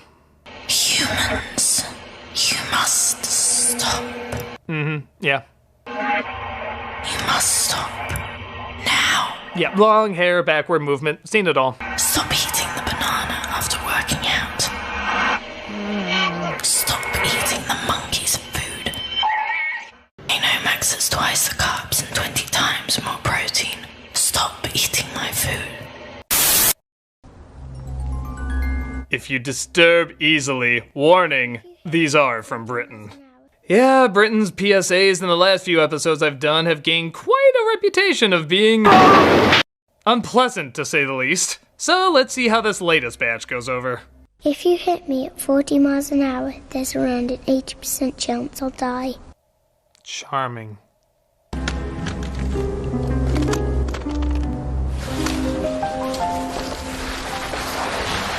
Oh, I do hope they show this during Thomas and Friends. Hit me at 30 and there's around an 80% chance I'll live. Or how about the better lesson of just don't hit any kids? Jeez, a good message, but man, how about a positive way to get the idea across? Okay, a cute cartoon. This should be better. The boy who didn't stop, look, and listen. Of course that's the title. He loved to play football all day, but the boy didn't cross in a safe place. A car hit him at quite a pace, and now he cannot play football, 'cause his leg broke in more than one place. Bottom line, you can never have fun with a broken leg. It's British law. We were gonna kill him to get our point across better, but our dartboard of human innocence is running out of room. Oh, and don't worry, there's a sequel. The girl who didn't dress bright in the dark. A car drove right into her guts and covered her with bruisey cuts. That's right. Even what you wear can kill you. Enjoy existing, kids! Again, I give credit trying to get a really good message across, but man, these are messed up. Which I know is the point, but man, these are messed up. Ugh, I'm gonna see if their neighbor Ireland has any more chipper PSAs. She's got a smile that it seems to me Seems more pleasant. now and then when I see her face, she Is this even a PSA? It looks more like a car commercial. memories were everything. Yeah, I think it is. Certainly feels more like one. A bunch of kids playing outside, a parent coming to pick them up in a shiny vehicle, a kid holding a toy of that vehicle. Alright, I can review this as a charming little car commercial. It's honestly very soothing with a nice song and cinematography. Oh my god! Oh my god!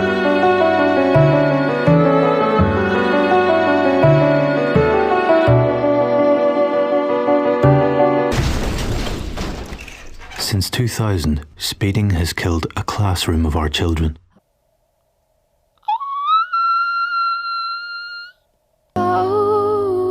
Shame on you. Shame on me! I didn't do anything, and you gave me pancake kids! I thought that was a car commercial, but it was the waving of a bloody skeleton finger! What if the person watching doesn't drive? What if they're unable to drive? What if they're kids? Jesus, did kids see this? Apparently this got so much backlash it was allowed to only be shown after 9 p.m. No shit! What the hell would you tell your little boy watching that? Look, Billy, that's the last face you can make before you're carred to death! How the hell would anyone go back to watching their family shows after seeing this? We now return to the wonderful world of Disney. There's no coming back from that. It's just too extreme. It's too intense. Stop making me watch you, you well-meaning psychos! Shame on you. That's it! That's it! Ireland is the new Britain! The order now is Ireland is the new Britain, and Britain is the new Canada. So now the question is, who's gonna be the new Ireland? Who's gonna be the new Ireland? We'll be right back. The cereal immediately seems unhygienic. Donkey Kong cereal. Yes, Donkey Kong used to be the gaming hotshot before Mario, meaning the plumber's iconic design looked more like Popeye if you threw him in the wash with the Pringles guy. Donkey Kong brand cereal has a sweet, crunchy corn taste. Help! Help! Every box comes free with an abducted woman. We haven't cleared it with legally yet, but we're sure it's fine. And boy, is it fun to crunch. It's so authentic, Billy Mitchell smugly judges you while you eat it. My favorite thing about this commercial actually isn't the cereal mascots, but the strange kids eating the cereal. Check out the psycho eyes on this one. He's sitting there like, one day that chunk of ass will be mine. The lady ain't bad either. Give me a crunch. One more. I love this weird point he does too. Like, yeah, and I'm dead inside. And how about this kid? I'm sure he loved that they picked this picture to freeze on. It's not an image of joy, that's a missing kid photo on a milk carton. Kids, you want to help get Donkey Kong? Still, it's a cute ad for the time, showing once in a while fads are still fun to look back on. Barrels of fun for breakfast. You love the crunch. Brought to you by Purina. If it's good enough for your dog, your dumbass kid will eat it. Can do anything. As long as it's pink and has a waist like a Coke bottle. Yeah, I know that color is Barbie's fetish. I think the only thing not pink was probably Oreo Barbie. Oh, you bet you recalled ass that was a thing! But something about a pink spacesuit just seems a little much. Do astronauts really need shoulder pads? Is that even what that's supposed to be? It looks like her bra is trying to escape through her sleeves. She's like a fabulous version of the nurse from Return to Oz. Astronaut Barbie. I love too that it's not the American flag she's setting down, it's her own goddamn name. I declare this moon in the name of Barbie. I think you mean America. Barbie is America. We know a spacey spot where this mini will look real hot. Oh, That's why her suit's like that, so she can go space mutiny dancing at the moon disco. Girl power! Don't take your helmet off. Okay. We girls can do anything. As long as hair products, miniskirts, and a silhouette like the Terminator are involved. I know fashion is subjective, but you can send this ad and its product to the nearest pink sun. Right, Barbie, astronaut Barbie. Did you see my butt? Recently, when I became deathly ill... This ad's a classic. You may not recognize it at first, but you will shortly. The product is Life Call, and it's very simple. If something happens to you, it notifies the proper people to come and help. It doesn't seem like anything too special until you hear this line. I've fallen, and I can't get up. Yup, that's where that famous phrase came from. For whatever reason at the time, everybody mocked this. I've fallen and I can't get up. I have fallen and I can't get up. I've fallen and I can't get up. I've fallen and I can't get up. I've fallen and I can't get up. I've fallen and I can't get up. I'm not exactly sure why. I mean, don't get me wrong, my friends and I made fun of it too, but it's not like the worst delivered line. There's just something about the awkward silence and kinda weird pause she made that just makes it so memorable. I also love the idea of less patient people reacting to her. I've fallen and I can't get up. Have you tried turning it off and on again? I've fallen and I can't get up. Take a big step back and literally fuck your own face! I guess the rest of the commercial is a little odd too, which maybe adds to the memorability of it. I was able to summon an ambulance, my next-door neighbor, my family, and my doctor. I was also able to summon my grandchildren, my pets, my psychic, the president, and even Black Panther. This woman surrounds herself with some weird people. Her kids react like Jack Black after he married a mobster wife. Her neighbor's knocking like he wants to bum some Cialis. And her doctor looks like this is the 10th time she's called this week. No, Mrs. Wilson, I can't fix your garbage disposal. You know what they really need, though? A Karen call. Anytime a stuck-up woman wants to pretend her life is in danger, there's an operator ready to handle it. It might feel a little off, but that's just what makes us love it even more. I've fallen and I can't get up. Anything else? I mean, would you like the hotel moved a bit to the left or... Do you drink Wilkins coffee? No. Oh. Speaking of classic commercials, Muppet creator Jim Henson got his start doing ads back in the 50s. Yes, before they were selling high-end products like crumpets. This is how the Muppets got their start. Merry Christmas! It's a joy to serve Wilkins coffee to so many people at Christmas. Though several products were advertised, his biggest hit was with Wilkins Coffee. Why? Because he only had 8 seconds per ad, which meant he not only had to get to the point quick, he had to get to the needless violence even quicker. Care for a cup of Wilkins coffee? No, I don't like coffee. This has been a public service. It always starts with a character named, get this, Wilkins, who loves Wilkins coffee and always tries to persuade his buddy, Wantkins, to try some. And when I say persuade, I mean horrifically mutilate. We're here to persuade people to drink more Wilkins coffee. What's the club for? You have any Wilkins coffee in your house? No. I see you don't drink Wilkins instant coffee. What about my future? You don't have a future. Why are we climbing this tree? For Wilkins coffee. I don't want any. It's autumn and the nuts are beginning to fall. The funny thing is, Henson used to say he had reservations about working on the Ninja Turtles movies, because he thought they were too violent. But Muppet Saw here was perfectly fine for some reason. You can't persuade me to drink Wilkins instant coffee. Ouch, okay. Just a stab in the dark. I honestly love how violent these are because they happen so quickly and with no remorse. In fact, Wilkins might be one of the most sadistic maniacs in television history. And I'm including Homelander. I've got 5 aces. Can you beat that? I've got a can of Wilkins coffee. He didn't even need to shoot him there. Coffee was never brought into the conversation. What the bejesus is wrong with you? Want some Wilkins coffee with your strawberry shortcake? Can't say that I do. You can't say that you don't either. Yeah, hitting him with cake's not enough. You gotta pour scorching hot liquid on him too. He's not even reacting. He's so numb to the constant pain he's in. This machine will make you want a cup of Wilkins coffee. Not me. Oh. This one, they couldn't even show it was so horrific. On guard, salute Wilkins coffee. But I don't drink Wilkins coffee. Some learn, some don't. He goddamn gutted him. He is wiping the blood and stuffing off his sword, and he has no penitence. If you don't start drinking Wilkins coffee, I'll make you into 2x4s. It's a mix of the glee he has in creatively skewering his best friend and the absolute dead eyes he shoots every time he does it. Any last requests, like for a cup of Wilkins coffee? No. How shocking. These are the eyes of a psychopath. With great timing, puppetry, and of course, a sadistic sense of humor, these coffee commercials were the best, even if you never drank Wilkins. You either go with Wilkins or you just don't go. Baby born magic party surprise. Something more contemporary, but no less disturbing. Baby born surprise definitely leaves a surprise in the toilet. Sparkle piss! Actually, on an American diet, I'm surprised we don't piss sugar at this point. Get a surprise, feed a yummy snack. That's the face of a girl who's just given up. She's like, oh yeah, not only do I have to act like this is something I would play with, but I have to pretend it's normal looking into these eyes that look like they're sucking out my chances of going to heaven. Even a Margaret Keane painting of a Powerpuff Girl would say, look at those freaky troll babies. Purple, pink, or blue, now go potty too. She poofs charms. Wow, they just said it.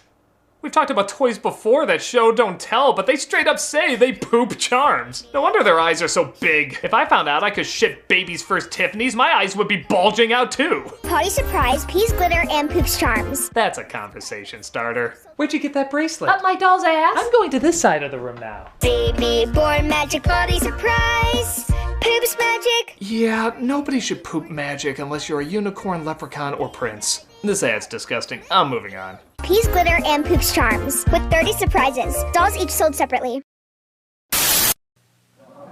So how'd you do it? Heads up, this is probably one of the most awkward McDonald's commercials ever made. It's not the subject matter about a kid who broke his arm and is trying to have a McDLT, but how mystifyingly unnatural their conversation is. So how'd you do it? I slipped. He slipped. We know you were jerking off to Larry the Lobster again. It's okay, no it's not. McDLT everywhere. Ah! It's me as a kid! Kill it with puberty! It was muddy. The sun was in my eyes. The sun. Why do you think words that aren't catchphrases are catchphrases? Are you, using this fry? Come on, guys. Give me a hand. We like to thank Tommy Wiseau for guest directing that line. Comedians. Where? Everything about this is smothered in cringe, from their long moments of dead silence to the strange way they say pretty much everything. The sun was in my eyes. The sun. Even the food makes no sense. When have you ever seen McDonald's fries stand on their own? Those are Play-Doh fries. How the hell did he put that burger together? And seriously, did I have a twin brother I never knew about? Did he grow up into that guy from the Batman? Because I do kind of look like him. Come on, guys. Give me a hand. This commercial is so weird, it's kind of amazing. It may not be a good time or a great taste, but it's there. Comedians. Rise and shine. Ah! Paper pals, I got my... Ah! Hey kids, want your toys to look like Shang Tsung sucking out your soul? We don't care, just take these away from us. Paper pals, I got my eye on you. The kids aren't much better. They look as terrified to be with them as we are watching them. I got my eye. Sylvete Satanos. What happens when... Diablo sweet socket. Cause you give me some light. Even sheets can't hide their life force sucking powers, which means they can also see through curtains. Have fun mulling that one over. Batteries not included. They run entirely on black magic. The paper pals. No! Hug and their eyes light the way. Just take them away! Take them away! Cause the sleepy head is ready for bed. The paper pals, their eyes each sold separately from glue. Hail Satan! Amazing pets! Okay, here's a toy dog commercial that seems more on the level. How wet will you get from a Love and Licks kiss? Oh dear. So wet, you should wear a bathing suit. Forgive them, Lord, they know not what they do. How wet will you get from a Love and Licks kiss? So wet you need a towel. Goes great after riding my wet banana. Rub his head or belly, he's happy. What a coincidence, men come with the same instructions. So wet, you'll need a raincoat. Put a .com after that, I assure you that's a sight. Oh, this is certainly wet, but you can't fault an ad for not always catching on to things. Just laugh at them. New amazing Love and Licks puppies give real wet kisses, each sold separately. Batteries not included. Jar of peanut butter sold separately. It's not often you see a glove commercial on TV, but after watching this, maybe you can tell why.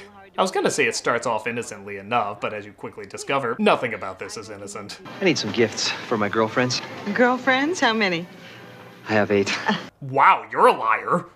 Yeah, chicks really dig Jay Moore molting into the Encyclopedia Britannica dork. Girlfriends? How many? I have 8.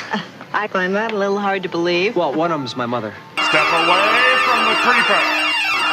Well, I recommend these lovely isotoner gloves. They're the latest fashion in riding space horses or a 1940s motorcycle. It's one size fits all. That's great. I'll take 9. I thought you said you had 8 girlfriends. Well, you never know when I might need an extra pair. Oh, my. This was the start to a porno. They stripped down to nothing except his glasses and her national velvet gloves. Oh, and his mother joins in. One of them's my mother. Uh-huh. This commercial is ewy and I'm ashamed to have witnessed it. I hope you two find love in whatever Craigslist personal you stumble across. Isotoner gloves. The perfect gift because they're the perfect fit. And then they bang! Okay, good. A Diet Coke commercial. This won't be pervertedly obsessing over articles of clothing.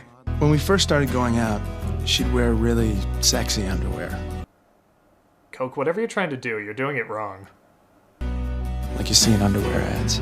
Yes, underwear ads, not soda ads. You have troubles. After a while, she started wearing the kind of underwear that I saw in the hamper when I was a kid.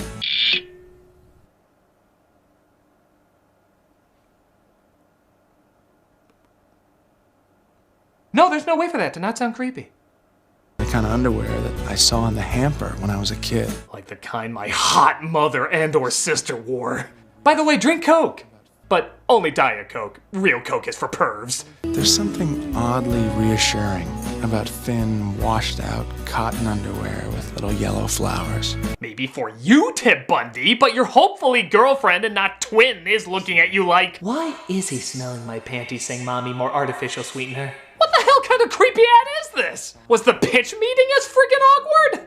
This ad is 10 levels of ugh. I don't know what kind of heartwarming moment they were trying to create, but it's clearly warming something else. And for very wrong reasons. There's something oddly reassuring about thin, washed-out cotton underwear with little yellow flowers. Brought to you by the petition to get Oedipus Rex in a Star Wars movie. There's a new baby in the house. Okay, so a commercial for talking animals is nothing new. Honestly, there was one in this collection I was watching before this one popped up. It hurts. I'm sorry. But then there's toys that are clearly broken and they try to pass them off as functional. AG baby. Oh, you're awake.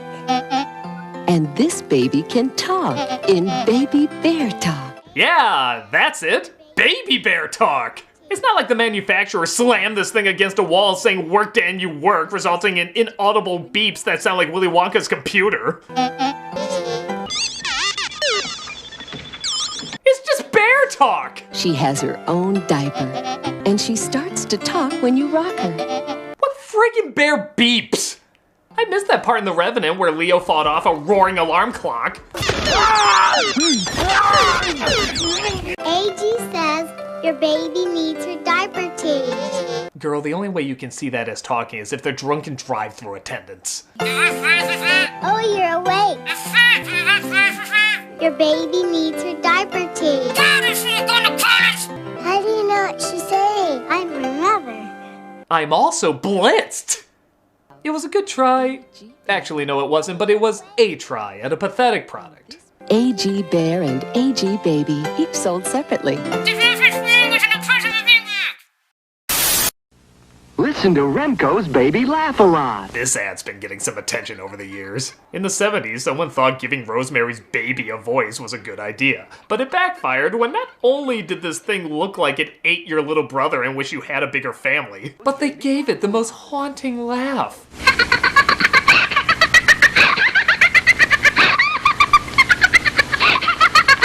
And it doesn't stop there. Look at how they shoot these kids reacting to it.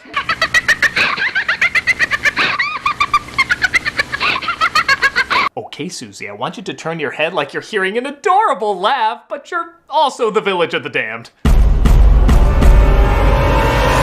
Those are faces that say, it's goat blood bathing time. Just push the button and she starts to giggle. I don't like this thing. I don't like this ad. Quite frankly, I think it blends too well with so many other evil laughs. She's the funniest doll you've ever seen.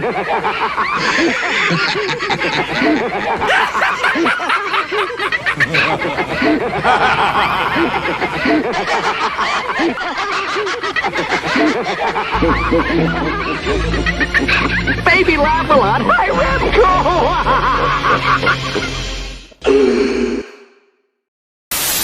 I used to be frightened. Finally, something normal. I was scared I wouldn't pick the right one.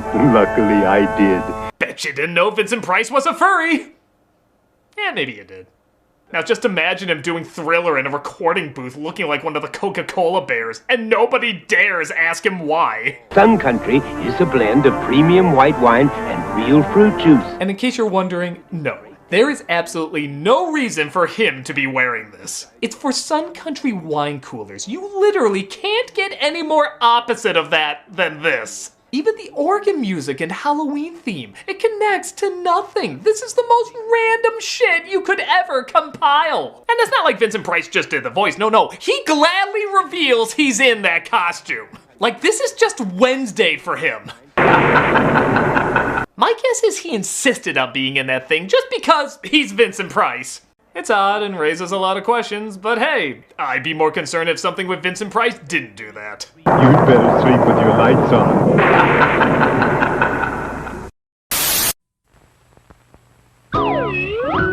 The world looks mighty good to me, 'cause Tootsie Rolls are all I see. If you're like me, you grew up with this ad and loved the hell out of it. Despite it coming out in the 70s, this jingle was so catchy they played it decades later. Whatever it is, I think I see, becomes a Tootsie Roll to me. Something no one should have to see. I can't even make that many jokes at it, it just puts me in a good mood. With its relaxing song, bright colors, it's a solid commercial. Except for one thing I never noticed. The tagline. Becomes a Tootsie. What? It's from Tootsie Roll. Is that for real? Somebody actually got paid to come up with that motto? I can't believe after all these years I never noticed that. I'm assuming they meant to put, it's from Tootsie Roll, like it was a typo or something, but that's not what made it to the final cut. Maybe there was meant to be a question mark at the end, like, it's from Tootsie Roll? We don't know. Terrorists could have made it for all we're sure. I mean, the ad was a big hit, being played decades later. Maybe that same genius was onto something by just half-assing everything. Despite that oddness, I still love the hell out of this commercial all these years later. Whatever it is, I think I see, becomes a Tootsie Roll to me. Uh-oh, we're at the point where those creepy-ass PSAs start up. You know what? I don't even care anymore. You've beaten down any hope of humanity, so just show me the strangest you got. An accident! An accident! An accident! Good start. Yes, bizarrely, the cats from the hit Broadway musical did PSAs back in the 80s. Which is already faulty, as if cats would care a shit about your health. Someone is smoking over there. Something we cats would never do. Filling their lungs with thick, dark hair. What a disgusting thing to do. Why can't they be like us at all, licking our dicks, vaginas, and balls? Listen to cats, you men and women. Take care of your lungs. They're only human. I don't see this leaving an impact. Now, if Judi Dench was staring at you saying all this, you do whatever she says before she climbs into your brain and mind-fucks you. The American Lung Association, the Christmas Seal people. It wasn't just smoking they pretended to care about, though. Child safety was also a big concern among cats, as countless video footage has shown. There was a child in the car. A child? A child? A child? Scheduled? No one wants a child to become a memory. Wow, long way to go for a song pun. By the way, the child in this? Probably dead. Let's see if Mr. Mustopheles can magic him back to life. Oh, well, never was there out. No, I can't do that. Too much of him is separated from the rest. That's a puzzle I can't complete. I guess compared to other weird PSAs, this isn't that bad. They mean well, they're just hard to take seriously. Especially when dealing with an animal like a cat. I don't know. Chaplin, do you care about? Yeah, that's about what I guessed. I'm a bad role model. What would you do if you were the victim of a crime? Hey, Captain Lou Albano! And not just that, he's playing Mario. Stay calm, then find a phone and call the police. Tell them your name and where you are, what happened, and if anyone was hurt. Yeah, okay, I'm not gonna lie. This is kinda cool. Apparently when he did the Super Mario Bros. Super Show, he did a lot of PSAs on various subjects. This guy is so cool, I feel like I can listen to him talk about anything. Do you know someone that owns a gun? Okay, it's a little weird hearing Mario say that. Remember, guns and knives can kill. I'm telling it to you. You said that like you've killed many people with those weapons. Have you been fingerprinted yet? It's fun. I'm 8! Why would I be fingerprinted, giant pointing Mario? I think a lot of it is his pointing. A lot of what he's saying isn't bad, it just comes across as so accusatory with that finger of objection. Leave them alone. I'll admit what I like most is as much as he's into these PSAs, what he seems to be the most direct and passionate about is advertising his own show. When you go out to play, be sure to let your parents know where you'll be and with whom you'll be playing. Holy cannoli, kids, I'm Mario, and I'm telling you, if you're not watching the Super Mario Bros. Super Show, you're gonna turn into a Goomba. If they need you, or if you don't come home on time, they have to know where to look. Don't be the last on your block to be playing with pasta power.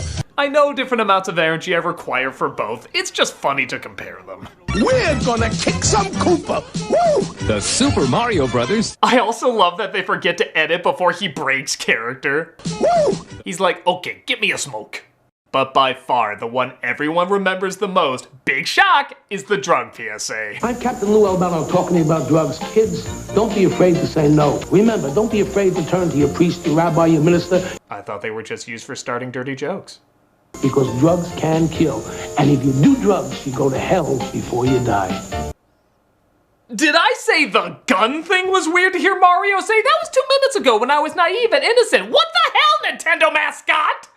As funny as this is, you'll notice he's not doing the Mario voice for it. And by God, if there's anything funnier than Pee Wee Herman in character telling me about crack, Mario in character telling me I'm going to hell must be its own special high. Kids, you have no idea how many Yoshis I sold to feed my habit. I came from the Mushroom Kingdom. All you have to do is sniff the floor and you're literally flying. I lost so many toads to this addiction. No, they didn't do drugs. I did them. You ever wonder why there's so few civilians in town? Choose rotting away at the end of it all, piecing your last in a miserable home. Nothing more than an embarrassment to the selfish, fucked up brats who spawn to replace yourself. Choose your future. Choose life. But why would I want to do a thing like that? I choose not to choose life. I choose something else. And the reason? There are no reasons. Who needs reasons when you've got heroin? If you're not watching the Super Mario Bros. Super Show, you're gonna turn into a Goomba and go to hell before you die. Woo!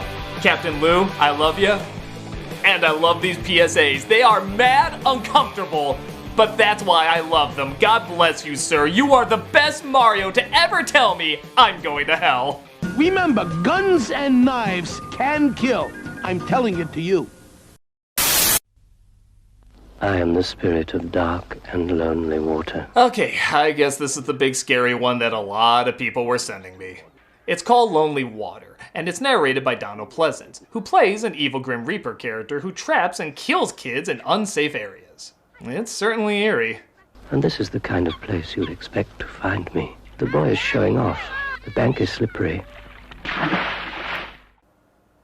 Not gonna lie, I'm still on that Mario PSA. It's the perfect place for an accident. Oh, yes, very disturbing. I can't believe they showed that. The show-offs are easy, but the unwary ones are easier still.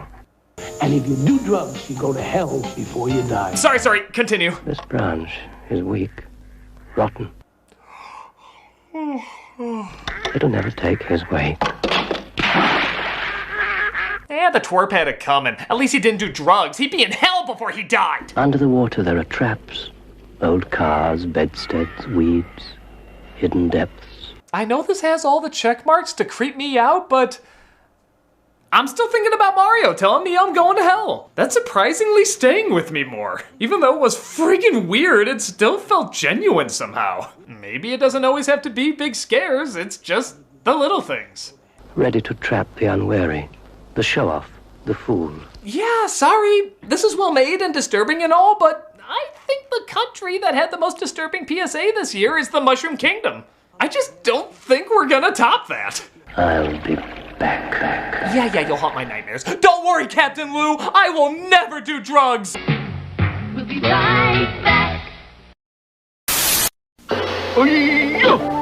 Watch me get canceled. Samurai Koko-san with free karate lesson. Free? Hiya, Koko Pebbles Daska. While many of you might be shocked at this, it does make more sense when you realize the original name of the cereal was Breakfast at Barney's. Watch me trick Fred out of Cocoa Pebble. You have to understand, the Stone Age was a different time. Rox News was telling everybody this wasn't racist at all. Chop chop. Damn it, sensitive 80s, ruining my innocent cartoons. Nothing like this ever happened in the original. Oh, God. Etc. Oh, that's for sure. The Flintstones have officially been replaced as the Cocoa Pebbles mascot. We present to you our new spokesperson, James Bond. God damn it. Yappa. Coco-licious. I'll be amazed if this doesn't end with a gong. Uh-oh. Sayonara. Well, at least it didn't begin with a gong. You're hitting all the check marks, aren't you? Watch me trick Fred. I guess this came out during the Karate Kid phase, part 1, and we're trying to cash in on that. But man, this ad hilariously backfired in the long run. Honey, my pebbles. Roast cocoa or fruity pebble cereal. Part of this uncomfortable breakfast. Ronald McDonald and friends in the Hamburglar Touch. Well, we just figured out the real reason he went to prison. This is one of those commercials that honestly just has one scene that cracks me up, and for all I know, maybe it's just me, but it's worth sharing in case there's other people who bust a gut seeing it. The Hamburglar has a dream that anything he touches turns to cheeseburgers. Cheeseburger?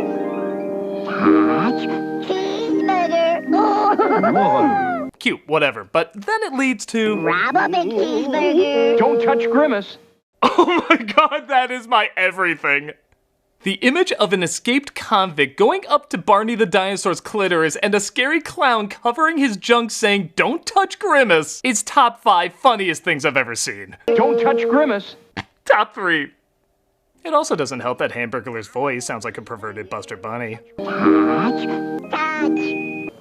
Touch my face. Please stop saying touch. You sound like a guy who's calling a sex hotline for the first time. I guess this commercial's okay. Just keep the term ham diddler out of your head when watching it. It's a good time for the great taste. You haven't touched your cheeseburger. Wait, aren't they also alive? I thought too hard about this! Chocolate is Scrunches when it crunches. Everybody was on coke in the 80s. This Crunch Bar commercial clearly roofied all its actors because they act like every Rice Krispie in it is a speed pellet. chocolate is Scrunches when it crunches. I swear that guy turned his head so fast he broke his neck. But he was just so into it he kept going despite dying. Scrunches when it crunches. This kid is so extra Mario Lopez should host him. Crunches when it crunches. One of my favorite things to do is to just pause at random moments. Every frame looks like a corpse from a Smilex commercial. Crunches when it crunches. And chocolate so natural, only your Undertaker knows for sure. Crunches when it crunches.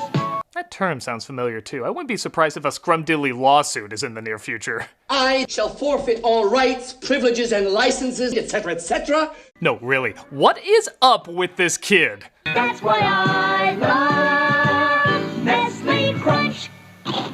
He looks at that bar the same way he look at a girl he's keeping alive in a pit. That's why I love Nestle Crunch. It puts the foil on its skin or else it gets the crunch again. Not surprisingly, this kid has become a meme, with his intensity being so much people edit in different replacements for the crunch sound effect. That's why I love Nestle Crunch. That's why I love Nestle Crunch. Yeah. That's why I love Nestle Crunch. As funny as those are, I feel like they've all been done and I can't think of any to add. I don't know. How about this? That's why I love Nestle Crunch. Punchline! There, I killed the meme. It's what I do. I guess if it sparked its own series of comedic edits, there must be some passion behind it that a lot of people got into. Hell, these actors certainly did.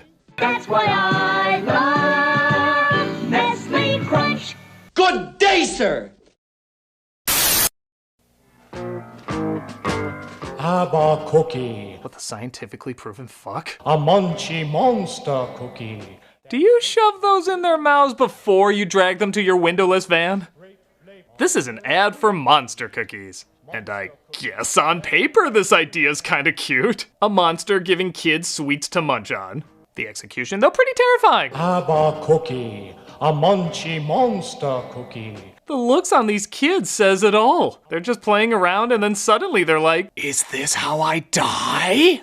This boy thought he was doing a My Buddy commercial, and then he's like, do I scream, run, or play dead?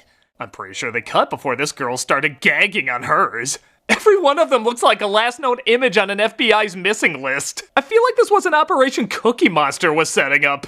And they come in 6 great flavors. First one free, then you pay. To make things funnier, he out of nowhere starts singing, and the temp music in the commercial doesn't accompany him. With milk or lunch or as a snack, there's monster money on every pack. 6 great flavors can't be beat. They're the only monsters people eat. Yeah, I just wanted to sing there. My improv teacher says I'm the exception to yes and. I'm sorry, I love this ad. It's the surrealism that makes it so great. Because if you think it's weird with kids, imagine this shit happening randomly with adults. Insane? Yes. Hilarious? Also yes. Monster cookies, they're everywhere. It's Neil, gotta go turtle. Gotta go. He poops. Gotta go. Here's your obligatory poop one. He eats. Quick, toilet. Seriously, why do girls love things that shit? For celebrating how dainty, cutesy, and elegant you are, you sure do love stinky-ass turds a lot. You're supposed to mature faster than us! Quick, toilet. Even the kid in the commercial looks like, I have no idea why this is a thing. Speaking of which, did you catch the name of this literal stinker? Gotta go turtle. Out now. Because of course it's called that! What, was Shih Tzu and Peacock already banned? Gotta go. Bad enough this thing drops a deuce, but does it have to look like Frankenberry's tumor? It's gross, it's weird, and not in a good way. I hate this. Let's do it again. Gotta go turtle. Out now. Comes with number for therapists if your kid actually wants one. Big pieces, little pieces. Hell yeah. Who didn't grow up with this jingle in their head? Reese's pieces, head pieces, neck pieces, hair pieces. Want some Cocoa Pebbles? Reese's pieces, eye pieces, nose pieces, Reese's pieces. This is one of those jingles everyone remembers and no one remembers. Because it's so catchy, yet you never remember the variations of the word pieces. So in your head, you'd always be humming, big pieces, little pieces, Reese's pieces, Reese's pieces, Reese's pieces. And that's in your head forever! The only one people remember is gold pieces because it had that sound effect of an opera singer climaxing. Gold pieces, silver pieces, Reese's pieces. Come on, let's come up with some more memorable ones so we can hum it better. Body pieces, Jesus pieces, pizza pieces, Reese's pieces, peaches pieces, pizza pieces, pizza pieces, Reese's pieces, lost pieces, missing pieces, bits and pieces, Reese's pieces. All right, now get to the part where you say fucking shell. The famous flavor of Reese's peanut butter in a fun candy shell. You know they didn't say it, but did they say it? They said it. Imagine it's these actors singing it, and there's no debate. They definitely said it. 3 pieces, 2 pieces, 1 pieces, Reese's pieces. I know it's super simple, but sometimes that's the best. I still love this commercial, and its fucking shell to pieces. Reese's peanut butter in a fun candy shell. You'll love them to pieces. Hey, you know what the internet's not talking a lot about? He-Man. Well, these money supermarket ads are, as they joke that they save so much money, He-Man and Skeletor became more epic. In the most He-Man Skeletor way possible. He-Man and Skeletor, your so money supermarket. Confirmed, He-Man and Skeletor, completely straight. Yeah, I bet you didn't know the bar you walked into was the Blue Oyster. These ads are really funny, right down to the fact that Skeletor is wearing sunglasses despite the fact that he has no eyes. I'm gonna learn how to fly. Even Christopher Lloyd's getting into the action. Skeletor saved at money supermarket. He feels epic. Man, how much must have Skeletor hated the competitor supermarkets to be this enthusiastic? These ads are great. They're funny, they're imaginative, and they had double the screen time He-Man had in Masters of the Universe Revelation. Skeletor! You're so money supermarket. If I had a nickel every time someone used that catchphrase. Daddy, watch me feed my baby argon. Screw that kid, Dad! Watch this milk disappear into a hole in the bottle! All gone. Daddy, you can fill it again. She's got a bit of a toot, doesn't she? Daddy, watch me feed my baby argon. Daddy, you can fill it again. Don't you girl-splain me! I bought this Cabbage Patch Village of the damn doll, I can take it back! Gotta love the realism of how she eats her food. My baby argon, you make it all gone. Jesus, did it make a vacuum sound every time it did that? Hook on the attachment, she can do the couch! And how'd you get those cherries out of her afterwards, like I need to ask? Now, guess our favorite. Smells like cherries. My baby argon. Apparently one of the big things about this toy was the cherries, which a lot of people swear was one of the best smelling things on Earth. How much do people love it? The cherries alone, not including the doll, go from $75 to $100. Jesus fuck! Even the dad sniffing them is like, oh shit man, I need more of that in my life! Maybe I can sell the kids to get more. Well, okay, here's the cherries. Let's see what's so special about them.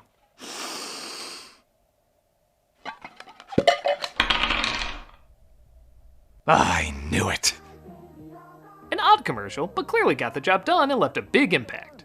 And probably killed a few brain cells from huffing too. My baby argon. This is Baby Argon. Baby Argon comes with everything you see here.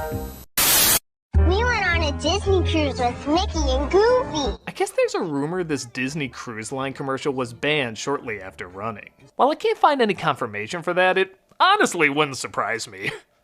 It starts off innocent enough, with a kid talking with her mom about how much fun she had on the trip. My own club and my mom had a mud bath with Daddy. Ship had a great spa. But then it ends with this topper. That's my baby brother. His name is Joe, but Mom calls him a little souvenir. Damn, Disney, I thought the dick on the Little Mermaid poster was all you tried to slip by. Yes, this ad is corny, but I gotta give them credit for having the cojones to go through with this laugh. So much so that here's my top 10 jokes I'm gonna follow it up with. Mom calls him a little souvenir. Goofy was watching, he liked it doggy style. Mom calls him a little souvenir. Their condoms were shaped like Mickey hats. Mom calls him a little souvenir. No, really, they sell children.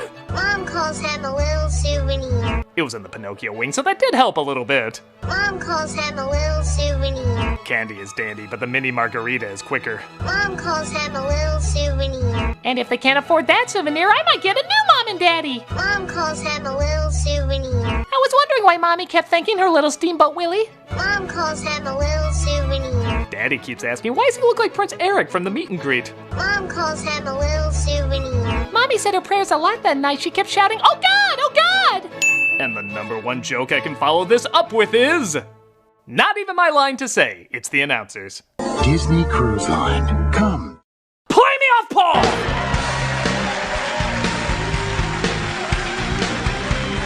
Yes, it's a little dirty, but hey, Disney's always been a little bit. Come, discover uncharted magic. He said, come. They come at night. Sure we're still not in the Disney commercial? They strike without warning. Oh, no! But now, it's your turn to get even.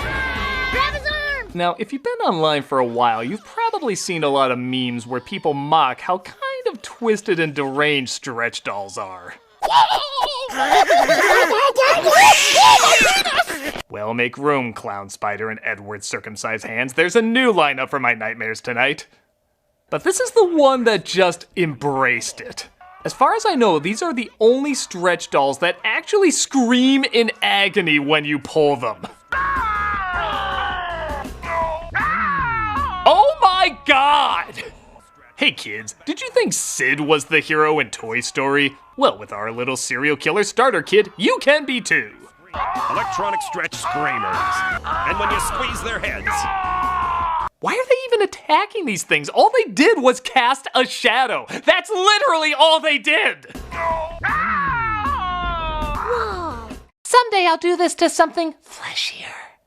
They scream when you scratch them and come back for more. They're so lifelike, this one prays. Hail Mary, full of grace! They even make conversation before you torture them. Frank? Yeah? Last night I dreamed I died. That sounds wonderful. Oh God, here we go! Ah!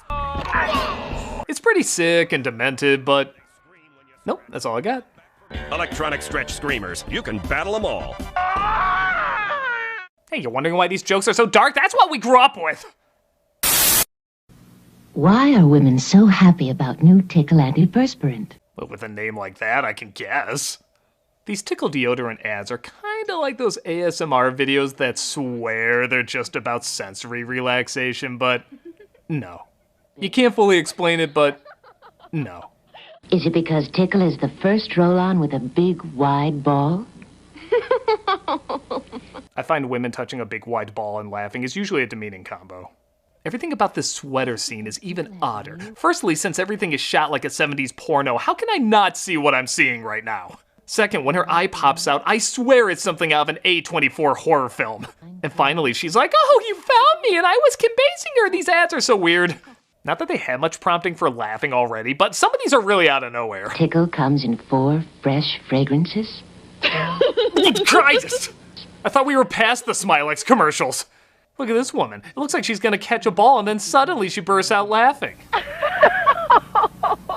Make yourself happy. Staying drier is nicer with a little Tickle. Well, now you're really sending mixed messages because I got wetter is better. Tickle helps keep you dry all day. I'm sure the product's good, but this commercial's laughable, to say the least. Make yourself happy. Staying drier is nicer with a little Tickle. The official deodorant of Totally Spies. No, really. There's nothing else going on. Head on, apply directly to the forehead. Head on, apply directly to the forehead. Head on, apply directly to the forehead. Head on, apply directly to the forehead. Head on. Apply directly to the forehead? Available at Walgreens. Oh, you switched it up. Way to keep us on our toes. Head on, apply directly. Oh my God, it's not over? Did you feel we needed an intermission among all that repeating? Because you're right, please stop. Apply directly to the forehead. Head on. Available at Walgreens. Okay. We good? New, from the makers of Head. How is this still going? I feel like the Manchurian Candidate. Like these are the secret words to activate me to kill someone. Activon. Apply directly where it hurts. Apply directly where it hurts. Apply directly where it hurts. Apply Activon arthritis. Oh, that you gave us one of? Available at Walgreens.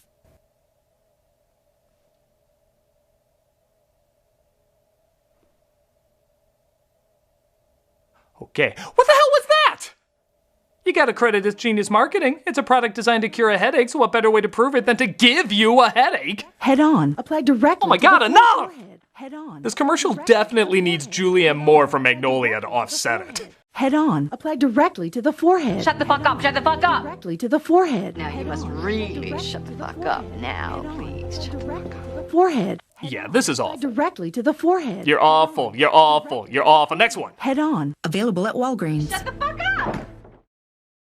Yeah, I'll do it when I get back. This one's from New Zealand. Okay, I know them for Lord of the Rings and nothing else. Let's see if they got. You know that guy in Kirk's class? What, Darren? Nah, his mate, the one with the funny haircut. Him, he's such a geek. Well, hey, Oh, Christ, just crash already. Oh, they're allowing us to know them before our hearts are ripped out.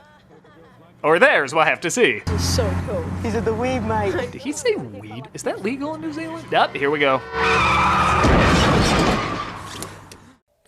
Okay. Thought it'd be worse. Jesus Cristo! How long was that girl in the air? That was like a cartoon! Lovely. Okay, well, we get the point. Oh, no, we gotta do a play-by-play. I mean, I think there were only 2 moves, fly and plummet. We can put together what happens in between. Okay, point well made. Do commercials have a part 2 now? Why does everybody think they're the Dune movies? Come over here with it. Okay, we good? We over? Ah! Oh, okay, that was the next ad. But honestly, would it shock you if there was a part 3? I mean, man, can you imagine a kid going back to his Saturday morning cartoons after that?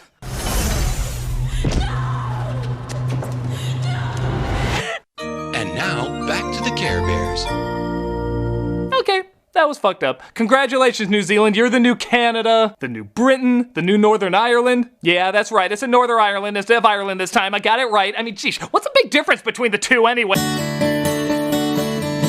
Okay, that was a big difference, but you get the point. You are the new messed up kid, New Zealand. Oh God, we got another one? Where's this one from? Australia?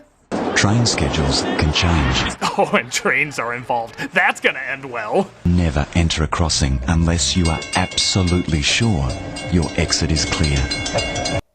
God. God, God, God, God! Don't play with trains. Game over, man! The world has made me afraid of everything! I take it this was a campaign. There were a lot of these.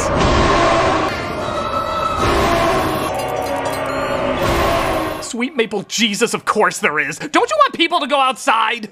I mean, are Australia's regular ads this messed up?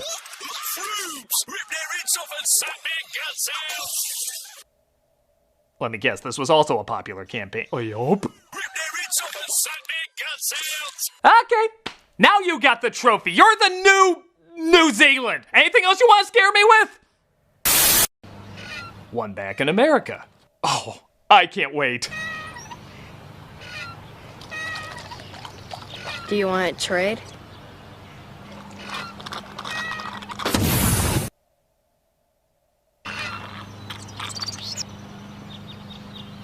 Okay, that is the most creatively disturbing thing I've seen in a while. Good job. What's it a PSA for? Respect the pouch! Respect it! Wait, this was an ad for Capri Sun?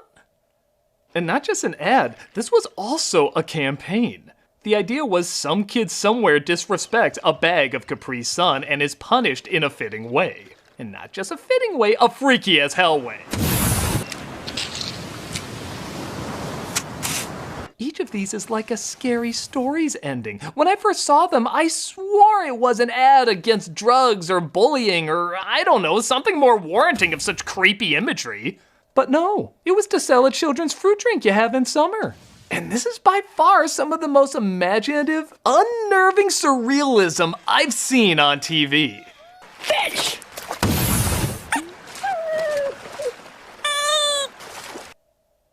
Okay, I guess we come full circle. Not only is the most uncomfortable PSA in America, but it's not even a PSA. It's a goddamn kids ad. Good job, life. You really threw me for a loop. Now please, in God's name, no more. Now. Respect the pouch! Respect it! We'll be right back. Something's coming up the plumbing for Luigi's in a bite. Before the Mario Brothers movie has you saying, close enough. Atari was advertising the original Mario Brothers game in a pretty bizarre way. Giant turtles out to get him, creepy crabs are right behind. Oh no, my pipe has crabs. You should see a doctor. I am a doctor. Mario, where are you? Aren't you Mario? Oh wait, it's Luigi. That's right, back then he was somehow both brothers at the same time. Oh my god. Was this scene authentic? It's Mario and Luigi Mario. I mean, if their last names aren't Mario, how would they be brother? It's still too stupid to put in the universe. Fireflies, jeepers, yikes, they're all coming out the pipes. Mario, where are you? Man, those advertisers know how to lure Mario kids in with that hot Car 54 Where Are You music craze. How can you not spot the comparisons, idiot? And it's twice the fun when two play at once, because you need all the help you can get. Look at these Tim Burton turtles trying to hump him. He has the dead eyes of someone who has no idea why he's programmed to do this. With Mario from Donkey Kong and his brother Luigi, using their heads to stay ahead. Honestly, this is a pretty inventive ad. It's not really like Mario Brothers now, but you can't say this isn't what it was back then. It's weird, but it's creatively weird. I like it. Mario Brothers, the Atari video game cartridge. Versions available for all Atari systems. Start playing now and you can turn out like this superfan. I spent hours of my life stomping Koopas. Oh man, this one. This came out around the release of Indiana Jones and the Last Crusade. The rumor is Spielberg himself directed this, though I couldn't find any proof of that, but regardless, it's still a pretty epic ad. It starts with a couple watching Raiders of the Lost Ark when the wife wants to snuggle. While you're up, would you get me a soft drink? Oh, by the way, honey, I remodeled the kitchen. Also, you may want to lay traps down. We have snakes. The real Indiana Jones wouldn't use a snake as a rope. I know because he did in Kingdom of the Crystal Skull. You must choose. Jesus, how long is she taking? He went from the beginning of Raiders to the end of Crusade already. Choose wisely. Discover real cola taste with just 1 calorie. I don't know what the other option was, but Diet Coke is never the right answer. Case in point, even the place is trying to punish you for what you picked.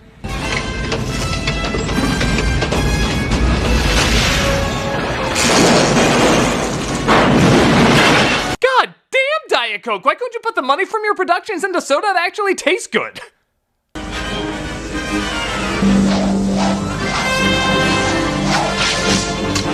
Well, I got what I needed. Wow, you're the most handsome face side boob of Ford I've ever seen. You have chosen wisely. You should have seen the guy who grabbed an RC. This ad pulled out all the stops and is damn impressive. I'm not sure who directed it, but the fact that this feels more like a Spielberg-Jones production than this does is really saying something. Fedora, hats off to you. Discover the 1 calorie real cola taste. Diet Coke. Hey, I wanted a Pepsi. Now it's time for the Pizza Head Show. Hey, everybody! Well, you couldn't be a 90s kid without seeing these ads. These were Pizza Hut commercials with the Pizza Head Show. A lot of us grew up watching these ads. I have to admit, for a while, I hated them. Mr. Pizza Head was a high-pitched puppet who just wants to have a good time, but the narrator, who's just a pair of hands and a mean bully named Steve, always wants to make his life a living hell. Our team's playing a big game right now. Yay! Coach Steve says you're in the game. Hey, he's not a coach. Sure he is. Welcome to Kids Night. Hey, you need a date, Steve Rat. Wait a minute, that's not a girl. Sure he is. No, not yet. When you have a Pizza Hut pizza delivered, you can get an autographed bat and ball. Yay! Umpire Steve says play ball. Hey, he's not enough. Sure he is. Here comes the pitch. Griffey hits it deep. While this campaign was a big hit and ran for an impressive 8 years, it was eerily similar to an SNL sketch called Mr. Bill. It was literally the same thing. Mr. Bill is a high-pitched puppet who just wants to have a good time, but the narrator, who's just a pair of hands and a mean bully named Sluggo, always wants to make his life a living hell. Oh, all that Coke you bought last night was real expensive. No, but I didn't buy it. Sorry, Mr. Bill, but we'll have to sell the house. For so long, I would show other kids this hilarious show, and they'd always say, "Oh, Mr. Bill is like Pizza Head." And I'd say, "No, you son of a bitch, Pizza Head is like Mr. Bill." It drove me insane that all my friends were laughing at Pizza Head without knowing it was a complete rip-off Mr. Bill. But then in doing some research, I found something out. Pizza Head was created by Walter Williams, one of the guys who created, you guessed it, Mr. Bill. Here is actual footage of my reaction to that. I bring this up just in case someone was as dumb as me not to realize this. With that said, these ads are pretty damn funny. I really have no reason why other than they're just violent as hell. He will cut you in half. Ta-da! Remember, this is the age of the crash test dummy toys and chopping up your adorable board game characters. Of course this was a big hit! Quick, Pizza Head, slip this on. Oh, thanks a lot. See you next time. Boy, what a lousy flight. My favorite is just when they destroy the set at the end of each one. As if to say, yeah, we know it ruins the effect, but who cares? Just break shit. See you in the next lifetime. Let's be honest though, these don't even need a story. Just seeing a cute little character get beaten up is really all that's necessary. Which is why I propose we don't even give him a story. We just hurt him, giving more time to advertising pizza. Even if they don't go with that, these commercials are still pretty damn entertaining. Sim Salabim! See you next time. Man, what a cheesy act. Clap on, clap off. Here's another one many of us in the 80s and 90s grew up with. If you were the laziest shit ever, the clapper was a godsend. All you had to do was clap, and the lights turned on and off. Which of course made redneck birthday parties very difficult. One of the biggest staples of the commercial is its catchy as hell jingle. Clap on, clap off, clap on, clap off, the clapper. Cute, but but that's not what I love it for. I love it for its life before the clapper demonstration. No joke, this is how the commercial starts. Honey, turn off the light. Has this ever happened to you? Jesus' butthole! What were we, cavemen? Seriously, if you didn't know what this was an ad for, would you even guess the problem? Has this ever happened to you? I guess I do like to grab lambs like a dildo a lot. Presenting the clapper. No clapping won't help, it'll only encourage it. Look, you gotta put in some urgency. Has this ever happened to you? Well, I'm buying whatever saves me from that. Turn on and off just by clapping. Clap on the music. It was a whole step to get there. We really do need a DoorDash app for this kind of thing. Clap on. Oh, thank God, I'm in time to see the commercial for the even more useless product. The clapper resets to help protect your home. Leave your appliances plugged into the clapper, and your lights will go on. Oh shit, it's a clapper house! These people are poor as shit! They even made a smart clapper. As if to say, yeah, even we know the originals for dumbasses. How smart can it be? I mean, I'm really stupid. And clearly getting aroused by whatever has the clapper's name on it. What's up with that face? Clap twice to turn one appliance on or off. 3 times for another. It knows the difference. Is this really keep mouth open worthy? Oh wait, I should use that line for the guy dick handling his lamp. Clap on. Clap off. Clap on, clap off. The smart clapper. It's a catchy jingle, but a tacky and weird as hell commercial. Clap on, clap off. The clapper. I can't get up!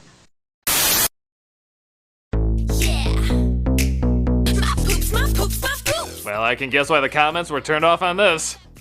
This is for a product called Poopsie Slime Surprise. And if that name alone didn't gross you the hell out, the rest of this ad surely will. Was Baby Bratz not disturbing enough for you? Well, somebody threw unicorns into the mix and made somebody I never want to meet happy. Hey internet, have you ever wanted to see My Little Pony crossed with Rainbow Bright as a Shiza stripper? Of course you do. You're the internet. What you gonna do with all that poop? All that poop? Yeah. Oh, I'm sure some sites will take it off your hands. As long as they can film it being taken off your hands. My poop, check it out. I drive my parents crazy. Drive crazy, insanely concerned, same ballpark. Yeah. How are you even snapping? You have hooves. And you wanna know the most ironic thing? After all this literal shit being advertised, I poop, my poop, poop, poop, poop, I poop. She doesn't even poop. She just dances and sings about being a doll that can poop, but never actually poops. Can't honestly say I'm not disappointed, just surprised. Maybe that's where the surprise in the title comes from. Poopsie dancing unicorn. She really sings and dances. But not poops. Where would you get that idea, freak? We munch on my poopy toes. Poop and slide till who knows. What else can you say but the horror? The horror. My poop, my poop, my poops. Woo, I pooped. Here's all the no I have. Take all of it. Darling, it's our anniversary. Why so glum? Okay, so we know times change. We're a flawed animal. We're trying to get better as we evolve. But good, hot, instant Jesus, these Folger ads from the 60s or something else. The setup is always the same. The husband in a marriage doesn't like his wife's coffee, so she quickly buys Folgers in order to please him. Maybe you think that sounds shitty. It is, but just listen to the delicate way these husbands let them know. You make me feel very unwifely, McNaughton. Go barbecue. I still say don't serve your awful coffee with my steaks. Jesus, guy! Also, who the hell serves coffee at a barbecue? Oh, that's one of the nicer ones. Take a listen to some of these others. How can such a pretty wife make such bad coffee? I really should have kept the receipt for her. I heard that. Good! It's our anniversary. Why so glum? Well, it's your coffee. Again? Honey, your coffee just doesn't taste any good. Oh, this guy's a sensitive asshole. Look at him holding her hand. As if to say, it's not your fault your breasts hog all the fat from your brain. Did you ever see Larry looking so happy? Oh, honey, happiness is a vacation. Away from your coffee. Was there a bad coffee epidemic back then? Polio, we'll get past it. Influenza, we've gotten through worse. Bad coffee locked down until a divorce lawyer is safely escorted to every home. Is the coffee all right? Mm-mm. You mean it's as bad as yesterday? Mm-hmm. No improvement at all? Mm-mm. So you're not gonna stop having affairs with our next door neighbor Joe? Mm-mm. Clearly coffee's the problem in this relationship, isn't it? Mm-hmm. Ooh, what does Colonel Sanders Pringles Roosevelt have to say about this? Attention, ladies. I've set out a brand new, can't-miss, husband-pleasing coffee. Each one comes with a free mistress, guaranteed to look more attractive than you. It's my Jim again. You should have heard him this morning. Mary, your coffee is as undrinkable as ever. Oh, and Jim's usually so nice. Sounds like a goddamn sweetheart. You get the point. This neighborhood doesn't have a coffee problem as much as an entitled dickhole problem. I love this one dude who can barely look her in the face after she has the nerve to say he's kind of acting like a prick. Honey, your coffee's undrinkable. Pretty harsh. Well, so's your coffee. You know, the girls down at the office make better coffee on their hot plates. Well, see you later. This just in, millions of husbands impaled on their coffee makers. Wonderful anniversary, dear, and thank you for the flowers. You're welcome, darling. But if you could do one thing for me, Go down on you? try to do something about your coffee. Oh, they got it figured out. This guy rejects his wife's morning kindness, throws it on her garden, and then has the balls to point and yell at her like she's the one being difficult. Oh, this coffee is criminal. Honey, you killed the petunias. Then you admit it. Your coffee really is murder. I can see why this one's called Papa Eddie Solves a Crime. Papa Eddie's trying to figure out who cut off Papa Eddie's finger and shoved it up Papa Eddie's poop hole. My coffee, it's murder. Like I said, though, the answer is always Folger's coffee, because it's mountain grown. It's mountain grown. Mountain grown? Mountain grown for richer flavor. Yeah, do the symbol. No woman's smart enough to know what a mountain is.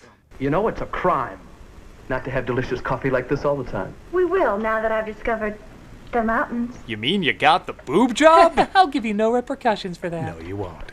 These ads are terrible. Like, I know they're the 60s, but even the 60s is looking at this saying, hey, I don't know that Folger's asshole over there. And here's the thing, we don't have any PSAs to review this year. We couldn't really find any good ones, and we're also afraid YouTube's faulty age restriction might mug things up. But let's be honest, there's an unintentional PSA in here. You just gotta look close. Hey kids, slide on under and do the chicken limbo. Yeah, you think the clapper was catchy? You know that's nothing if you grew up with this commercial. Chicken limbo's the one. Big fun. It's a cute idea where you just limbo under this chicken's tail? Okay, I don't care what anyone says. That's a chicken sack. Don't believe me? Listen to the chicken's voice when he narrates. It's Chicken Limbo, the musical limbo game. The spinner tells you how to go under the bar. Yeah, he's like a bird Hermes from Futurama. He even likes to limbo. Chicken Limbo's the one.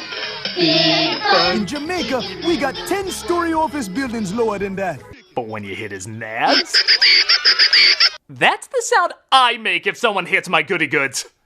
Look at his face at the end. That dude's high as hell on pain medication. And who can blame him? If somebody kept headbutting my happy place, I'd want something to make me forget who I am. He has a look that says, oh my god, just end it. Chicken Limbo's the one. Big fun. Go under without bobbing the chicken. Bobbing the chicken sounds like a lonely activity you do when you can't get a date. Hey Frank, what'd you do last night? Oh, you know, I just stayed in and bobbed the chicken. Which just proves my point, that's a cock's cock. Whatever you think it is, it does have a catchy song and it is an inventive idea. I never did get a chance to play it, but for the sake of this poor animal, it looks like he deserves a rest. Chicken Limbo's the one. Big fun. Invite me to your next party. Chicken Limbo. Just end it. Stop, Dick! Dick Ray Master Plumber! Let's pray to God this guy has a good sense of humor. This is from a channel that doesn't even have 100 subscribers. We can change that. I need Dick Ray! My pipes are clogged. Well, let's take a look and see if we can help you. I'll take a look at your plumbing, too. Looks like Bob's toilet is running again. Second time this month. Really? Of all the visuals you can use for Dick Ray Plumbing, that's the one you go with. Honestly, to watch these videos evolve is kinda like watching Skynet evolve. At first, you think the acting is just a little awkward. They don't know what they're saying. Dick Ray's a master in fixing leaky toilets. Looks like Dick Ray got him. Then you start to wonder. It's raining men. Help! I need Dick Ray. When you have a naked person in the shower, any ... can be taken the wrong way. Then you know they figured it out. Well, you better call Dick Ray Master Plumber. Dick's already here! Thank goodness for Dick. What would we do without Dick? The way he's clickbaiting these, he really should be called a masturbator. And then they lean heavy into it. Gosh, what would I do without Dick? You gotta love Dick. Who doesn't? Dick's the best thing I've gotten since the Wonder Boner. With Dick Ray Master Plumber, there are no buts. We show up on time, quickly diagnose the problem, and fix it without breaking the bank. A good plumber should always show up on time and have a distractingly dirty name. Yeah, these ads are really great. They show slowly but surely they are in on the joke, and they honestly have an adorable way of utilizing it. There's nothing else to say, but who doesn't love Dick? If you don't know Dick Ray, call today. Oh, I get it! Oh, very cute. Oh, it was to be a soggy day indeed. So it's gonna sound weird, but there was a time when cereal commercials really were cereals. They had to be continues and created contests where you could impact the outcome. But by far the one I remember most was Freeing Captain Crunch. Because it had 5 parts. I guess children's series couldn't be commercials anymore, so they made commercials children's series. You see, the head of the Soggies, an evil robot named Squish the Sogmaster. Yes, Captain Crunch has lore. Try setting a trap for him. Something suspicious here. A giant tidal sog with a Shrek. The funniest thing is they try to make it engaging while still selling the product, and it is such an awkward mashup. I swear I did not edit any of this. Will breakfast be sog? Nothing can stop me now. Captain Crunch is a crunchy part of a balanced breakfast. Will you stop treating this like it's a commercial? Shit's getting real, man! Actually, they're trying to make it so epic, I wouldn't be shocked if they had a Lord of the Rings style narration in this. Our hero is washed on a rocky wall of doors. Oh no, shut behind a door, locked with a key. Captain Crunch gets trapped behind a door, and you at home have to follow the clues inside the cereal boxes to figure out how to free him. It was pretty clever. And what about crunch power that locks delicious taste in? Breakfast is doomed. Buddy, you have weird life goals. Breakfast is doomed. Tomorrow, lunch. Look out, snacks, I'm on my way.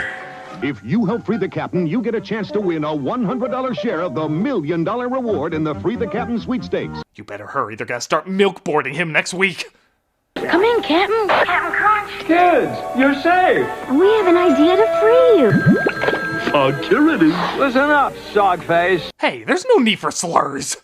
Yeah, this'll clean up their act. Take this, you soggy terror thunder bitches. Kids, the yellow door! Submerge them. Oh no! Sog balloons! One hit and... We're sunk! You know, I wonder if our government would put down money to save him. Like, do they see him as a necessity?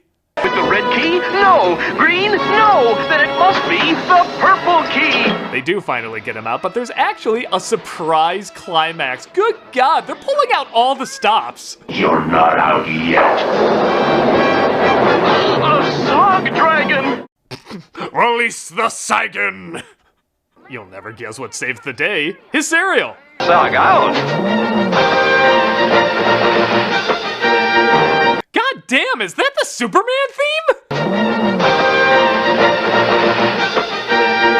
Turns out John Williams is a diehard Quaker and Diet Coke fan.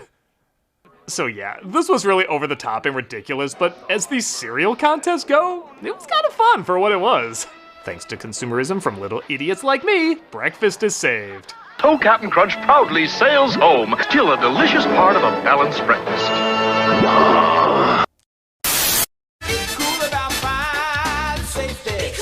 In honor of Gilbert Gottfried passing this year, I figured I gotta talk about this one. Gottfried plays a smoke detector teaching kids about fire safety. Admittedly, it is pretty funny getting someone with that kind of voice to play a fire alarm. Who are you? Seymour Smoke! Smoke detector! I'm basically Pennywise if I was left on the grill and smashed with a spatula. I hate smoke. It's disgusting. Ironic, because it sounds like I smoke a tire fire every other day. 'Cause where there's smoke, there may be fire. That's what my agent said every time I did a risque tweet. Good tip, Seymour. What does that mean, Seymour? It means I'm tripping balls. What is up with that face he's making? Like the last look a deep-fried hamburger helper makes. It's so unnerving. How many smoke detectors do you have in your home? Is there one outside your bedroom? Is there? There should be. You'll see more of me later. In that reoccurring nightmare where Pac-Man's a clown. Let's be honest though, we all know where we really want this to go if a random kid heard Gilbert Gottfried from, well, really anything. It's no masterpiece, but does leave an impression. And you know a lot of that is from the loudmouth wonder himself. So whenever I see it or smell it, I make this noise to warn you.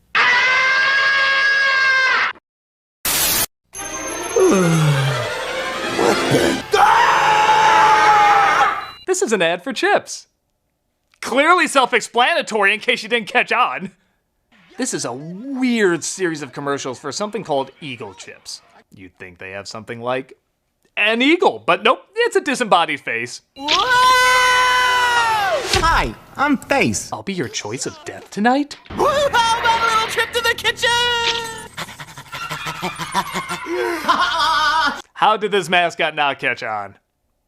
Oh, give it this. It is freaky as hell. If the mask has Son of the Mask, then Son of the Mask has this. You got anything to eat? I got these Eagle snacks. Eagle snacks. Eagle, eagle, eagle, eagle, eagle, eagle. I laced them with fresh Molly this morning. That might explain some of the things I'm seeing.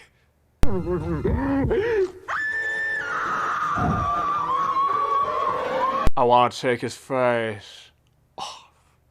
And also turn this ad off. What the hell else am I even supposed to say? This is a product that went from the Odd Couple advertising it. Eagle chips are the quintessence of taste and crunch. Each chip should be savored. To goddamn this. Hi, I'm Face. Show! I don't like it, but I remember it, so there's that, I guess. Just ugh. Eagle snacks. What you feed your face? Never play this again.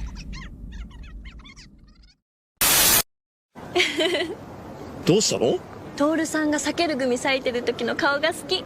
Oh my god, this has to be one of the best long-running commercials.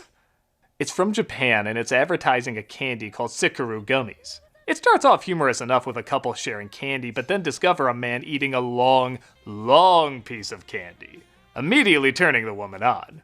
Long.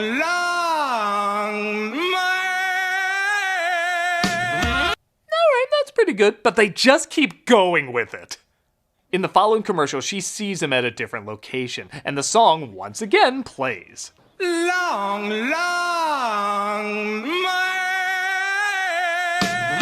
Super Bowl ads take notice. This is called funny. You used to be this. Not surprisingly, though, these ads go very long and very satisfying, as he shows up as a delivery man at her door. Long. Somebody order a Dick Ray. We'll be right back. Joey, we're going to Ponderosa. Here I am, just like Bill Cosby in the new movie Leonard Part 6. Every now and in that sentence, you should stay far away from.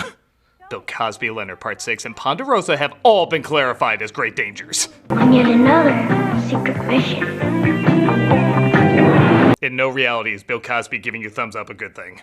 Arriving, I enter cautiously. To say that's something Cosby didn't practice would be a severe understatement. Then I see it. Now get a Leonard Part 6 mini spy camera at Ponderosa. Cosby shouldn't have a secret camera. I think he's kept enough secrets, don't you? For only 99 cents with any purchase. All right.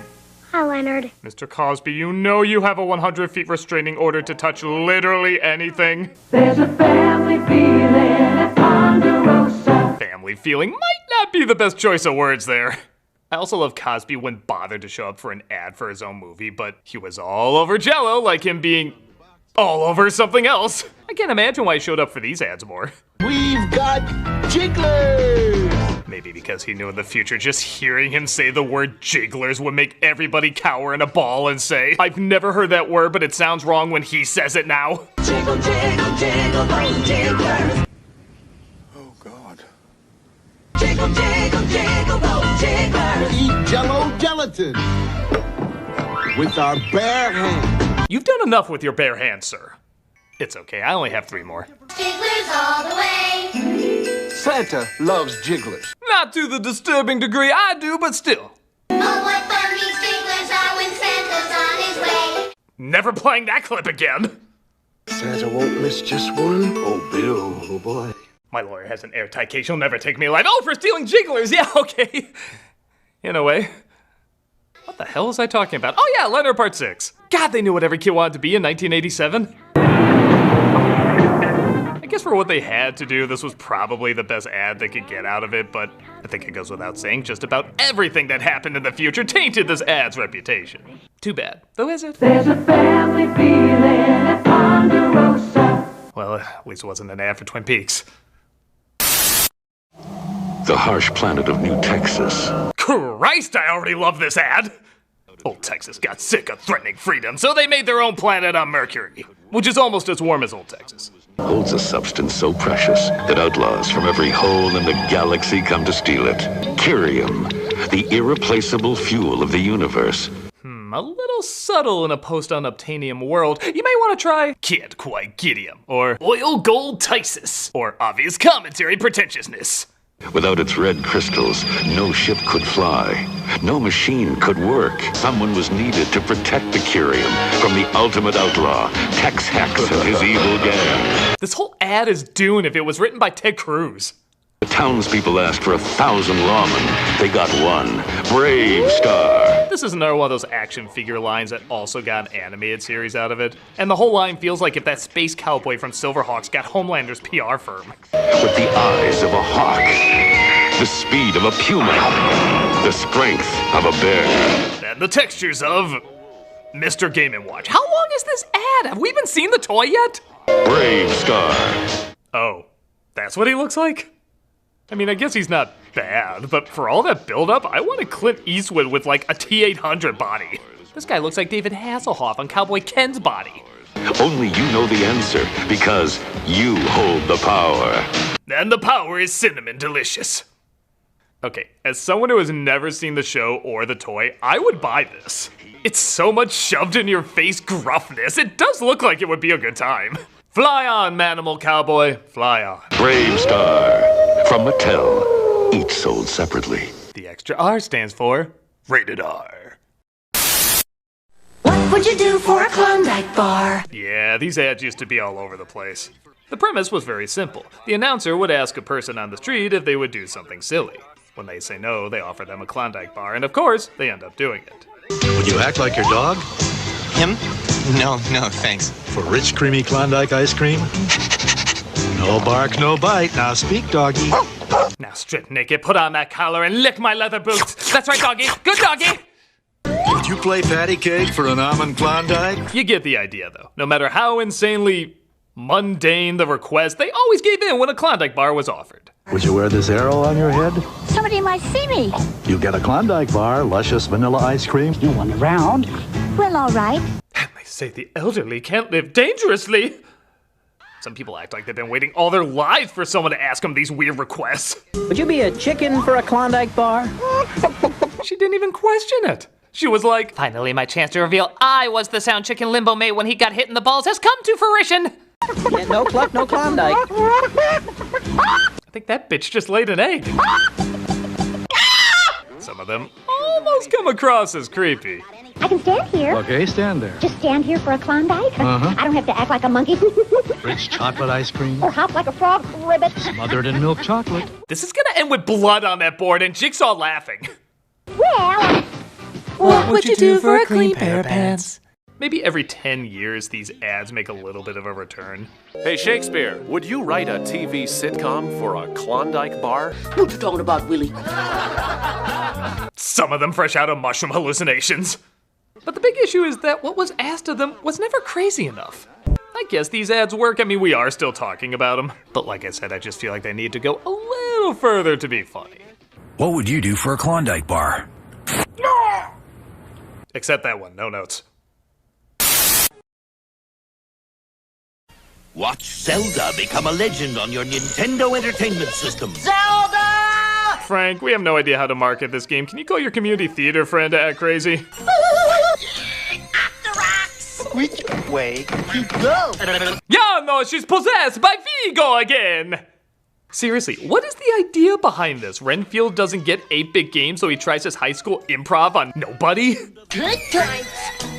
PPP hands. Levers. Yeah, name the henchman. That's why this game series is still going so long. Zelda! Zelda! Zelda! Zelda! The Legend of Zelda. You know the ad agency was handed this and was saying, what the hell's a Zelda? I think it's a Swedish wall plaster. Well, Max Headroom is in. Just have him doing that, shouting random words from the instruction book. Yes, sir! We're brilliant. Fear not, though, as shown in this other commercial that came out around the same time. When you don't know how to advertise Zelda, rap about it. It's the Legend of Zelda, and it's really rad. Those creatures from Ganon are pretty bad. I never thought I'd say this, but we have to cut these versions some slack after seeing how these guys handled it. Octorock's Tech takes levers too, but with your help, our hero pulls through.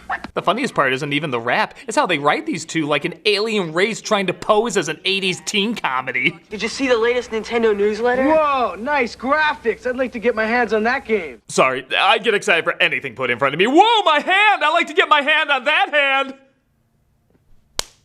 Yeah, get Zelda.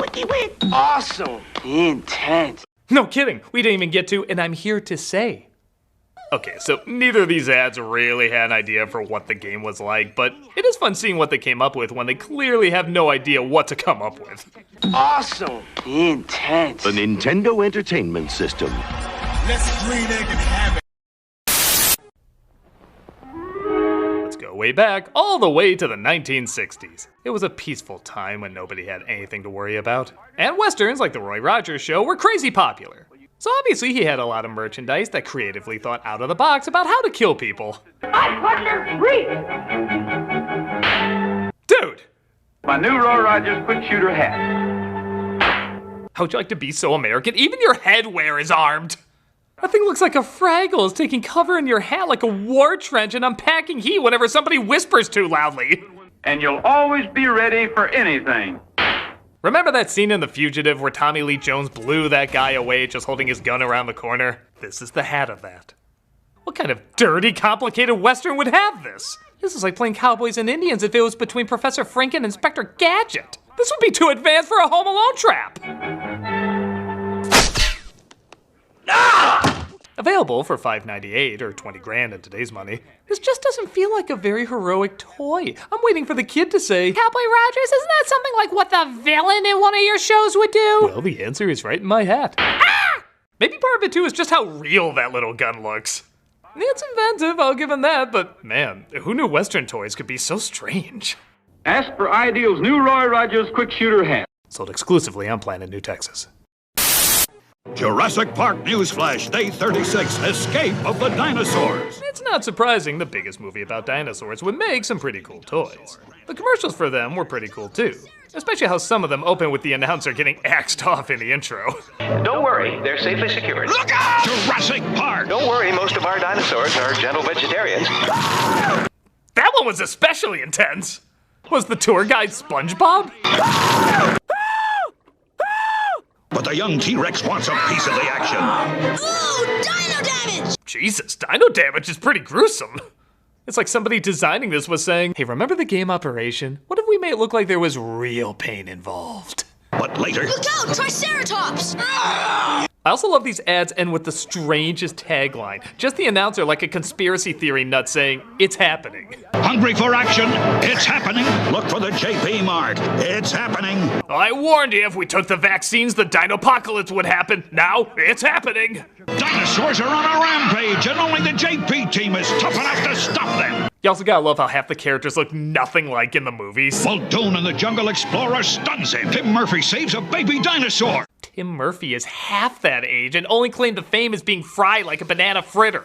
I think this would be a more appropriate toy for him. Snagosaurus! Look out, Nedry! How the hell is that Nedry? What, did they run out of molds? So they were just like, here's the old T2 toys. That looks enough like them. Look for the mark of Jurassic Park figures and vehicles, each sold separately. I guess the toys were so popular, they started making up more characters for the line.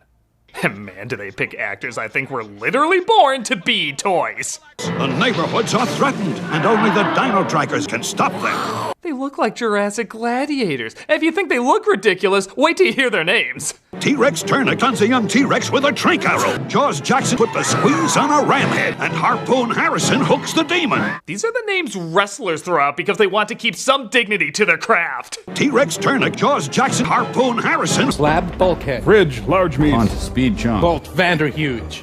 It'd still be a better sequel than every sequel we've gotten from these movies.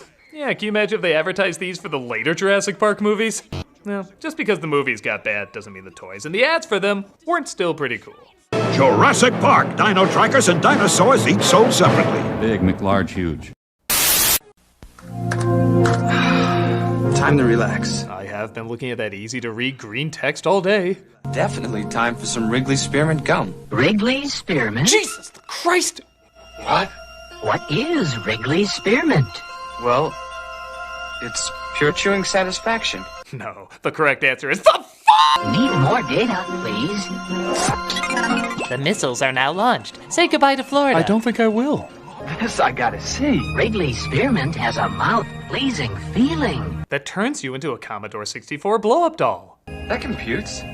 So what's your analysis? This is part of a short series of commercials where computers, through of course non-debatable data, conclude that Wrigley is... Oh, what's that term again? Pure chewing satisfaction. Pure chewing satisfaction. Pure chewing satisfaction. Pure chewing satisfaction. Pure chewing satisfaction. Pure chewing satisfaction. Was this a phrase I missed in the 80s? Pure chewing satisfaction? The one thing you don't want to hear your woman say when she's going down on you. Wrigley's Spearmint is pure chewing satisfaction. Yeah. Are you pure chewing satisfaction? Well, what do you mean? Insert hand. Well, sure, I see no problem with that. Now what happens if I cross-reference satisfying? So yeah, it goes without saying these ads are pretty lame, but it is an adorable kind of lame. So how come you never talked to me before? Wrigley's Spearmint is pure chewing satisfaction. I'll leave you be. My Pet Monster. Hell yeah, I loved My Pet Monster when I was a kid. Even just hearing the word monster, isn't something like this the first thing that comes to your mind? Except he's cooler, because he looks like one that get thrown in jail on that island from where the wild things are for getting drunk and pissing on shit. He's bigger than big. When he fights battles, he always wins. And he's your friend, too. Nice segue. He's the deadliest creature around, but he's nice. The coolest part was the breakaway chains, which I know a lot of kids, including myself, were like, holy shit, this thing is like preschool steroids. And then when you get them, it's just Velcro and plastic. Honestly, it was probably harder to keep them together than to break them apart. But this boy seems to like them. Breakaway too. Calm down, kid. Even Frosted Flakes would be like, do my kids sound like that? You're a tiger. I'm raising some dorks. My Pet Monster, you're busting loose. He's big. And scary. And helps people too. Okay, getting some mixed messages here, Ad. He's big. And scary. And helps people too. He just did my taxes last week. I didn't know plastic chains were deductible. My Pet Monster plays all day. Awesome. Looking great. The funny thing is, they tried to market it as a girly toy too. Like with the spin-off, My Monster Pet. A monster pet. Which, by the way, what is the hierarchy of these things? Did like My Pet Monster enslave my monster pets? But look, they suddenly go from creepy and gross to soft and lovable. Straight up for action. That a monster pet, but monster pet's a good pet too. And so friendly. And okay, I'll just say it. When the chains are on a girl, it looks like the monster is kidnapping her. Don't give me that look. In the other commercial, you were looking at this scene saying, are they playing or is he dragging her to his Nerf dungeon? You know this is a little messed up. Uh-oh. Beware of monster pets. You get detention, you get detention, you get detention. Nobody should bring a toy to work that has a Shrek dick nose. And he's your friend, too. And all your friends will want him for their friends, too. Okay, it's a little odd, but it got me hyped for the toy, and all these years later, I still think it looks pretty cool. My Pet Monster has breakaway chains from M-Toy and American Greetings Company. And don't forget to check out the movie. Oh, don't do that. Well, you guys sure look like you're ready for a good time. Was everybody in the 80s a psycho? This is an ad for Canada Dry, and because God knows their PSAs weren't enough nightmare fuel, our neighbors from the north had to make their sodas terrifying too. In that holiday spirit, eh, Fred? I don't want to know what he does to these dolls when the party is over. Hurry up, Jeanette. Yeah, smile, Jeanette, like you're not being held against your will. Each light, refreshing beverage is the best you can pour. And the best gets even the slowest starting party off and running. Aw, it changed so soon. I was really enjoying a Megan Christmas. Here's to Harry. Am I the perfect toast or what? Just let me go. I want to see my children again. Nothing gets a party started like Canada Dry. Quick, Jeanette, the Canada Dry. The purge just started. Is there really anything else to say about this one? It's creepy, horrifying, and does not make me want whatever it's selling. Unless it's a Muppet flamethrower, which I'm pretty sure these guys already have. Nothing else to say, but all around unpleasant. Quick, Jeanette, the Canada Dry. I'm in the Twilight Zone. Ever wonder what the Power Rangers really talk about? These guys are gonna make us miss Who's the Boss. I wish Tony were here. What would he do? Hit them with a feather duster?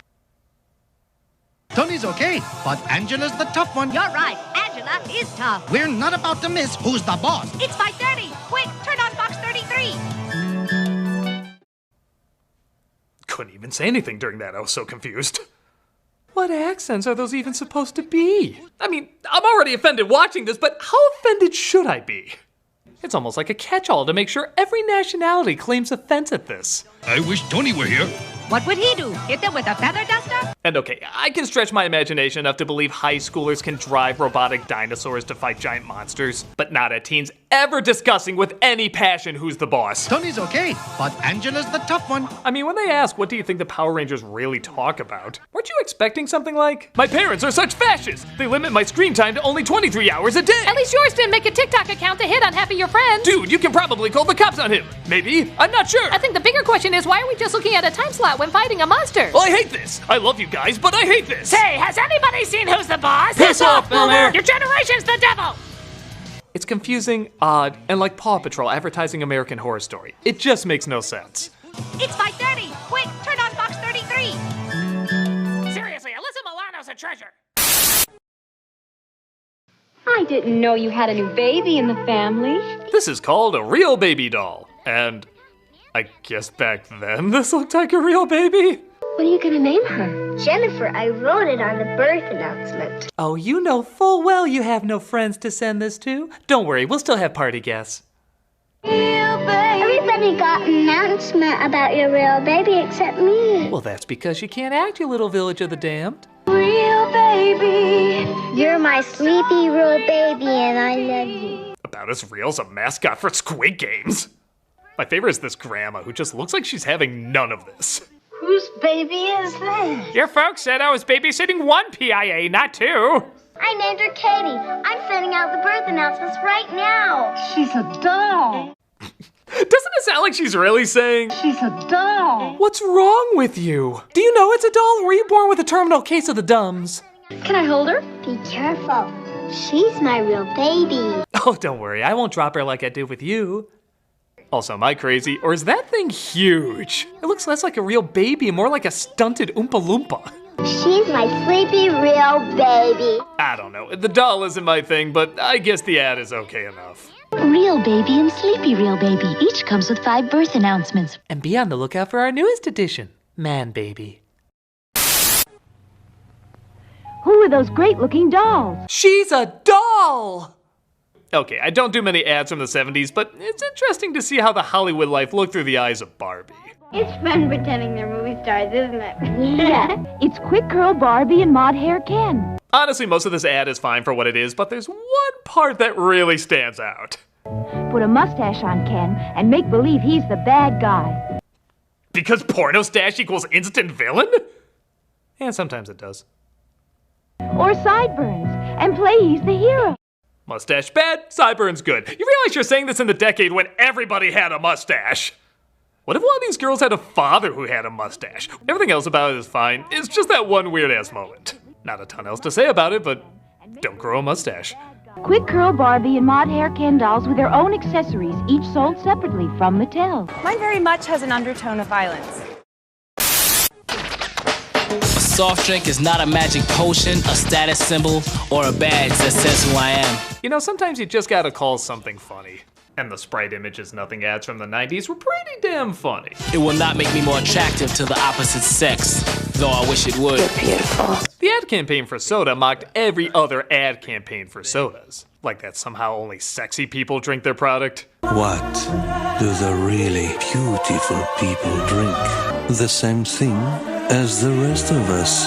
That if you drink Sprite, suddenly you'll be a pro at sports. Grant Hill drinks Sprite. If you want to make it to the NBA, practice. That the badass people you see on TV are really badass people.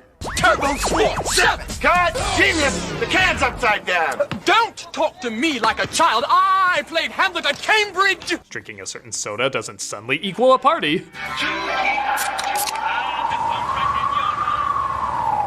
Oh man, mine's busted. And like I've joked about several times on these commercial specials, some mascots are downright terrifying.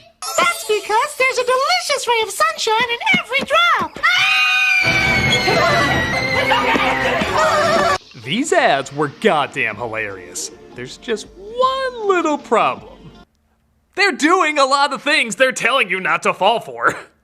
Grant Hill was in a lot of these ads, and again, he's very funny. But he's a celebrity in an ad saying don't listen to celebrities in ads. Would you want an NBA player operating on you, handling a nuclear reactor? Then why do you want one telling you what to drink? Well, my thirst is telling me I want water. The correct answer is Sprite. But I want water. I want Sprite. Water. Sprite! There's one that literally shows all the money he's getting paid as he advertises the product. Only drink with that cool, crisp, refreshing taste that satisfies even my manliest thirst.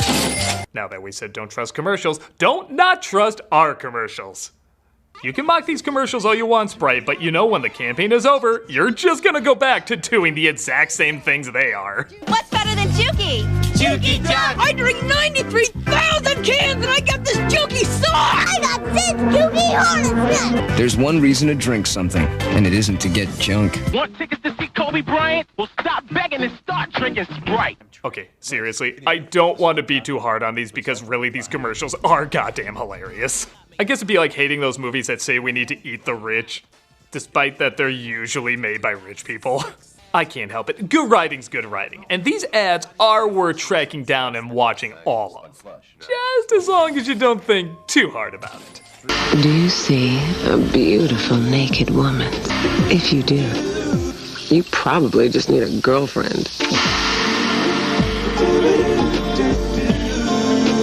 If it's Sprite. What do you want to get? Ice cream.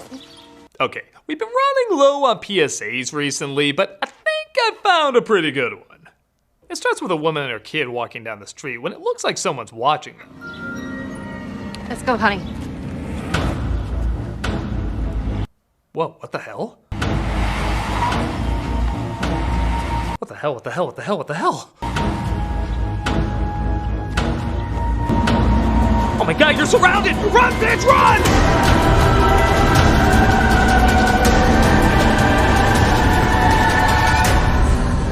Together, we can find a child by signing up for free wireless Amber Alerts on your cell phone. Excuse me, I think my brain needs to explode. Holy shit, was that a good twist! I 100% did not see that coming! First of all, talk about the most intimidating Good Samaritans! What, did they get them on loan from that Harold and Kumar joke? Even that van, I swear, was giving me evil eyes. Who's driving a windowless van and not up to something? Screw what I was saying before about these girls, they were probably the ones doing the abducting the whole time! Second, who thought up such a brilliant but insane, demented idea? Of course, Canada! The Twilight Zone of PSAs! Christmas commercials! In the Pepsi Nintendo... Oh, you thought mass marketing was insane? Try mass marketing around Christmas time. Many of these commercials are so popular they repeat them every year. How crazy is that? An ad campaign you don't even have to change because people love the nostalgia so much. Well, I love nostalgia too, and that's why we're gonna count down the top 12 best Christmas commercials ever. Why top 12? Well, I'll tell you. In song. The first reason that... Assholes. Jingle all the way. Oh, it's fun it is to ride in a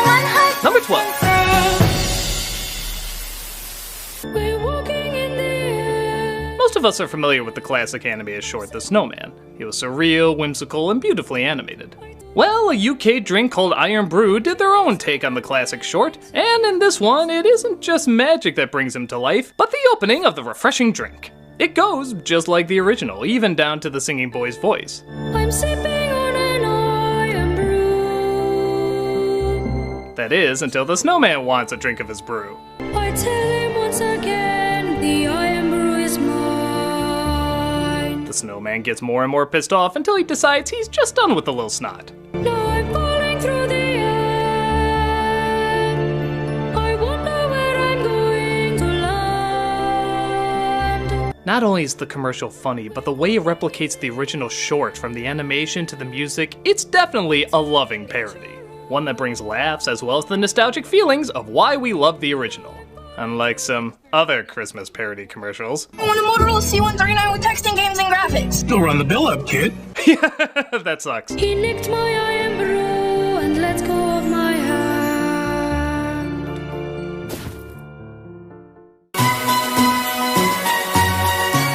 Number 11.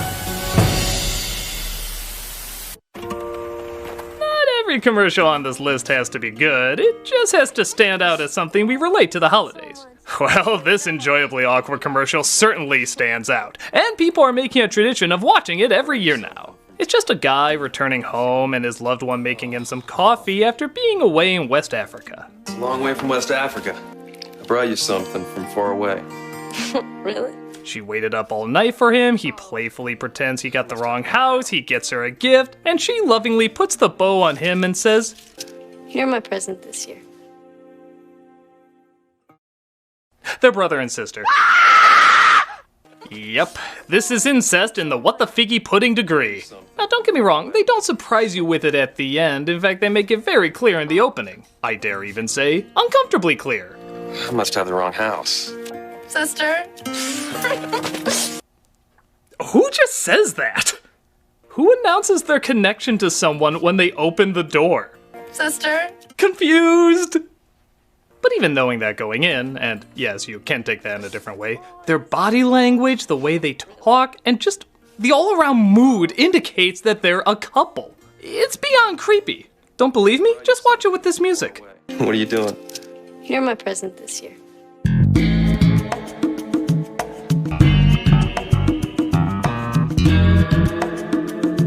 This commercial has become so infamously ewy that parodies are popping up all over the place. People love to mock how incestuously bizarre it is. Brothers and sisters, don't look at each other like that. Okay. Whether you find it charming or... it's sure to get a reaction every Christmas. The best part of waking up is Folgers in your car. Number 10. The taste of nuts and honey, Mr. Scrooge. Ebenezer, of course, hates Christmas and says humbug to the choir outside. But it's the great taste of honey and nuts that snaps him instantly back into the Christmas mood. I said, did you say honey and nuts?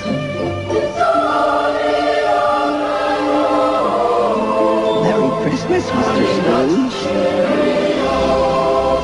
Scrooge. Wow. Bet all those ghosts are really kicking themselves that they wasted an entire night on this guy. We didn't need any visions or tombstones, we just needed the commanding military of General Mills. Who knew it was that easy? I love that the bee brings up Honey Nut Cheerios and Christmas together, like it's some sort of tradition everybody knows about. Oh, Mr. Scrooge, Honey Nut Cheerios, it's Christmas. I mean, come on, Honey Nut Cheerios and Christmas, they go hand in hand like KFC and Christmas in Japan. Besides, we all know the real cereal to bring out Christmas in you is Christmas Crunch. It's Yuletide crack, I tells ya! It'll make the roof of your mouth bleed for a week, and we love it. It's still a really great ad, though. With great atmosphere and cold colors, it'll charm the dickens into you. Merry Christmas, Mr. Scrooge.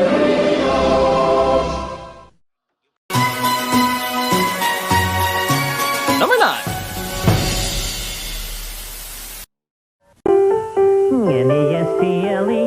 Oh yeah, can't forget these scary sons of bitches. I don't know how many people remember this ad, but while most kids were dreaming visions of sugar plums, we had these little hell spawns dancing around in our heads. Not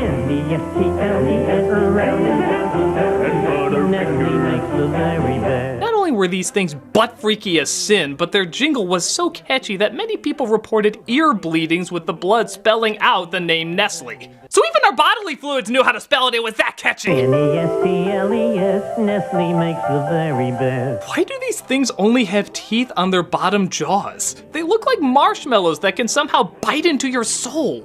And don't look directly into those eyes. Mike Myers' mask has more humanity to it.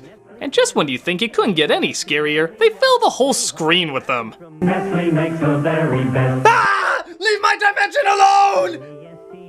It's disturbing, nightmare-inducing, and all around unforgettable. Sleep well tonight dreaming of your Christmas slippers coming to life and trying to eat you. N-E-S-T-L-E-S, new holiday wrapping from Nestle. Nestle makes the very best chocolate.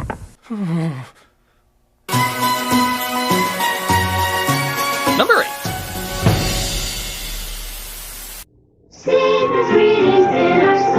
I've talked about this one before, but by God, it deserves to be talked about again. It's crazy how much they showed this commercial. It was everywhere around Christmas time. It's just Barney once again trying to give Fred's Fruity Pebbles, but Santa beats him to it. As it happens. But Santa says it's good to share, and thus Fred finally gives him a bowl. 'Tis the season to be sharing, Fred. Happy holidays, pal. Oh, Fred. This commercial, of course, raises so many questions. How can they celebrate Christmas if Jesus isn't born yet? What's the origins of caveman Santa Claus? How the hell is Dino a singer? But my biggest question I never noticed before is, why is Fred giving Santa an apple? That in no way makes sense. First off, it's cookies and milk, but okay, let's say he switched it out and made it Fruity Pebbles. What the hell is an apple gonna add to anything? You're giving him that with grounded Fruit Loops. Is the idea that there's so little actual fruit in it that giving him an apple will somehow make up for it? I don't know, but what I do know is the commercial's been played so many times it has our childhood by the balls. Or bowls. He is saying bowls, right? Yummy Fruity Pebbles in our bowls. Because how can Fruity Pebbles be in our bowl? You know, don't answer that, internet. I said stop! My pebbles! Your pebbles! Regardless, it's still a lot of fun. Fruity and Cocoa Pebbles cereals, part of this nutritious breakfast.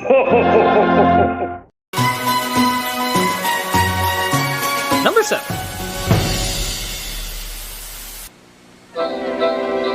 McDonald's has had a lot of great Christmas ads. One with the girl talking about running away to McDonald Land, another with a star that needs to be put back in the sky. Even a Santa Claus the Movie tie-in. That must have paid off!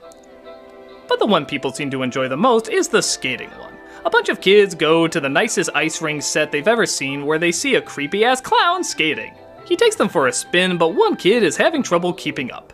The kid is left out, Ronald seems to take off, the deer makes fun of him. But then Ronald comes back, picks him up, and gives him a magical moment because the music indicates it's a magical moment.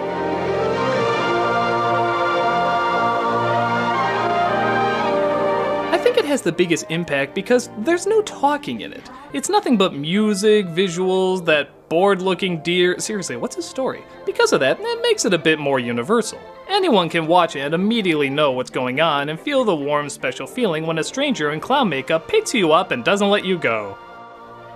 The commercial makes it sound a lot nicer than I do. It's a good ad that continues to bring a smile to a lot of people's faces. Happy holidays.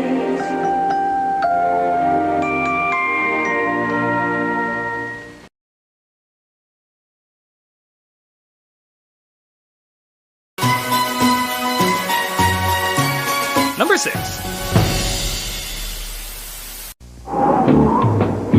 Another ad I've talked about before, but certainly deserves a spot on the list. In many respects, it's not even really a Christmas ad. Christmas is never mentioned. But the idea of a snowman coming in from the cold and getting warmed up by soup, how can this not lead to a lot of warm fuzzies that connect you with the holidays? I think what makes it work is the contrast. It's not just cold, it's sideways snow cold. And the inside isn't just warm, it's someone throwing a Norman Rockwell painting on the fireplace warm. The two extremes brought together equal the perfect mix that leaves an impression on your nostalgia. Plus, that damn impressive puppet. I mean, they did a really good job on that thing. The only question I ever had was, how did he actually eat the soup? It always cuts away before we could see it. Do the rocks open up? Do they form an open mouth? Where does the soup go when he needs to take a piss? Again, internet, don't answer that! A great ad to make you feel nice and cozy every time. Let it snow, let it snow. Number 5. This one just came out this year and already people can't stop talking about it. It's one of the oddest Christmas commercials to ever come out, and that's saying something. We see a man in the mountains recording something on his iPhone. He seems happy, hanging pictures of in-jokes on his wall when he suddenly gets up and goes down to the village. In a bizarre twist, it's the Frankenstein monster! Got us? But that's not where it stops. He goes in front of the town tree and puts 2 Christmas lights in his bolts. Clever? But it doesn't stop there. He starts singing There's No Place Like Home for the holidays. Oh, there's no place like home. But then one of his lights goes out and everyone looks pissed. Stupid Frankenstein monster. I am so not impressed by anything. But then a girl goes up, fixes his light, she starts singing, and then everyone starts singing.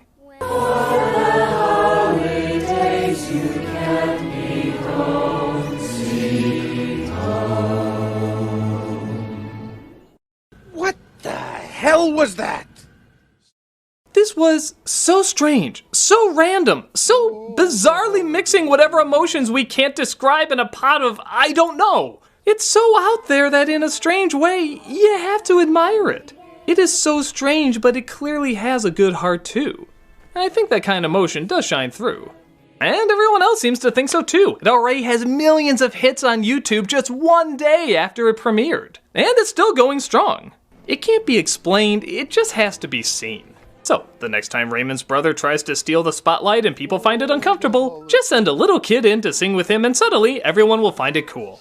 Christmas. We're trying so hard to kinda make it Halloween.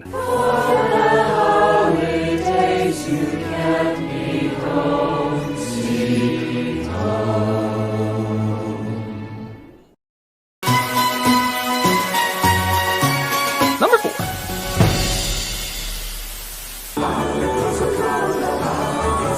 Coca-Cola has been a trademark of Christmas, even down to Santa's red and white outfit, so it's no wonder that 2 continuing commercials would tie the spot here. One is the Santa Packs. It's just a dark, cold night when suddenly the Santa Packs jingle is heard. People who put all their love of the holidays in sugar liquid syrup rejoice as the Santa trucks light up the night. But one boy is sad because... I don't know. But a Coke is beamed into his hands by creepy animated Santa and all is right with the world. 'Tis the season, watch out, look around, something's coming. The other one is the Coca-Cola Polar Bears. It's funny because the first ad doesn't even make a whole lot of sense. It's just a bunch of bears who watch the Northern Lights, drink a Coke, and that's it. Inspired!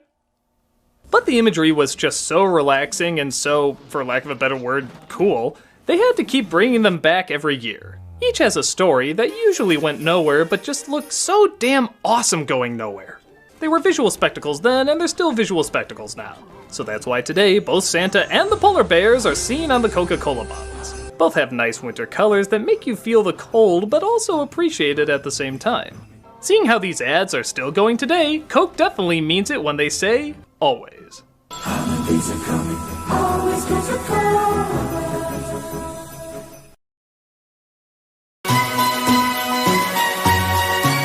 Number 3.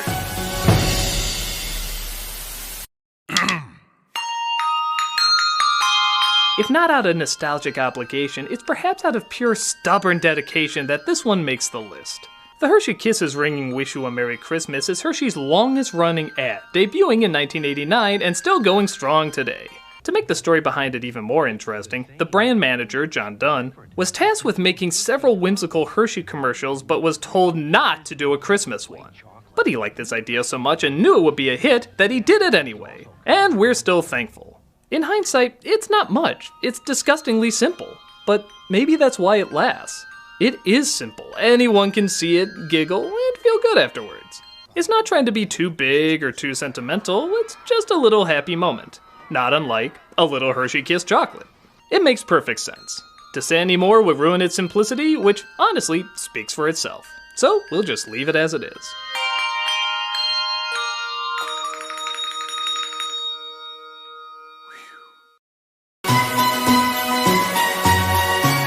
Number 2. Another one that makes the rounds every Christmas, and another one that seems so disgustingly simple. The M&Ms are setting up red and green M&Ms for Santa, which seems cannibalistic the more I think about it. When Santa appears and they both pass out. He does exist! They do exist. The M&Ms were always popular commercials, but they hit it big when they were given individual personalities. Suddenly, the M&Ms were as popular as Disney or Warner Brothers cartoons. We knew who they were and loved them. Thus, we look forward every year to seeing them interact with Santa the same way. It's just a reminder how far marketing can come, turning hard-shell chocolates into classic cartoon characters. We never get tired of watching them, and we look forward to seeing this one several Christmases more. What can you say, but you don't mess with a classic. Santa? Now before we get to number 1, here are a few runners-up. The Budweiser horses. Some connect this to Christmas, so why not? Etika. A grandpa tries dying just to get the family together. That's pretty ballsy. But not as ballsy as Kmart's Jingle Bells, just for the shock that they got away with this at all. Santa on a Norelco razor, an oldie but a goodie. Amazon Prime's commercial where a real priest and a mon meet for tea, showing unity in religions. And Staples creating an insane snowman robot. Pretty hard not to get a laugh here. But alright, let's get to number 1. And the number 1 Christmas commercial is... Oh yeah, you better believe I'm doing this to you. Sainsbury has done a lot of emotional commercials in the past. The majority of them get millions of hits on YouTube. But the one that has to be the most powerful has to be their 2014 ad because it's based on an unbelievable true story. In 1914, on Christmas during World War I, battling sides decided to put aside their differences, stop killing each other, and go out in a sign of peace for one day. They suddenly went from trying to kill one another to treating each other like brothers. They shared stories, treats, presents, anything they had.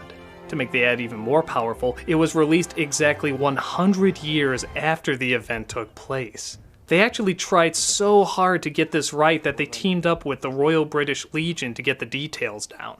There's even a making of the commercial on YouTube to show how hard they tried to get it.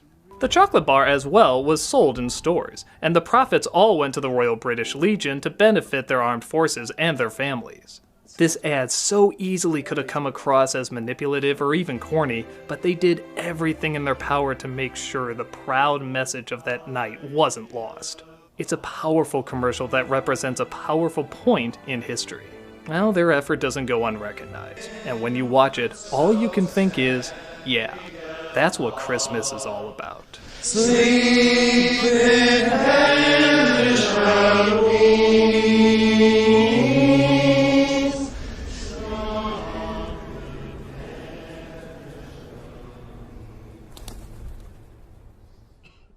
I'm the Nostalgia Critic, and let's remember together.